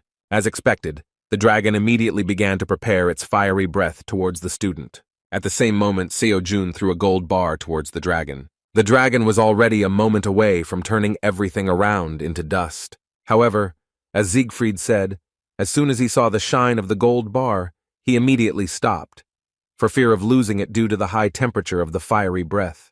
Within a moment, he turned into an obedient pet, whose gaze was aimed at the ingot flying past him. Seo-jun was already extremely happy that he was able to escape the dragon's breath. However, he had to hurry, because as soon as Fafnir received the ingot, he learned that it was not completely gold, but only covered with gilding. Realizing the student's cunning, he rushed towards him with a furious look. He still couldn't use his breath, but his huge claws were enough to tear the confused poor fellow to pieces. Finding himself under a huge wave of destruction, Seo-jun shouted that the great sage was a scoundrel, because he said that after his breath, Fafnir turns into a useless lizard. After making an incredible fuss, Seo-jun was still able to hold out for just over a minute, which was already something incredible. He only had 4 tries left. He still didn't understand how to defeat this monster, but he was already pleased with the message that he was able to get a little progress in Kiran's course. There was little time left, so he decided to use his attempts to the end. The second time, he managed to avoid breathing even without the fire ingot. Despite this, a powerful blow from the dragon's tail caused him to lose his balance. It was extremely difficult to dodge, not to mention the opportunity to strike. The speed of the dragon's tail greatly exceeded the speed at which Seo-jun moved around it. A moment before the collision, he, realizing that it was too late to dodge, decided to avoid the blow in a cunning way. Once again, a gold bar was used, which distracted the attention of the greedy dragon. Thanks to this, Seo-jun gained seconds of peace by dodging the blow. However, this trick did not work for long because within a moment the dragon rushed to attack again, this time even with a furious cry. Seo-jun understood that his rage was because he was angry again because the bar was gold-plated. A moment before Fafnir struck, Seo-jun reached into his pocket again. This time the cunning guy threw up as many as 5 bars. The dragon, seeing this shine in the air, again turned into an obedient pet. While he was trying to catch the same gold-plated bars, Seo-jun was already above. Pouring a large amount of mana into his spear and enhancing his body with aura, he aimed at the dragon's back. With the hope of piercing this monster, Seo-jun charged using the spear skills that Xiang Yu had taught him. With a happy face, he shouted that the attack worked. It did work, but only a little, so the dragon remained practically unharmed. Within a moment, Seo-jun felt a cold breeze coming from the dragon's nostrils and discovered a flea on his back. Another attempt did not bring the desired result.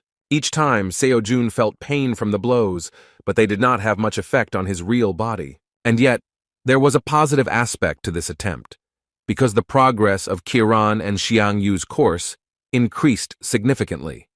This was to be expected, because this time he managed to combine their teachings in order to deliver a powerful blow. Looking at the progress of the lectures, Seo-jun realized that if this continues, then by the end of the free trial he will complete at least 1 course, and if he tries, even 2. Finally, a smile appeared on his face with hope that he was doing this for a reason. After using up his remaining 3 attempts, he returned to the academy to continue studying the lecture. Seeing him, Seo-jun asked why he hasn't been going on dungeon raids lately. Seo-jun was surprised by his answer, because he said that he did not have time for this, because he decided to focus on individual training. To avoid another awkward conversation, Seo-jun replied that in that case she would simply go back to sorting through the paperwork in her office. Seo-jun, feeling awkward, agreed with her proposal, realizing that it was strange for him to talk about lack of time, because his workouts looked like he's staring at his smartphone all day long. As a result, he received only 4 points out of 100 for combat strength, which was expected, because Fafnir turned out to be too strong. Failing the training exam with such a terrible grade in the first discipline was a little offensive for Seo-jun, but he didn't expect anything more. The problem was that the course progress was slower than he expected. Real combat was the only way to quickly gain an understanding of the courses, because putting the skills into practice shows excellent progress. 3 days later, it was time for the second discipline, which was basic endurance. Seo-jun had no idea what format the exam would take this time. As the task took shape, a red sphere suddenly appeared in his hand, emitting powerful magic. Taking a look at the magical step, he assumed that it would grant wishes, and yet he did not have time for this, because a warm breeze miraculously began to lift his hair. Looking around, he realized that this breeze turned out to be the breath of the evil dragon Kanchori. The task was to escape from the dragon, preventing him from getting Yeju, the pearl he was holding in his hands. It was useless to fight him since he is immune to damage from any attack. Running away from such a terrifying enemy for 1 hour seemed simply an unrealistic task, even though this was only the first stage of this discipline. Although Seo-jun failed the stage, he managed to bring Chiron's course and Xiang Yu's course closer to the 90% progress mark. After another 3 days, It was time for the third discipline, which was about adaptability. His 5 senses were blocked, while the task was to destroy the Sphinx, or survive. Seo-jun didn't understand what was happening at all, so he simply stared at the majestic Sphinx with incomprehension. He thought he was going to play a word-guessing game with him, so all 10 attempts were wasted in a few minutes. The fourth discipline was testing mana-related abilities. The first stage involved curbing Pulgasami's appetite within the allotted time. Seo-jun was forced to feed this elephant-shaped monster with his mana, but his city was simply immeasurable. After a few minutes, the student had exhausted his small supply. With a scream and tears in his eyes, he ran away from the monster in horror. The fifth discipline turned out to be where he showed himself quite well. In the first stage of the mental strength test, he had to hold out for 30 minutes while listening to the siren's song.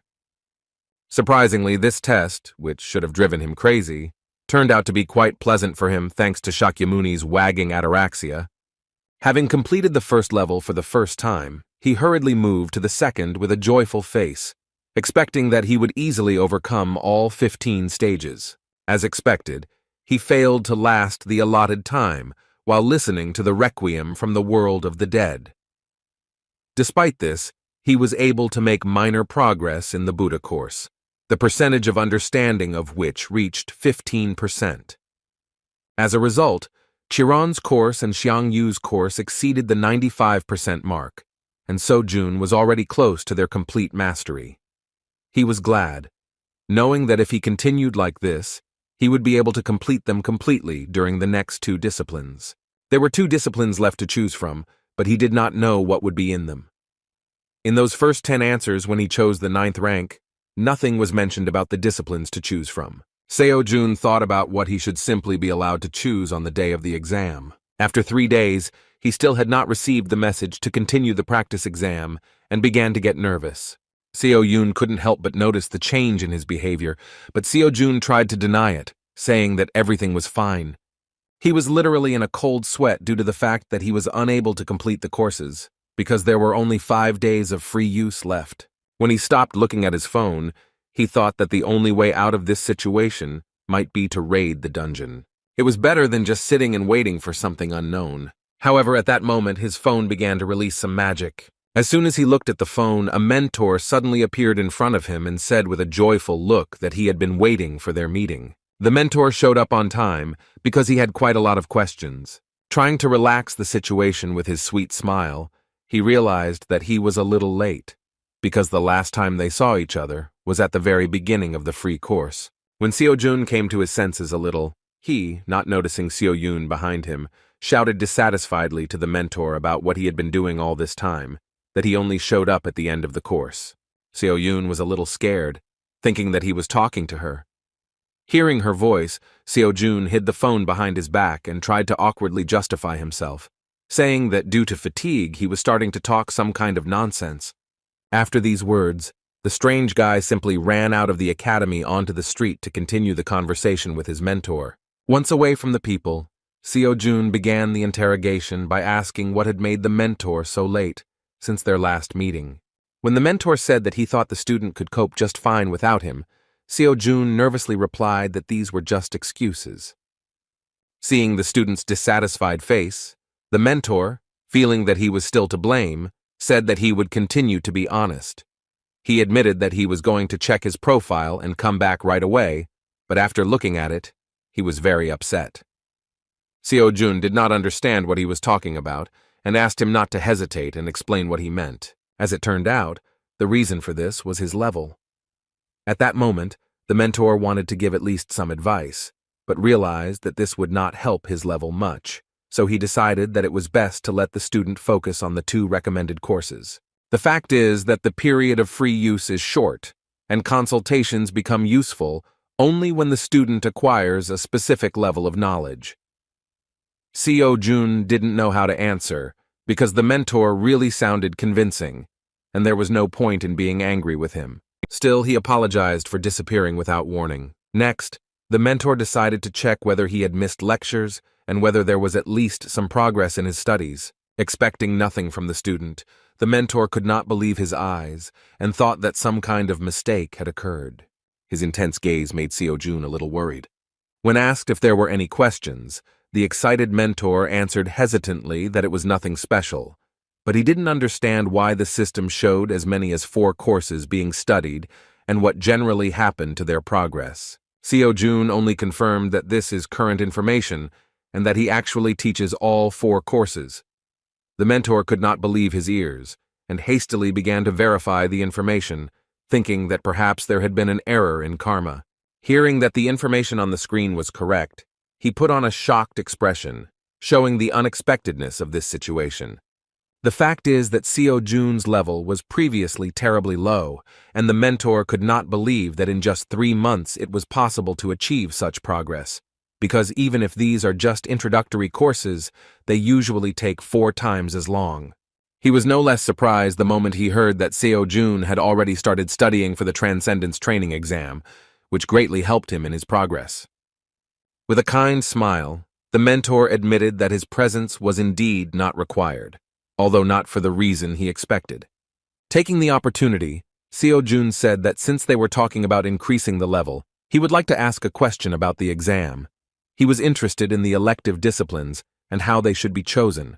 Looking at the screen, the mentor was surprised, because even though the training exam was in full swing, for some reason Seo-jun was displaying that no disciplines had been selected. The student assumed that this was due to the fact that he did not have a Transcendence Academy ID. The mentor could not understand how this was even possible, since it is usually created during registration. In response, Seo-jun said that he simply missed this stage. To confirm his words, the student simply showed a screen on which it was written that he could not create topics for discussion in the Academy community without having his personal ID. Nothing like this had ever happened before, so the mentor didn't even know what to answer. Nothing came to mind, so he decided that he needed to address this question directly to the director of the Academy.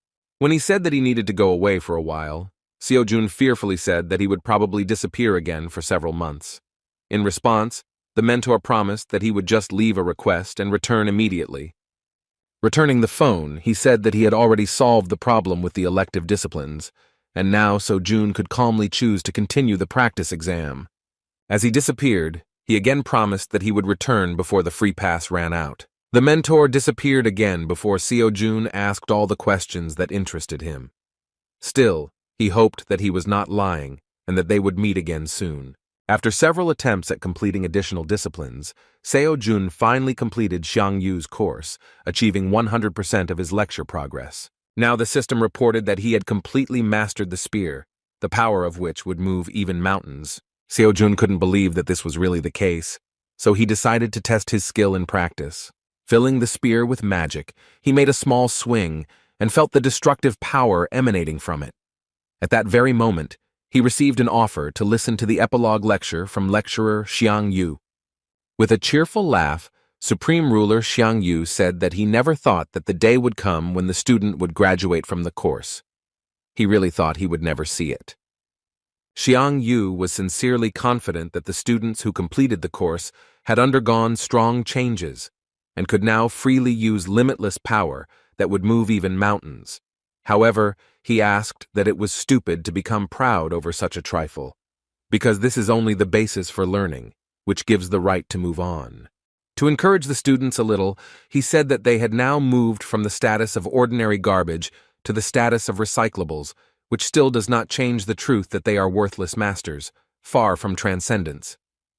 Despite these words, the congratulations actually brought a smile to the student's face. Finally, he warned that this path would be extremely thorny, and students would probably still want to give up and doubt whether this was the right choice. He asked to remember that in transcendence, there is no one right answer, as in everything in this world. Therefore, he advised them to trust that they had made the right decision in order to confidently follow this path to the end, regardless of the speed of progress. Xiang Yu's course was completed, and Seo-jun fully mastered the power that moved mountains. When he returned to the academy, So-yun was already waiting for him with an interesting offer. She had previously mentioned the hunter training exam, and this time she said that applications were just beginning to be accepted and would last a week. Seo-jun was just about to ask about this, so he agreed that he wanted to participate. He failed the Transcendence training exam, and the grades made him want to cry. And yet he was not upset, realizing that the Transcendental and the Hunter were completely different levels. Xian Yu's course helped him gain incredible strength. Plus, he now has a holy spear. The application was completed, and there were still 10 days of training left before the exam. Unexpectedly for So Yun, he suddenly came closer and embarrassed her with his gaze. He just wondered what would happen if they fought in a duel now. Still, he understood that this was unlikely to affect progress, so there was no point in distracting her. Awkwardly apologizing for his behavior, he asked how the search for students was going. Seo Yun replied that this question actually bothers her a lot. She was worried about how grandfather would behave with the new students. Seo Jun was an exception, but she doubted that things would continue to be as successful. Seo Jun understood her, because he had no doubt that when a new student appeared, the Holy Sword would definitely come to the academy to beat him, asking for what purpose the stranger decided to get close to his granddaughter. Remembering his grandfather, he wondered if it was possible to spar with him. In fact, this was not the only problem, because it was possible to come to an agreement with the grandfather. She was more worried about which professor to invite to the academy. The problem was that her strength would not be enough to teach everyone at the same time, because each student takes time. When Seo Jun heard about the need to have a professor in each field, he became very interested, because it was about money. So Yun argued that hiring just anyone is a bad idea, and the academy simply does not have money for famous professors. With these words, the student had a logical question about how much the annual salary of famous professors is. Seo Yun replied that it directly depends on the professor himself, but famous ones have salaries of hundreds of millions of won per month. Seo Jun was shocked when he heard that, in the case of those who occupies the top, it can be on the order of several billions. Now he understood that professional hunters don't just go to academies, because in fact there is no less money there than in dungeons. 3 days later, the Transcendence practice exam was completed, and Seo Jun scored a total of 29 points out of a possible 700. However, he did not expect more, and was actually glad that he had at least completed one of the 4 courses. It was a shame for the Chiron course, which lacked 5%. Within a moment, the mentor suddenly jumped out of his phone and again amazed him with his appearance. However, this time Seo Jun did not show that he was surprised, but rather showed displeasure. He recalled that the mentor himself said that he would return before the end of the free pass, so he assumed that he would appear when he completed at least one course. Hearing that Seo Jun had completed the course, Mentor screamed in surprise and opened his mouth wide. He was so happy for the student that he admitted that he couldn't even find the appropriate words to congratulate him. Still, Seo Jun would like to hear more about what the principal said about his situation with the academy's student ID. From Mentor's reaction, it immediately became clear that everything was not as simple as we would like. In response, he shouted that it looked like they were in big trouble. Seo Jun didn't understand what could have gone wrong. He was surprised to learn that as soon as the mentor decided to check his personal information, he saw that it was simply not there. Transcendence Academy had no information at all regarding student Kim Seo Jun. He was not even listed on the list of applicants to the academy. Seo Jun, clutching his head, said that this means that he is not a student at the academy. On the other hand, he could not accept this as the truth, because all this time he had been studying their lectures and even completed one of them. The mentor actually shared his feelings, because in his entire career he had seen something like this for the first time. The Transcendental Academy strictly controls membership, and if one is not a student, then one will not be able to listen to lectures and will not be able to contact a mentor. When asked how the director of the academy reacted to this, the mentor said that he also did not understand how it happened. Although Seo Jun did not know the director of the academy, it was easy to assume that he was someone very impressive. Even if the director doesn't understand what's going on, then it's hard to imagine who will explain the situation to them. Seo Jun suggested that perhaps this was a system error, but the mentor replied that this does not happen unless karma is changed. However, karma remains the same no matter what happens. Still, the director noticed that there were some traces of someone else's intervention, but they could not even guess who did it. The only question that worried the student was what would happen to him next. He was afraid that because of this news, he would be forced to leave the academy altogether. Noticing his excitement, Mentor quickly asked him not to worry, because one way or another it was just a misunderstanding. The problem arose from their side, and the student had nothing to do with it. Ironically, he really had nothing to do with this, therefore, when he spoke about problems, they concerned only the academy itself, because, as mentioned earlier, the one who became a member of the academy will always remain one. And yet, the words that the lack of ID was not a simple system error made him think. Signs of someone's interference meant that his membership in the academy was completely intentional and even had its own purposes. But Seo-jun had no idea why his life was affected specifically. Still, he believed that there was nothing special about him, because he was a simple, hard worker who dreamed of becoming a professional hunter. The mentor assured him that this situation would not affect his further studies in any way, so he could safely do what he had done before. Returning to equally exciting questions, Seo-jun asked what he should do next, since the free pass was almost over.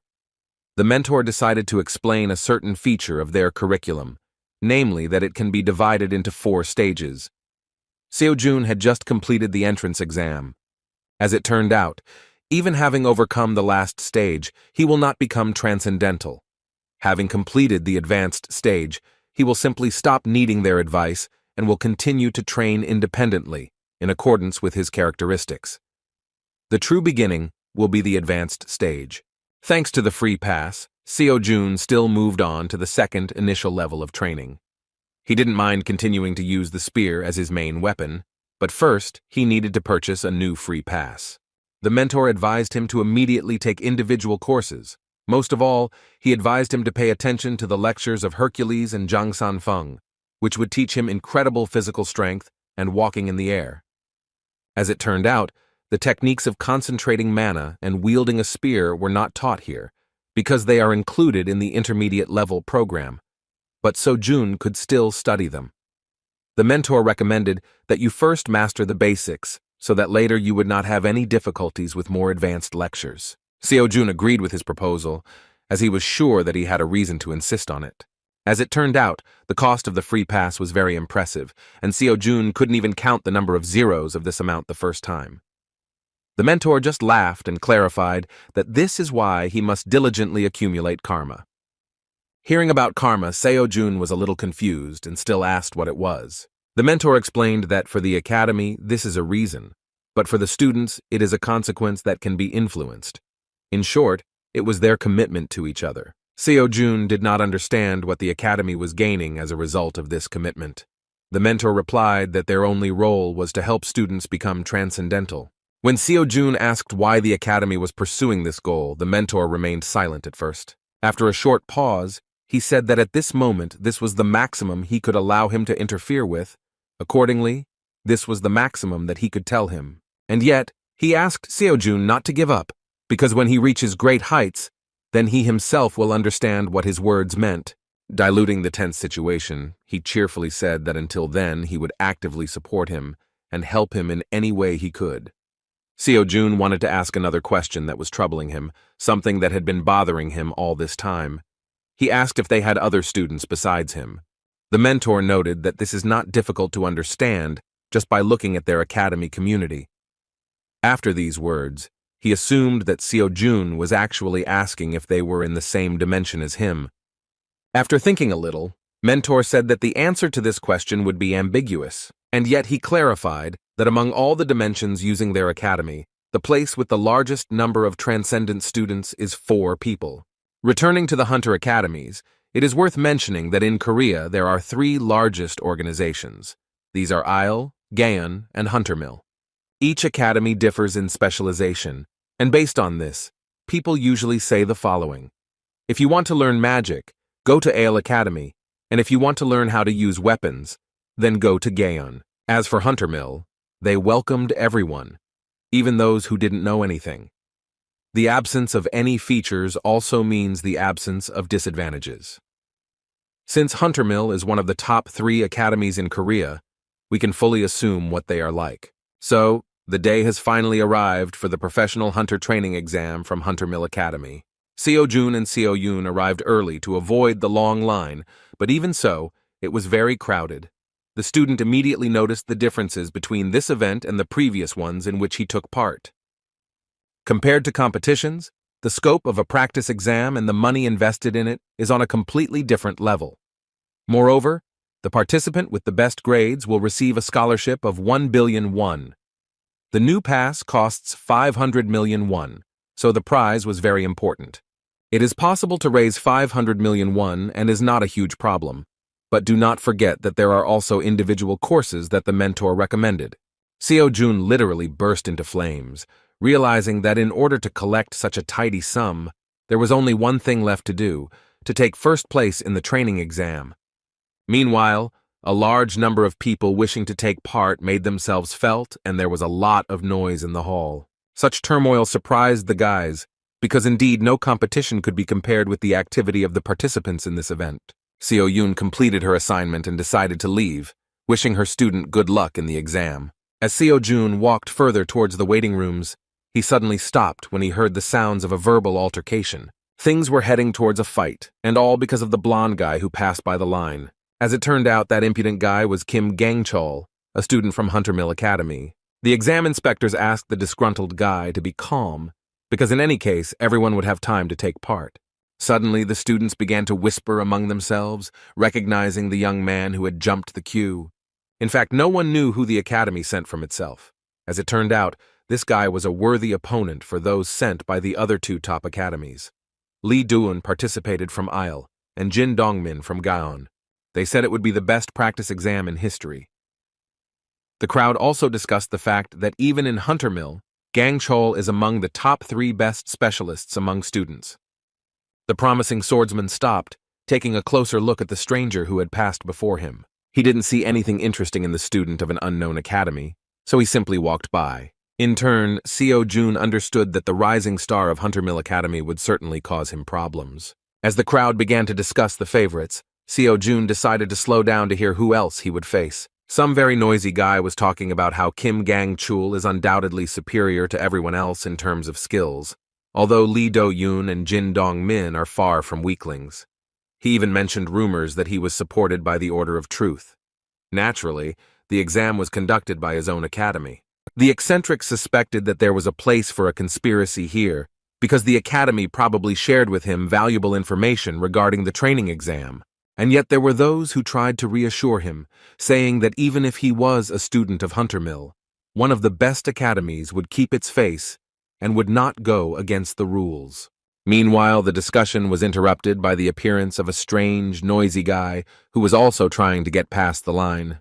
It only took one glance for Seo Jun to become interested in the identity of this eccentric. The fact that this disciple brought so many types of weapons with him raised questions. Sword, spear, bow, daggers. It was hard to believe that he used all the weapons at the same time. The strange guy began to poke the inspector with the application form, saying that he also needed to be let in.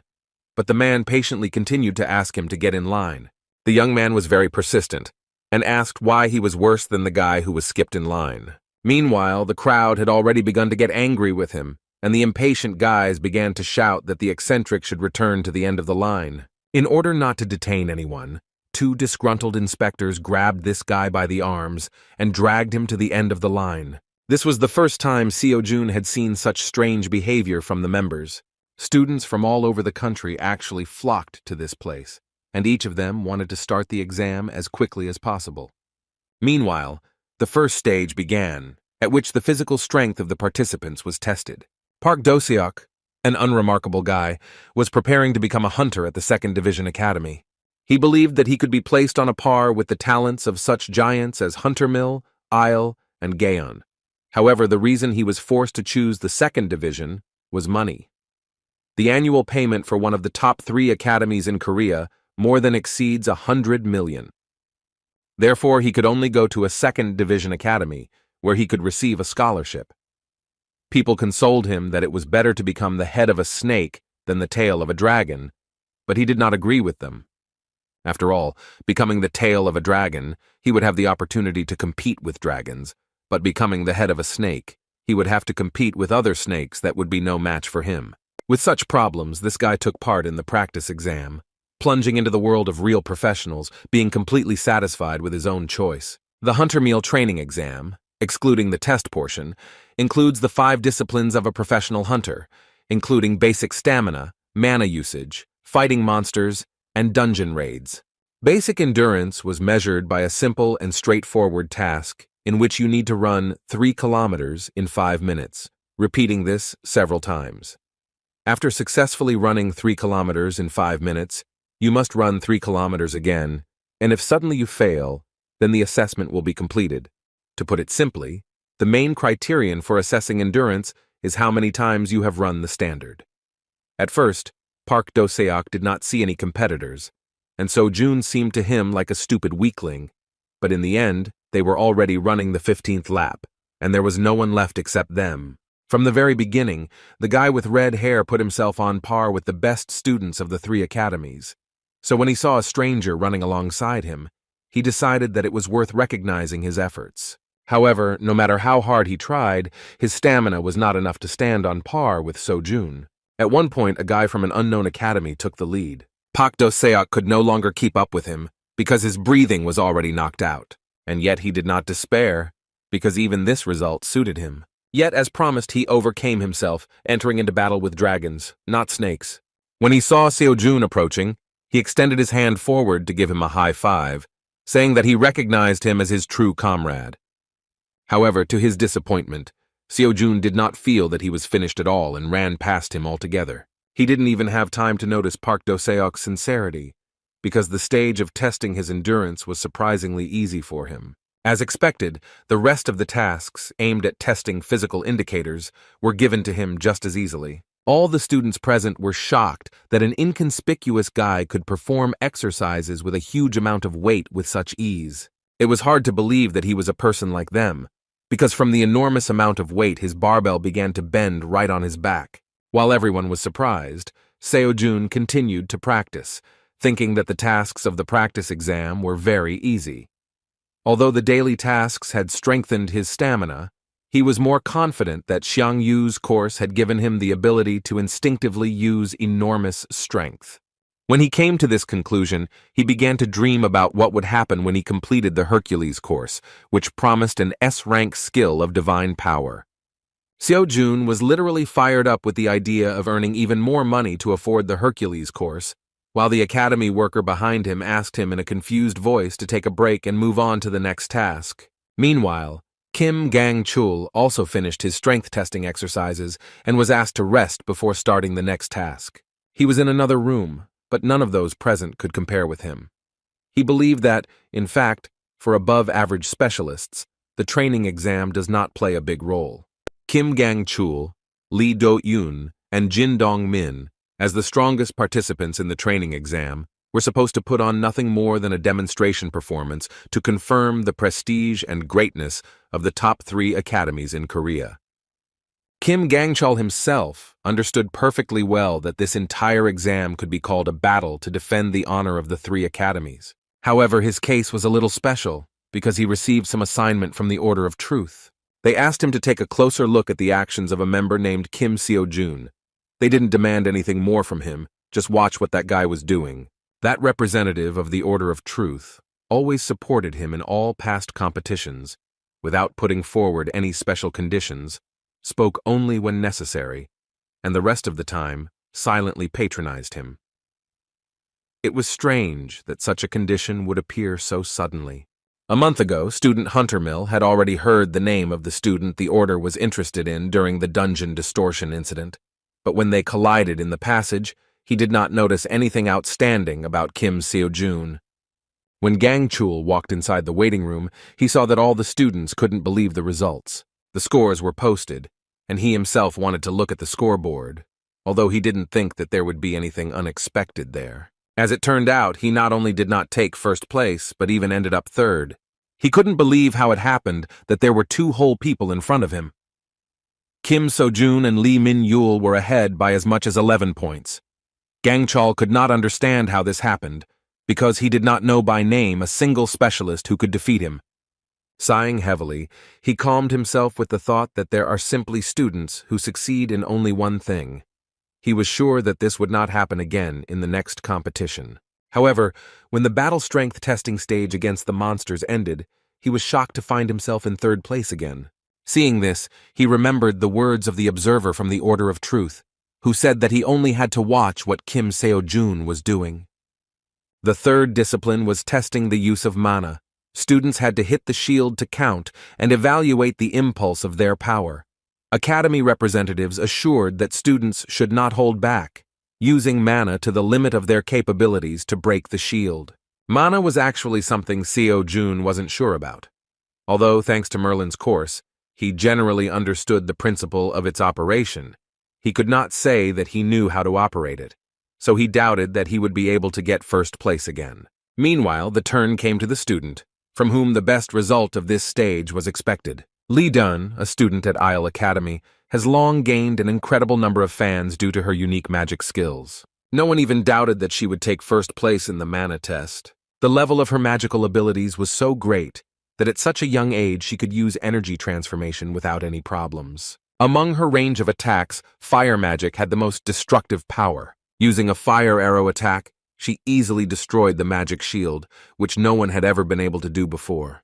Taking first place and overtaking her main competitor from Huntermill Academy, she proved that in terms of mana, no one can keep up with Isle. At this moment, Seo-jun saw for the first time what mana conversion looked like. Although Lee Do-yoon had one more try, she had no doubt that no one could even come close to her result. The next participant in line was Kim Seo-jun, who interested all the students because he took first place in the previous two disciplines. As he passed by, he met Lee Dun's gaze, sensing her arrogance. Sighing and looking away, she had no doubt that he had no chance to even come close to her first place. Seo-jun, getting up on stage, thought about what her look even meant. Then he was allowed to begin. Although he was a little unsure of his own abilities, he did not refuse to try using magic. He had no doubt that the power that moved mountains would show itself remarkably well, so he decided to focus only on Merlin's mana, which he had not yet fully mastered. Within a moment he rushed to the attack, performing the third movement of the spear, striking. He was simply shocked, because when he came into contact with the shield, he easily cut it into two parts, like tofu. Moreover, although he did not make any special efforts, in addition to the shield, he also destroyed the force measuring apparatus, and also left a huge crack on the surface of the arena. Within a split second of his impact, the powerful energy created such a current that the inspectors of Huntermill Academy could barely stand on the stage. When Seo-jun could not understand how this happened, Lee Do-yoon, who was confident of her victory, was completely speechless. Only he understood that most likely this was due to some extraordinary ability of his spear, which makes it possible to ignore magical shields to a certain level. As a result, Seo-jun again took first place. After this, since the shield-forming device was broken, the exam had to be suspended for a while. It seems that they didn't even think about a breakdown, so they didn't prepare an additional device. When the situation was resolved and the results were updated, the crowd fell silent in surprise. The situation with the results did not change even when it came to using mana. The top 3 Hunter Academies were pushed down, with Kim Seo-jun and Lee Min-yeol once again taking first and second place respectively. The crowd discussed what was happening with great interest, and so they remembered that Seo-jun was the one who solved the problem with the corruption of the dungeon by catching the 6th rank monster Nerscylla. Naturally, after mentioning him, people began to discuss Dream Academy itself.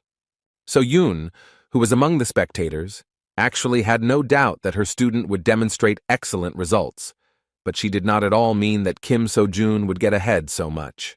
She was sure that with such success, he could be predicted to take first place not only in the training exam, but also in the main exam for a professional hunter. Thanks to him, no one could now predict how the upcoming exam for a professional hunter would turn out. Representatives of major organizations overseeing the Huntermill practice exam suggested that the difficulty level and grading system would have to be revised this year. It was also surprising that Kim Gang-chul was pushed down so much, also in the Huntermill exam. The audience speculated that if they had known this would be the case, they would have sent Lee Ha-yoon, whom the Huntermills had raised with extreme care, as their strongest weapon instead. Previously, no one doubted Miss Lee Ha-yoon's superiority, but this training exam made it clear to everyone that even beyond the 3 strongest academies, there were educational institutions where incredible future hunters were studying. Even in the waiting room, Everyone was talking about how incredibly cool Kim Seo-joon is. Naturally, he himself could not even think that the last stage would happen in this way. Yet his weapon was a sacred spear, which, according to stories, pierced Jesus, crucified on the cross. Judging only by this legend, one can judge that it has extraordinary functionality. The problem was that it was necessary to first find out what this spear was. All he knew was the legend passed down without any explanation of the weapon's properties.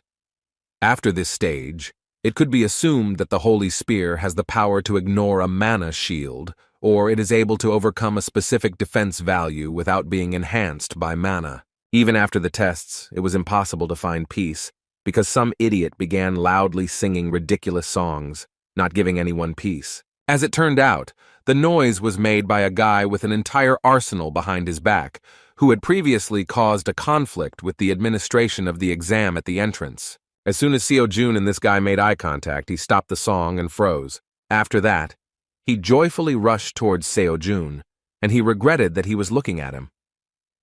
This guy, like all the other exam participants, was well aware that in front of him was the superstar of the training exam, Kim Seo-joon, from Dream Academy. As it turned out, he himself was not just an absurd young man with an arsenal behind him, but the one who took second place in all previous stages. It was Lee Min-yul, an incredible guy who also managed to easily show more outstanding results than the students of the 3 strongest academies in Korea. His results and his behavior could hardly form a harmonious picture, because he himself was not serious, and the large number of weapons in his arsenal gave no rest, because it was hard to believe that someone could cope with so many martial arts. Lee Min-yul was very restless, because Seo-joon began to remain silent. He thought that he had done something wrong, and began to apologize for his intrusiveness, and for starting the dialogue in such an informal tone.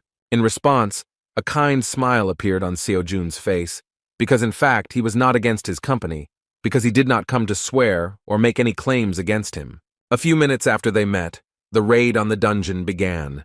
The surprising thing was that it was almost no different from the real thing, even though it was created by augmented reality. The main criterion for assessing the 4th discipline of the Huntermill training exam was the time spent in the raid. The monsters that had to be destroyed were the 10 Nursils. Seo-joon was surprised by this coincidence, but still overcame the test with ease. What was unusual was that even though the augmented reality monsters were 2 stars weaker than the real ones, it was still a pretty tough difficulty level. This time, everything was different. With an incredible weapon in his hands and enough experience behind him, Seo-joon easily destroyed them one by one. He felt great that he was now on a different level, both in terms of intuition and awareness of what was happening on the battlefield, and in terms of strength and endurance. Just 3 months ago, he was nothing of himself. He worked every day to survive, being an ordinary person who fought for life. However, after becoming a student at the Transcendence Academy and meeting So-yoon, he felt his life begin to change. Completing this stage as quickly as possible turned out to be a rather grueling task, but this only confirmed that his path to transcendence was still long and thorny. And yet, after overcoming yet another challenge and taking first place in dungeon raids, he even began to think that a future in which he would become the world's best hunter might even be entirely feasible.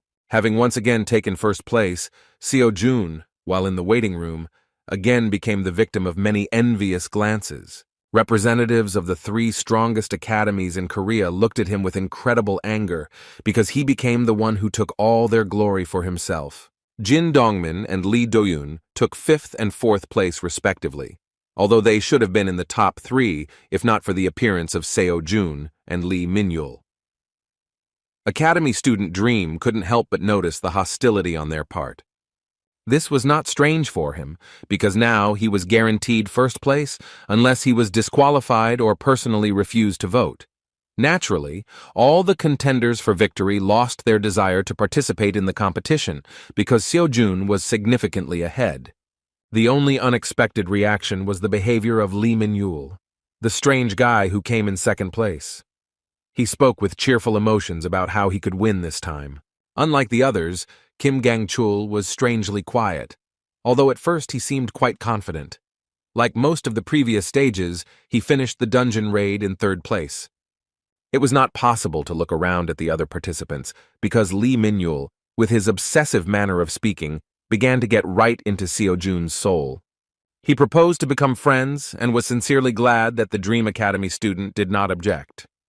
When the dialogue improved, Seo-jun inquired about the arsenal behind his new friend's back and whether he really uses all this variety of weapons. As it turns out, this is indeed the case. Lee Min-yul was not trained in a specific art of battle, so he tried everything, mastering every possible weapon. When Seo-jun heard this, he couldn't help but feel surprised, realizing that Lee Min-yul was actually self-taught. Indeed, he achieved such a level only through independent training, which amazed everyone present in the waiting room. Self-taught, we are talking about students who study independently and do not belong to any academy. In fact, there are many such cases, and usually these are those who have neither money nor talent. However, sometimes, very rarely, there are such extraordinary personalities among the students. Seo-jun couldn't help but recognize his talent, because this guy turned out to be so talented that he was able to defeat the rising stars of the top 3 hunter academies in Korea by training on his own. Of course, he still wondered why such an incredible candidate for hunter did not go to the academy, having the opportunity to get anywhere. Lee Min-yul replied that he actually didn't want to get involved with anyone himself. As it turned out, he did not consider himself literally self-taught. He still admitted that he has a teacher, but he does not know that he has a student. The phrase sounded very mysterious, and Seo-jun demonstrated that he really did not understand how this was possible, although he still had some suspicions. Suddenly, their conversation was interrupted by one of the representatives of Hunter Mill Academy. He immediately apologized, saying that they had an unexpected problem. No one understood what was happening. Only a student close to the Hunter Mill Academy itself expected something similar. An academy employee said that the people appointed as the jury were unable to arrive due to unforeseen circumstances. Professors Hunter Mill, who were assigned to evaluate combat abilities in the battle, were just on their way here when the dungeon rift occurred. According to him, unexpectedly it turned out to be a 10-star dungeon. The professors had no choice but to intervene personally. Naturally, Kim Gang-chul was reluctant to believe these words, while the rest of the participants began to worry about what would happen to the exam in this case. The academy representative replied that due to these unforeseen events, an urgent meeting was currently being held, so it would have to wait until the results were available. Kim Gang-chul was sure that what was happening was the work of the Order of Truth. He didn't know how they managed to create such a dungeon, but he had no doubt that the Order was more than capable of pulling it off.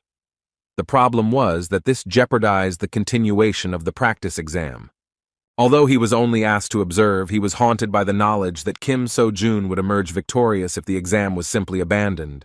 Therefore, he decided to come up with a proposal to change the method of conducting the last stage of the exam.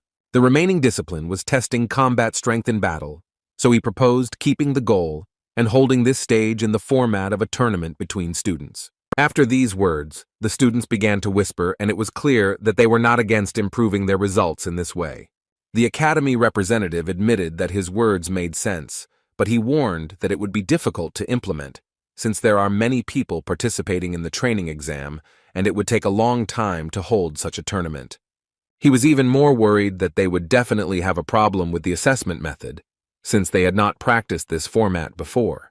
Understanding what was going on, Kim Gang-chul quickly found a solution and, saying that A-rank hunters were needed for the evaluation, said that Hunter Mill would not have any difficulty in finding a worthy replacement for the jury. No one wanted to just sit and wait, but the academy employee was insistent on stopping without the final step. Kim Gang-chul still did not give up and came up with another proposal. He proposed holding this tournament in an event format so that not everyone would participate, but only those who wanted to apply. This significantly reduced the time it took to complete it, because those who have already tested their strength enough will most likely not bother themselves with the final. In addition, the student mentioned that at this time the exam is broadcast throughout the country, and among the waiting spectators there are people from the association and government officials. He believed that it would make the organizers look bad if they interrupted the exam over such a small matter. The academy employee could not but agree with his words and thought about the question, realizing that if everything ends without a finale, then a crack will appear in the reputation of Hunter Mill, which is among the top 3 academies. There had already been talk of the exam being delayed, and Gang-chul understood that even though Kim Seo-jun was the real reason, From the perspective of others, it would look like Hunter Mill's lack of preparation. The self-confident student decided that since this happened, it was worth switching the viewer's attention and providing them with new content. He believed that now he would have the opportunity to defeat Kim So-jun, because in this case all his recent achievements would go to him.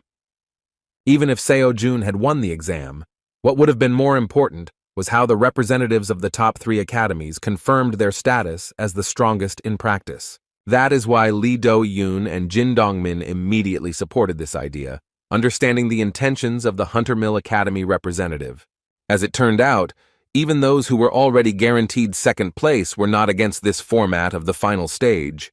Lee Min-yul was looking forward to the tournament among the best, so he happily asked what Seo-jun would do. Many eyes were directed towards the first place of the tournament. It was worth considering here, because even without participating in the tournament, he had already secured a monetary reward for himself. Taking this opportunity, Kim So-jun, confident of his advantage, decided to ask for an additional reward for the victory. However, the tournament was confirmed, and the public was delighted when they learned that the top 15 students would participate, which meant they would see 3 students from Korea's top academies in action. Of course, they were also happy that even Kim So-jun and Lee Min-yoon, who trampled all the other participants, would appear on stage. The entire internet was buzzing because of their incredible results, which left even the students of the strongest academies behind. The tournament began with confident victories of representatives of major academies. Their skills were truly amazing, so the top 3 did not have any chance of winning. The number of participants decreased quite quickly, and interesting battles were already approaching. The 3 guys felt very confident and were looking forward to victory over Kim So-jun. However, the guy they competed so hard with was not thinking about them at all, as he had the $1 billion reward on his mind. Victory in the exam was already his, but together with winning the event match, he will receive as much as $2 billion. The smile on his face did not disappear because of the thought of money, because even after purchasing a free academy pass, he would still have an impressive amount left. The courses recommended by the mentor cost $2 and $2.5 billion, so he will be able to start one of them earlier than expected. In fact, he was not at all worried about that evil and envious trio from the strongest academies. He did not even think that there was any possibility that he would lose to them. And yet this tournament still had a worthy opponent, which would not be easy to deal with. Of course, he was thinking about Lee Min-yul. The audience and even the match commentators were crazy about his unusual fighting style.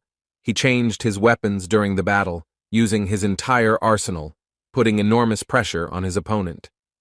Sometimes hunters use additional weapons, but usually it does not exceed the number of 3, because most focus on one main weapon, because it is difficult to ideally master even one. But Lee Min-yul had at least 8 guns on his back, and it was hard to believe that he could use all of them. His unusual fighting style embarrassed everyone who encountered him. The sudden use of a bow during a battle caused enemies to go on the defensive, doubting what this guy's main weapon was. A fairly good swordsman, whom Lee Min-yul encountered in the first battle, was not going to give in, and having repelled the next arrows, he shortened the distance in order to fight the battle himself. However, he was greatly mistaken when he thought that this strange guy with an arsenal on his back was a bow user. He wielded 2 swords no less skillfully, with which he easily stopped his opponent's attack. Moreover, he threw the poor guy aside without much difficulty, even though he was initially on defense. Watching the battle, Seo-jun only confirmed his suspicions that the battle with him would not be easy. This is not Kim Gang-chul or the rest of the 3, from whom you know what to expect. This guy is not limited by form and template. This is free space in which there is room to roam. Due to the fact that he is self-taught, the battle with him turns from sparring into a real fight, because this is the style that is formed in those who have not received a standard hunter education. Seo-jun, although not so free from patterns, could see that their styles were definitely somewhat similar. Because of this, he might wonder if Lee Min-yul, like him, was a disciple of the Transcendence Academy. When the mentor said that among the dimensions using their academy, there were 4 people in the place with the largest number of Transcendence disciples, he did not claim that it was Earth, but he did not deny it either. This means that those 4 people may well be the inhabitants of the Earth.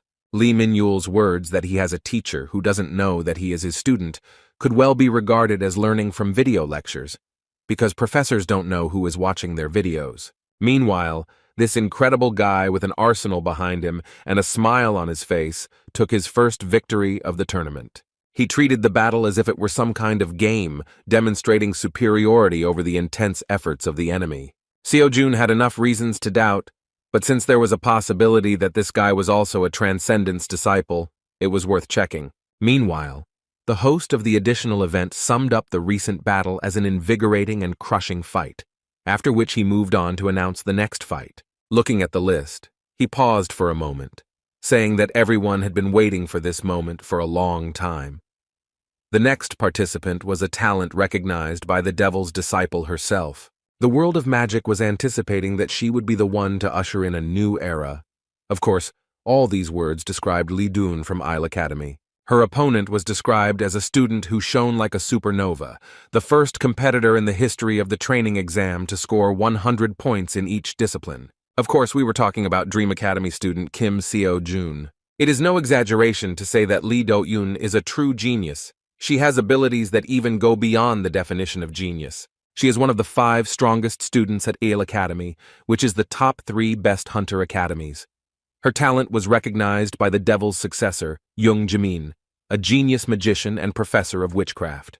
There was nothing impossible in Lee Do-yoon's life up to this point, so she was anticipating her victory, thinking that the Hunter Mill training exam was simply drowning the magicians, which is why she dropped in the rankings. Starting the battle with her powerful fire magic, she thought that if this was a training or professional exam for the Isle Academy, the results would be different, and she would have no equal. However, her confident smirk soon disappeared from her face as she aimed her attack at her opponent. She was simply shocked by what happened, because she was anticipating a quick victory in an instant. It was hard to believe that Seo-jun, whom she considered overrated by some miracle, without even taking an extra step, was able to dispel her technique with one light swing of his spear.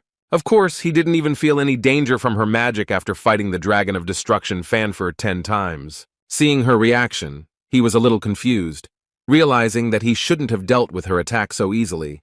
With her whole body trembling and her eyes wide open, Lee Do-yoon shouted that this was simply impossible.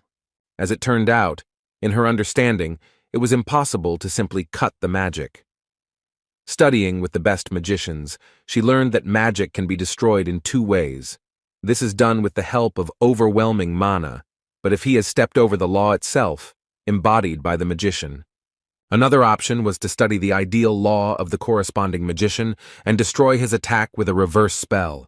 However, looking at this guy, she thought that he was not even a magician and was not capable of understanding magic, and even if he understood, he would not be able to cast a reverse spell in such a short moment.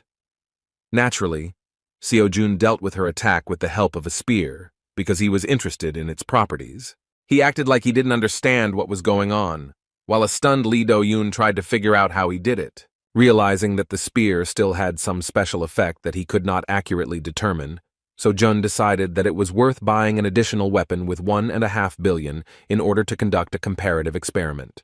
Within a moment, Lee Do-yoon distracted him from his reasoning by sending her most formidable arsenal of magical weapons, consisting of fire arrows, at him. She poured most of her mana into this attack with incredible fury so as not to give her opponent any chance to counter. However, even in this situation, Seo-jun did not feel much danger and reacted to the magic with a calm and cool mind.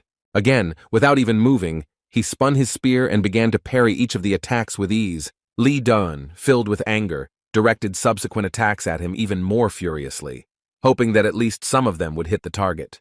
No matter how much she screamed, Seo-jun did not experience any difficulties at all and calmly cut through all the magic arrows. Mana was running low, and the powerful fire form of magic that Lee Do-yoon was famous for did not bring any results at all.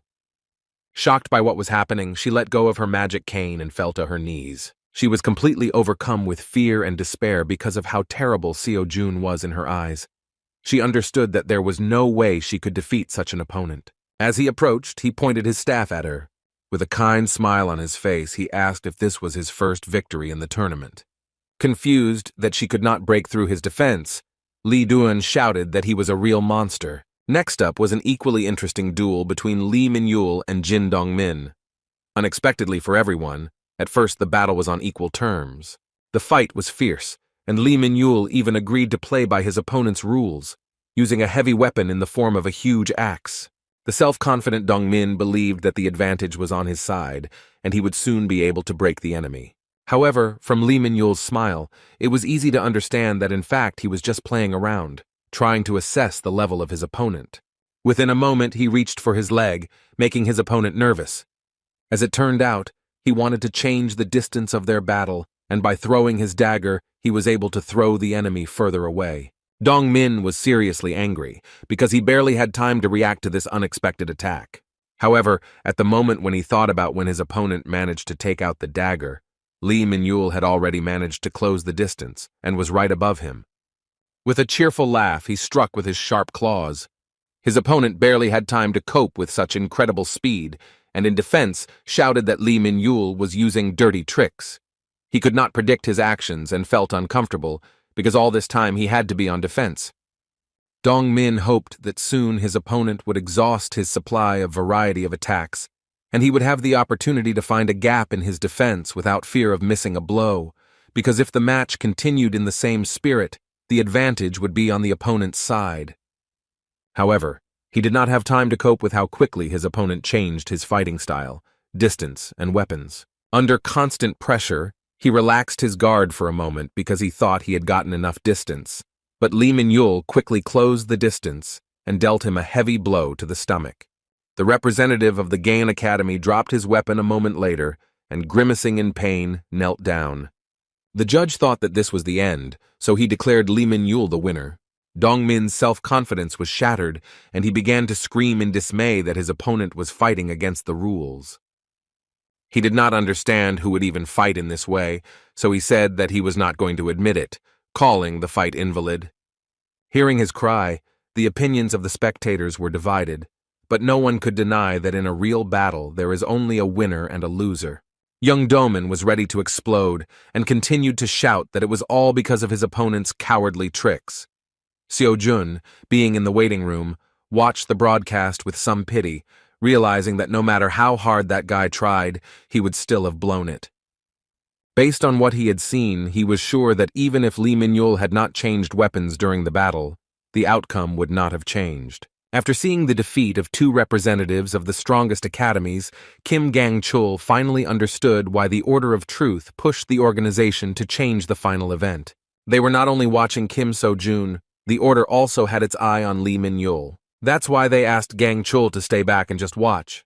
The true goal of the Order of Truth was to bring these two monsters together in a duel. The event match would have ended successfully without his intervention, but now he began to suspect that Lee Min-yul might be a member of the Order, because he believed that no matter how talented a person was, a self-taught person would not be able to suppress the tops of all academies. The event match was coming to an end.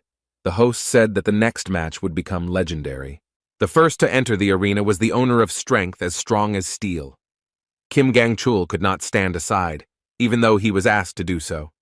His opponent was the one whom the presenter described as the main character, going ahead, demolishing all obstacles along the way. Seeing Seo Jun in front of him, Kim Gang-chul, feeling deep resentment due to the results of the previous stages, wanted to tear him to shreds. He was determined, and did not intend to obediently follow the plans of the Order of Truth, because from the very beginning, they planned to use him as a witness. From the very beginning, he was not going to give in and put mana into his weapon. Seo Jun was also serious and rushed to attack. Although he did not use magic, he had to use a spear with both hands to stop the furious blow of the enemy's blade.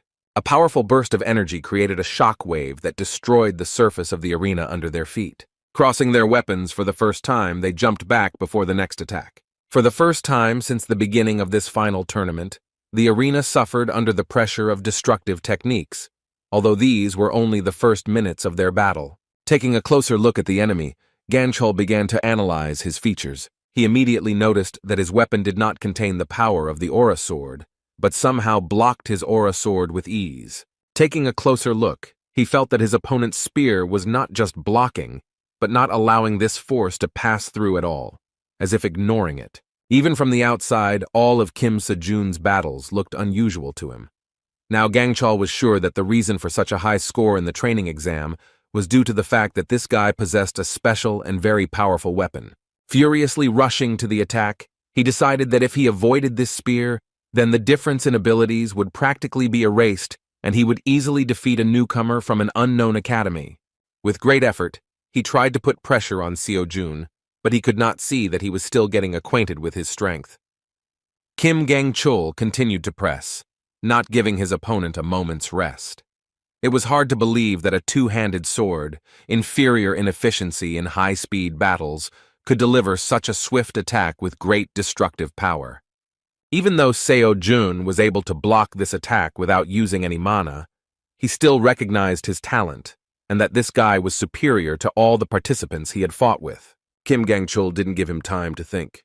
With his next blow with incredible destructive power, he hoped to gain victory, however. This time Seo-jun managed to block and hold back. Seeing the rage and high-level skills on the opponent's side, Seo-jun recognized his strength, realizing that he was not called one of Hunter Mill's 3 most capable students for nothing. Then Seo-jun jumped to a safe distance and thought that in such a battle, he needed to show more respect for this enemy. At this moment, he was ready to give his best for the first time during the exam. Within a moment, magic began to surround him, the thirst for blood mixed with the aura. The sudden change caused a shiver and surprise from Gang-chul, who believed that his opponent had been fighting at the peak of his powers for a long time. However, it was only now that Seo-jun became serious enough. In an instant, he closed the distance and struck with his spear with incredible speed. Gang-chul, strengthening his blade with mana, barely had time to block this attack and had difficulty in holding his opponent. With a powerful swing of his sword, he nevertheless threw the enemy aside, and Seo-jun, who was not used to such battles, could barely stay on his feet. Despite this, he was completely concentrated. On the other hand, his opponent felt insecure. He couldn't believe that Seo-jun had been hiding his true potential all this time. Until recently, his aura was like a serene wave, but when it became saturated with real heat, Kim Gang-chul realized why the Order of Truth was showing special interest in his personality. Just a moment after Seo-jun rushed into the attack, Kim Gang-chul, who had once been pressing without a second of breath, began to slowly give in. He could not significantly increase the distance with the enemy, so he was in constant defense due to the fact that Seo-jun continued to pursue him, delivering a large number of blows. Now he understood that Seo-jun was strong not only because of his weapons. The guy from an unknown academy was different from those he had fought with before. Seo-jun was rough, awkward, and tough, too simple in his fighting style. Compared to Hunter Mill's high-level swordsmanship and mana accumulation technique, his movements seemed to him to be nothing more than ordinary swinging of a weapon. However, if everything was as simple as it seemed at first glance, he would have already defeated him long ago. Kim Gang-chul could not understand where the enemy had such enormous strength. The blow, which he managed to block at the very last moment, could easily have ended this fight, raising a huge cloud of dust. When the ardor subsided, Gang-chul stood on one knee leaning on his sword, barely able to stay in the arena. He did not understand why it was so difficult to cope with simple swings, movements in which not a trace of high-level fencing techniques could be traced. The issue was not just the weapon, because Kim Seo-jun initially did not even use the power of the aura sword, while Gang-chul put mana into his weapon at the very beginning of the fight. Just the thought of what level his opponent would be at using an aura sword filled him with horror. He felt a terrifying resemblance between his opponent and the one who had first made him feel fear. The arrogant girl changed his life once and for all with just one battle. She overpowered him in a matter of seconds, destroying his sword and saying that his rants about power were nothing more than the ravings of a non-entity. She wondered out loud how he could even be considered one of the 3 strongest in their academy. He could not forget his first meeting with Lee Ha-yun, who haunts his nightmares. Remembering that terrible despair, Gang-chul felt incredible rage. Being arrogant due to his previous successes, he could not accept the way Lee Ha-yun and the representatives of the Order of Truth looked at him. What made him even more angry was that Seo-jun, with his brute strength, reminded him of those past failures. He could not afford to lose, so with incredible bloodlust releasing his mana, he rushed to the attack again. With a loud shout, he jumped high and swung with all his might to deliver a heavy blow with his two-handed sword. Even though the Hunter Mill student put all his strength into this blow, Seo-jun did not feel much danger and only released a small amount of his magic. Just a moment later, in front of everyone in the audience, the fight ended unexpectedly. One of the 3 strongest students at Hunter Mill Academy lost in a duel with Kim So-jun.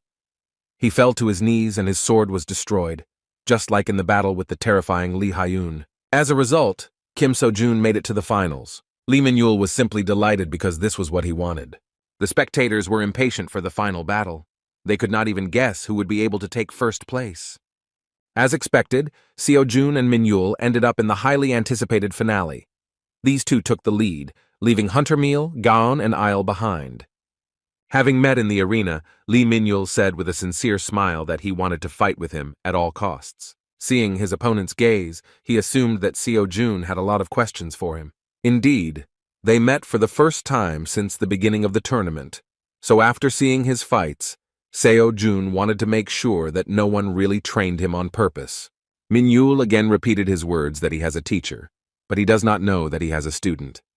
When Seo-jun asked who his teacher was, he suddenly became more serious. With a predatory look, he asked why he needed to know. Seo-jun spread his hands to the sides, saying that he had a guess that he already knew who he was talking about.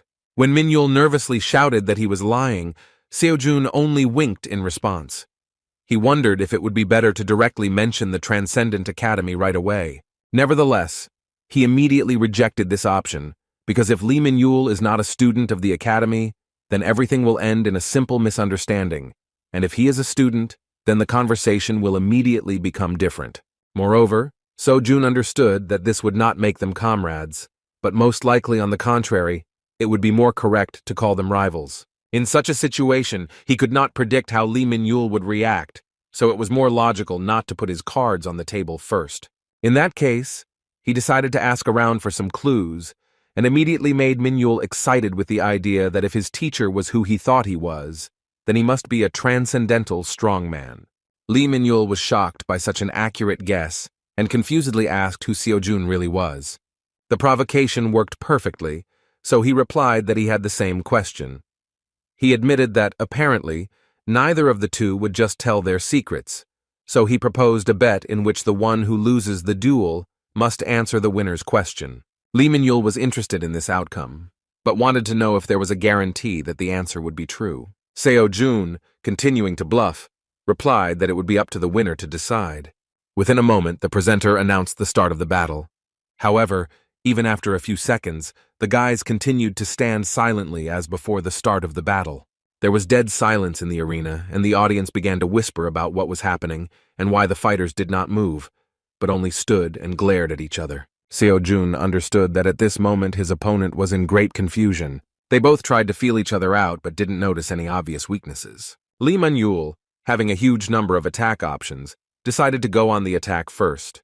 He immediately shouted that he guessed that Seo-jun would not be easy in battle. This was the first fight where Seo-jun was fully concentrated.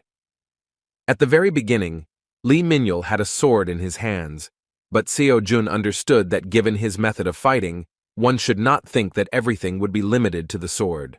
Considering the risks, he decided to give it his all from the very beginning and go ahead. Lee Min-yul was surprised by the strength of his opponent, because he not only predicted his actions, but also carried out the attack himself, destroying his sword with one blow. At the same moment, he managed to react and somersault back in time, dodging the enemy's blow. If Lee Min-yul had thought a little slower, the winner would have been a foregone conclusion, but he jumped back, throwing his weapon. Seo-jun was not going to let him relax and rushed forward. However, within a moment, he was stopped by many daggers flying towards him. As soon as he dodged the blades, a dozen arrows flying from the sky were already aimed at him. Seo-jun was forced to go on defense. The enemy perfectly controlled his distance. Seeing how skillfully the enemy got rid of his arrows, Lee Min-yul said with delight that it was incredible. Looking at the spearmaster, he said that his weapon was also a rather curious thing. Throwing his bow aside, Min-yul asked if he could find out more about this spear if he managed to win the battle. Rushing into the attack, Seo-jun said with a smile that there was no problem, but first you need to win. The fighting spirit of these fighters continued to increase, and the battle became more and more intense. Lee Min-yul replied with a kind laugh that he would do his best to reveal the enemy's secrets. After these words, they again tried to exchange blows, but they were all blocked. The battle seemed even. They could not find a gap in each other's defenses. After surviving another exchange of blows, Lee Min-yul cheerfully shouted that Seo-jun was incredibly cool. They again rushed to attack each other, but Seo-jun was already experiencing some uncomfortable feeling. Although he was in control of the fight, he still could not fully understand his opponent. Not only did Lee Min-yul without hesitation use techniques that could be considered a violation of the rules, but he also acted as if he was not trying to win at all. In addition, he was not at all bothered by the chuckles that sometimes floated from the stands, nor by the fact that all his tricks were easily reflected. After another unsuccessful series of attacks from both sides, the guys stopped. Seo-jun asked an unexpected question. It seemed to him that his opponent did not want to defeat him, but upon hearing this, Min-yul was surprised, saying that he really did want to. He was caught off guard by Seo-jun's question about why he didn't feel the urge to win. Waving his hands in confusion, Lee Min-yul said that he did not understand what he was talking about, because he, like no one else, wanted to defeat such an opponent. Everything fell into place when he said that he fights this way because he won't be upset if he loses. Seo-jun did not understand his motives, so he nervously asked why, in this case, he was using all means and methods to win. Lee Min-yul simply did the best he could to win. He really gave it his all, and when asked how others would react to his methods, he curtly replied that he didn't care.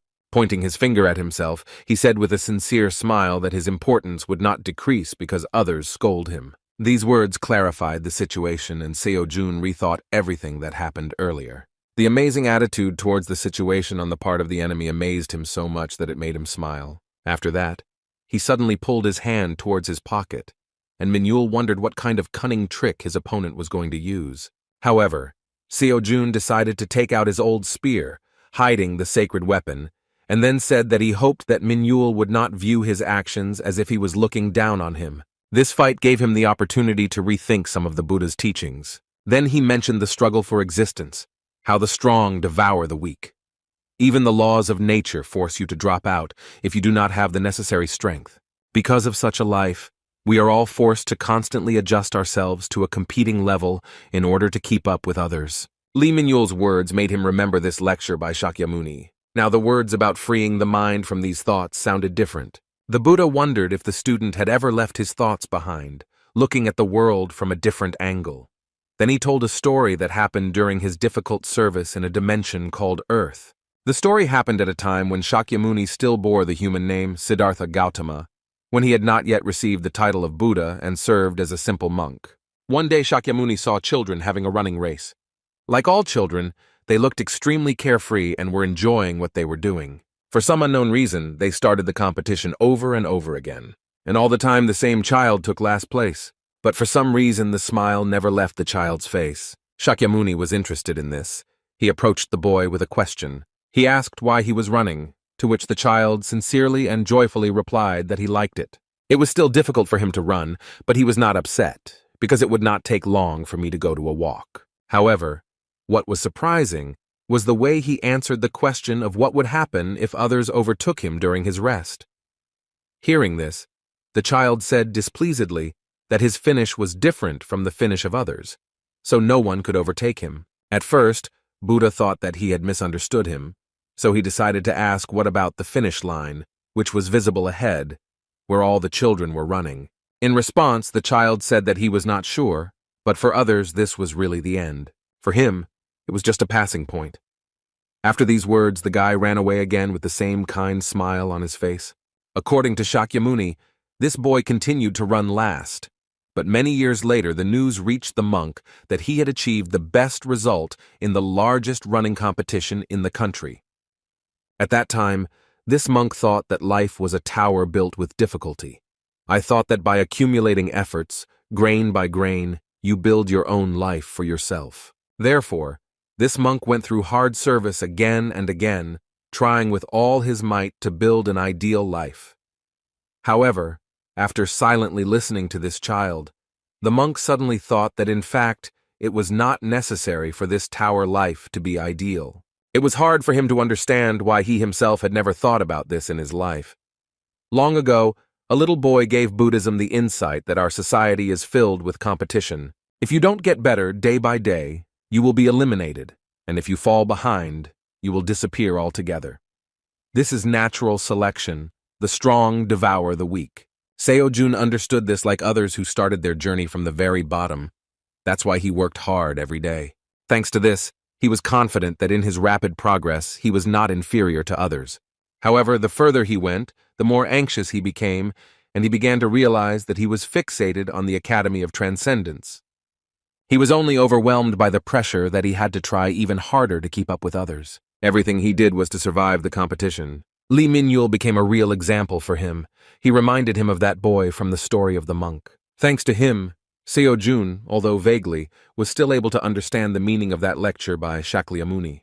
Like the monk, he also wondered why he had not thought about this before. The moment when Seo-jun hid his sacred weapon greatly excited his opponent. He didn't think they were looking down on him, but he still didn't understand his motives. Lee Min-yul even said that he was sure that with that spear in his hands, Seo-jun would definitely have won. Definitely, with the holy spear, he could easily win, after all. All he had to do was stop Lee Min-yul's actions. In fact, his desire to win had not changed. He also knew that winning with equipment was also a skill. However, in this sparring, his desire to take out the old spear was caused by his opponent's words that his importance would not decrease because others scold him. In response, he gave a counter-speech, smilingly declaring that his importance would not rise if others praised him. He no longer desired the recognition of others, because he now understood that he determined his own worth. Hearing his words, Lee Min-yul froze with a surprised look. Then he said in confusion that Seo-jun turned out to be even better than he expected. Unexpectedly for everyone, he reached for his belts that held all his equipment, having dropped most of his weapons. He turned to Seo-jun and asked him not to think that he was looking down on him. The dagger remained in his hand, and he said that this is the only thing he learned from the teacher and what he is most confident in. Seo-jun replied with a smile that he did not look down on him, but considered him a worthy opponent. After these words, they rushed into the attack with incredible strength, and parrying each other's blow caused powerful destruction. Now they were united by a common goal.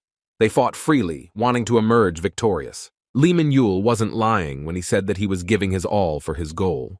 While at close range, he pushed Seo-jun's spear away, opening his body to the strike. Seo-jun expected a blow from him and was about to jump back, but the unconventional fighter with a free style suddenly acted too unpredictably. He did not intend to strike, but only closed the distance to suddenly throw his blades.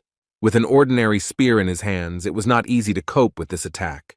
Some of the blades were able to leave small cuts on Seo-jun's body. However, this did not make him feel any discomfort.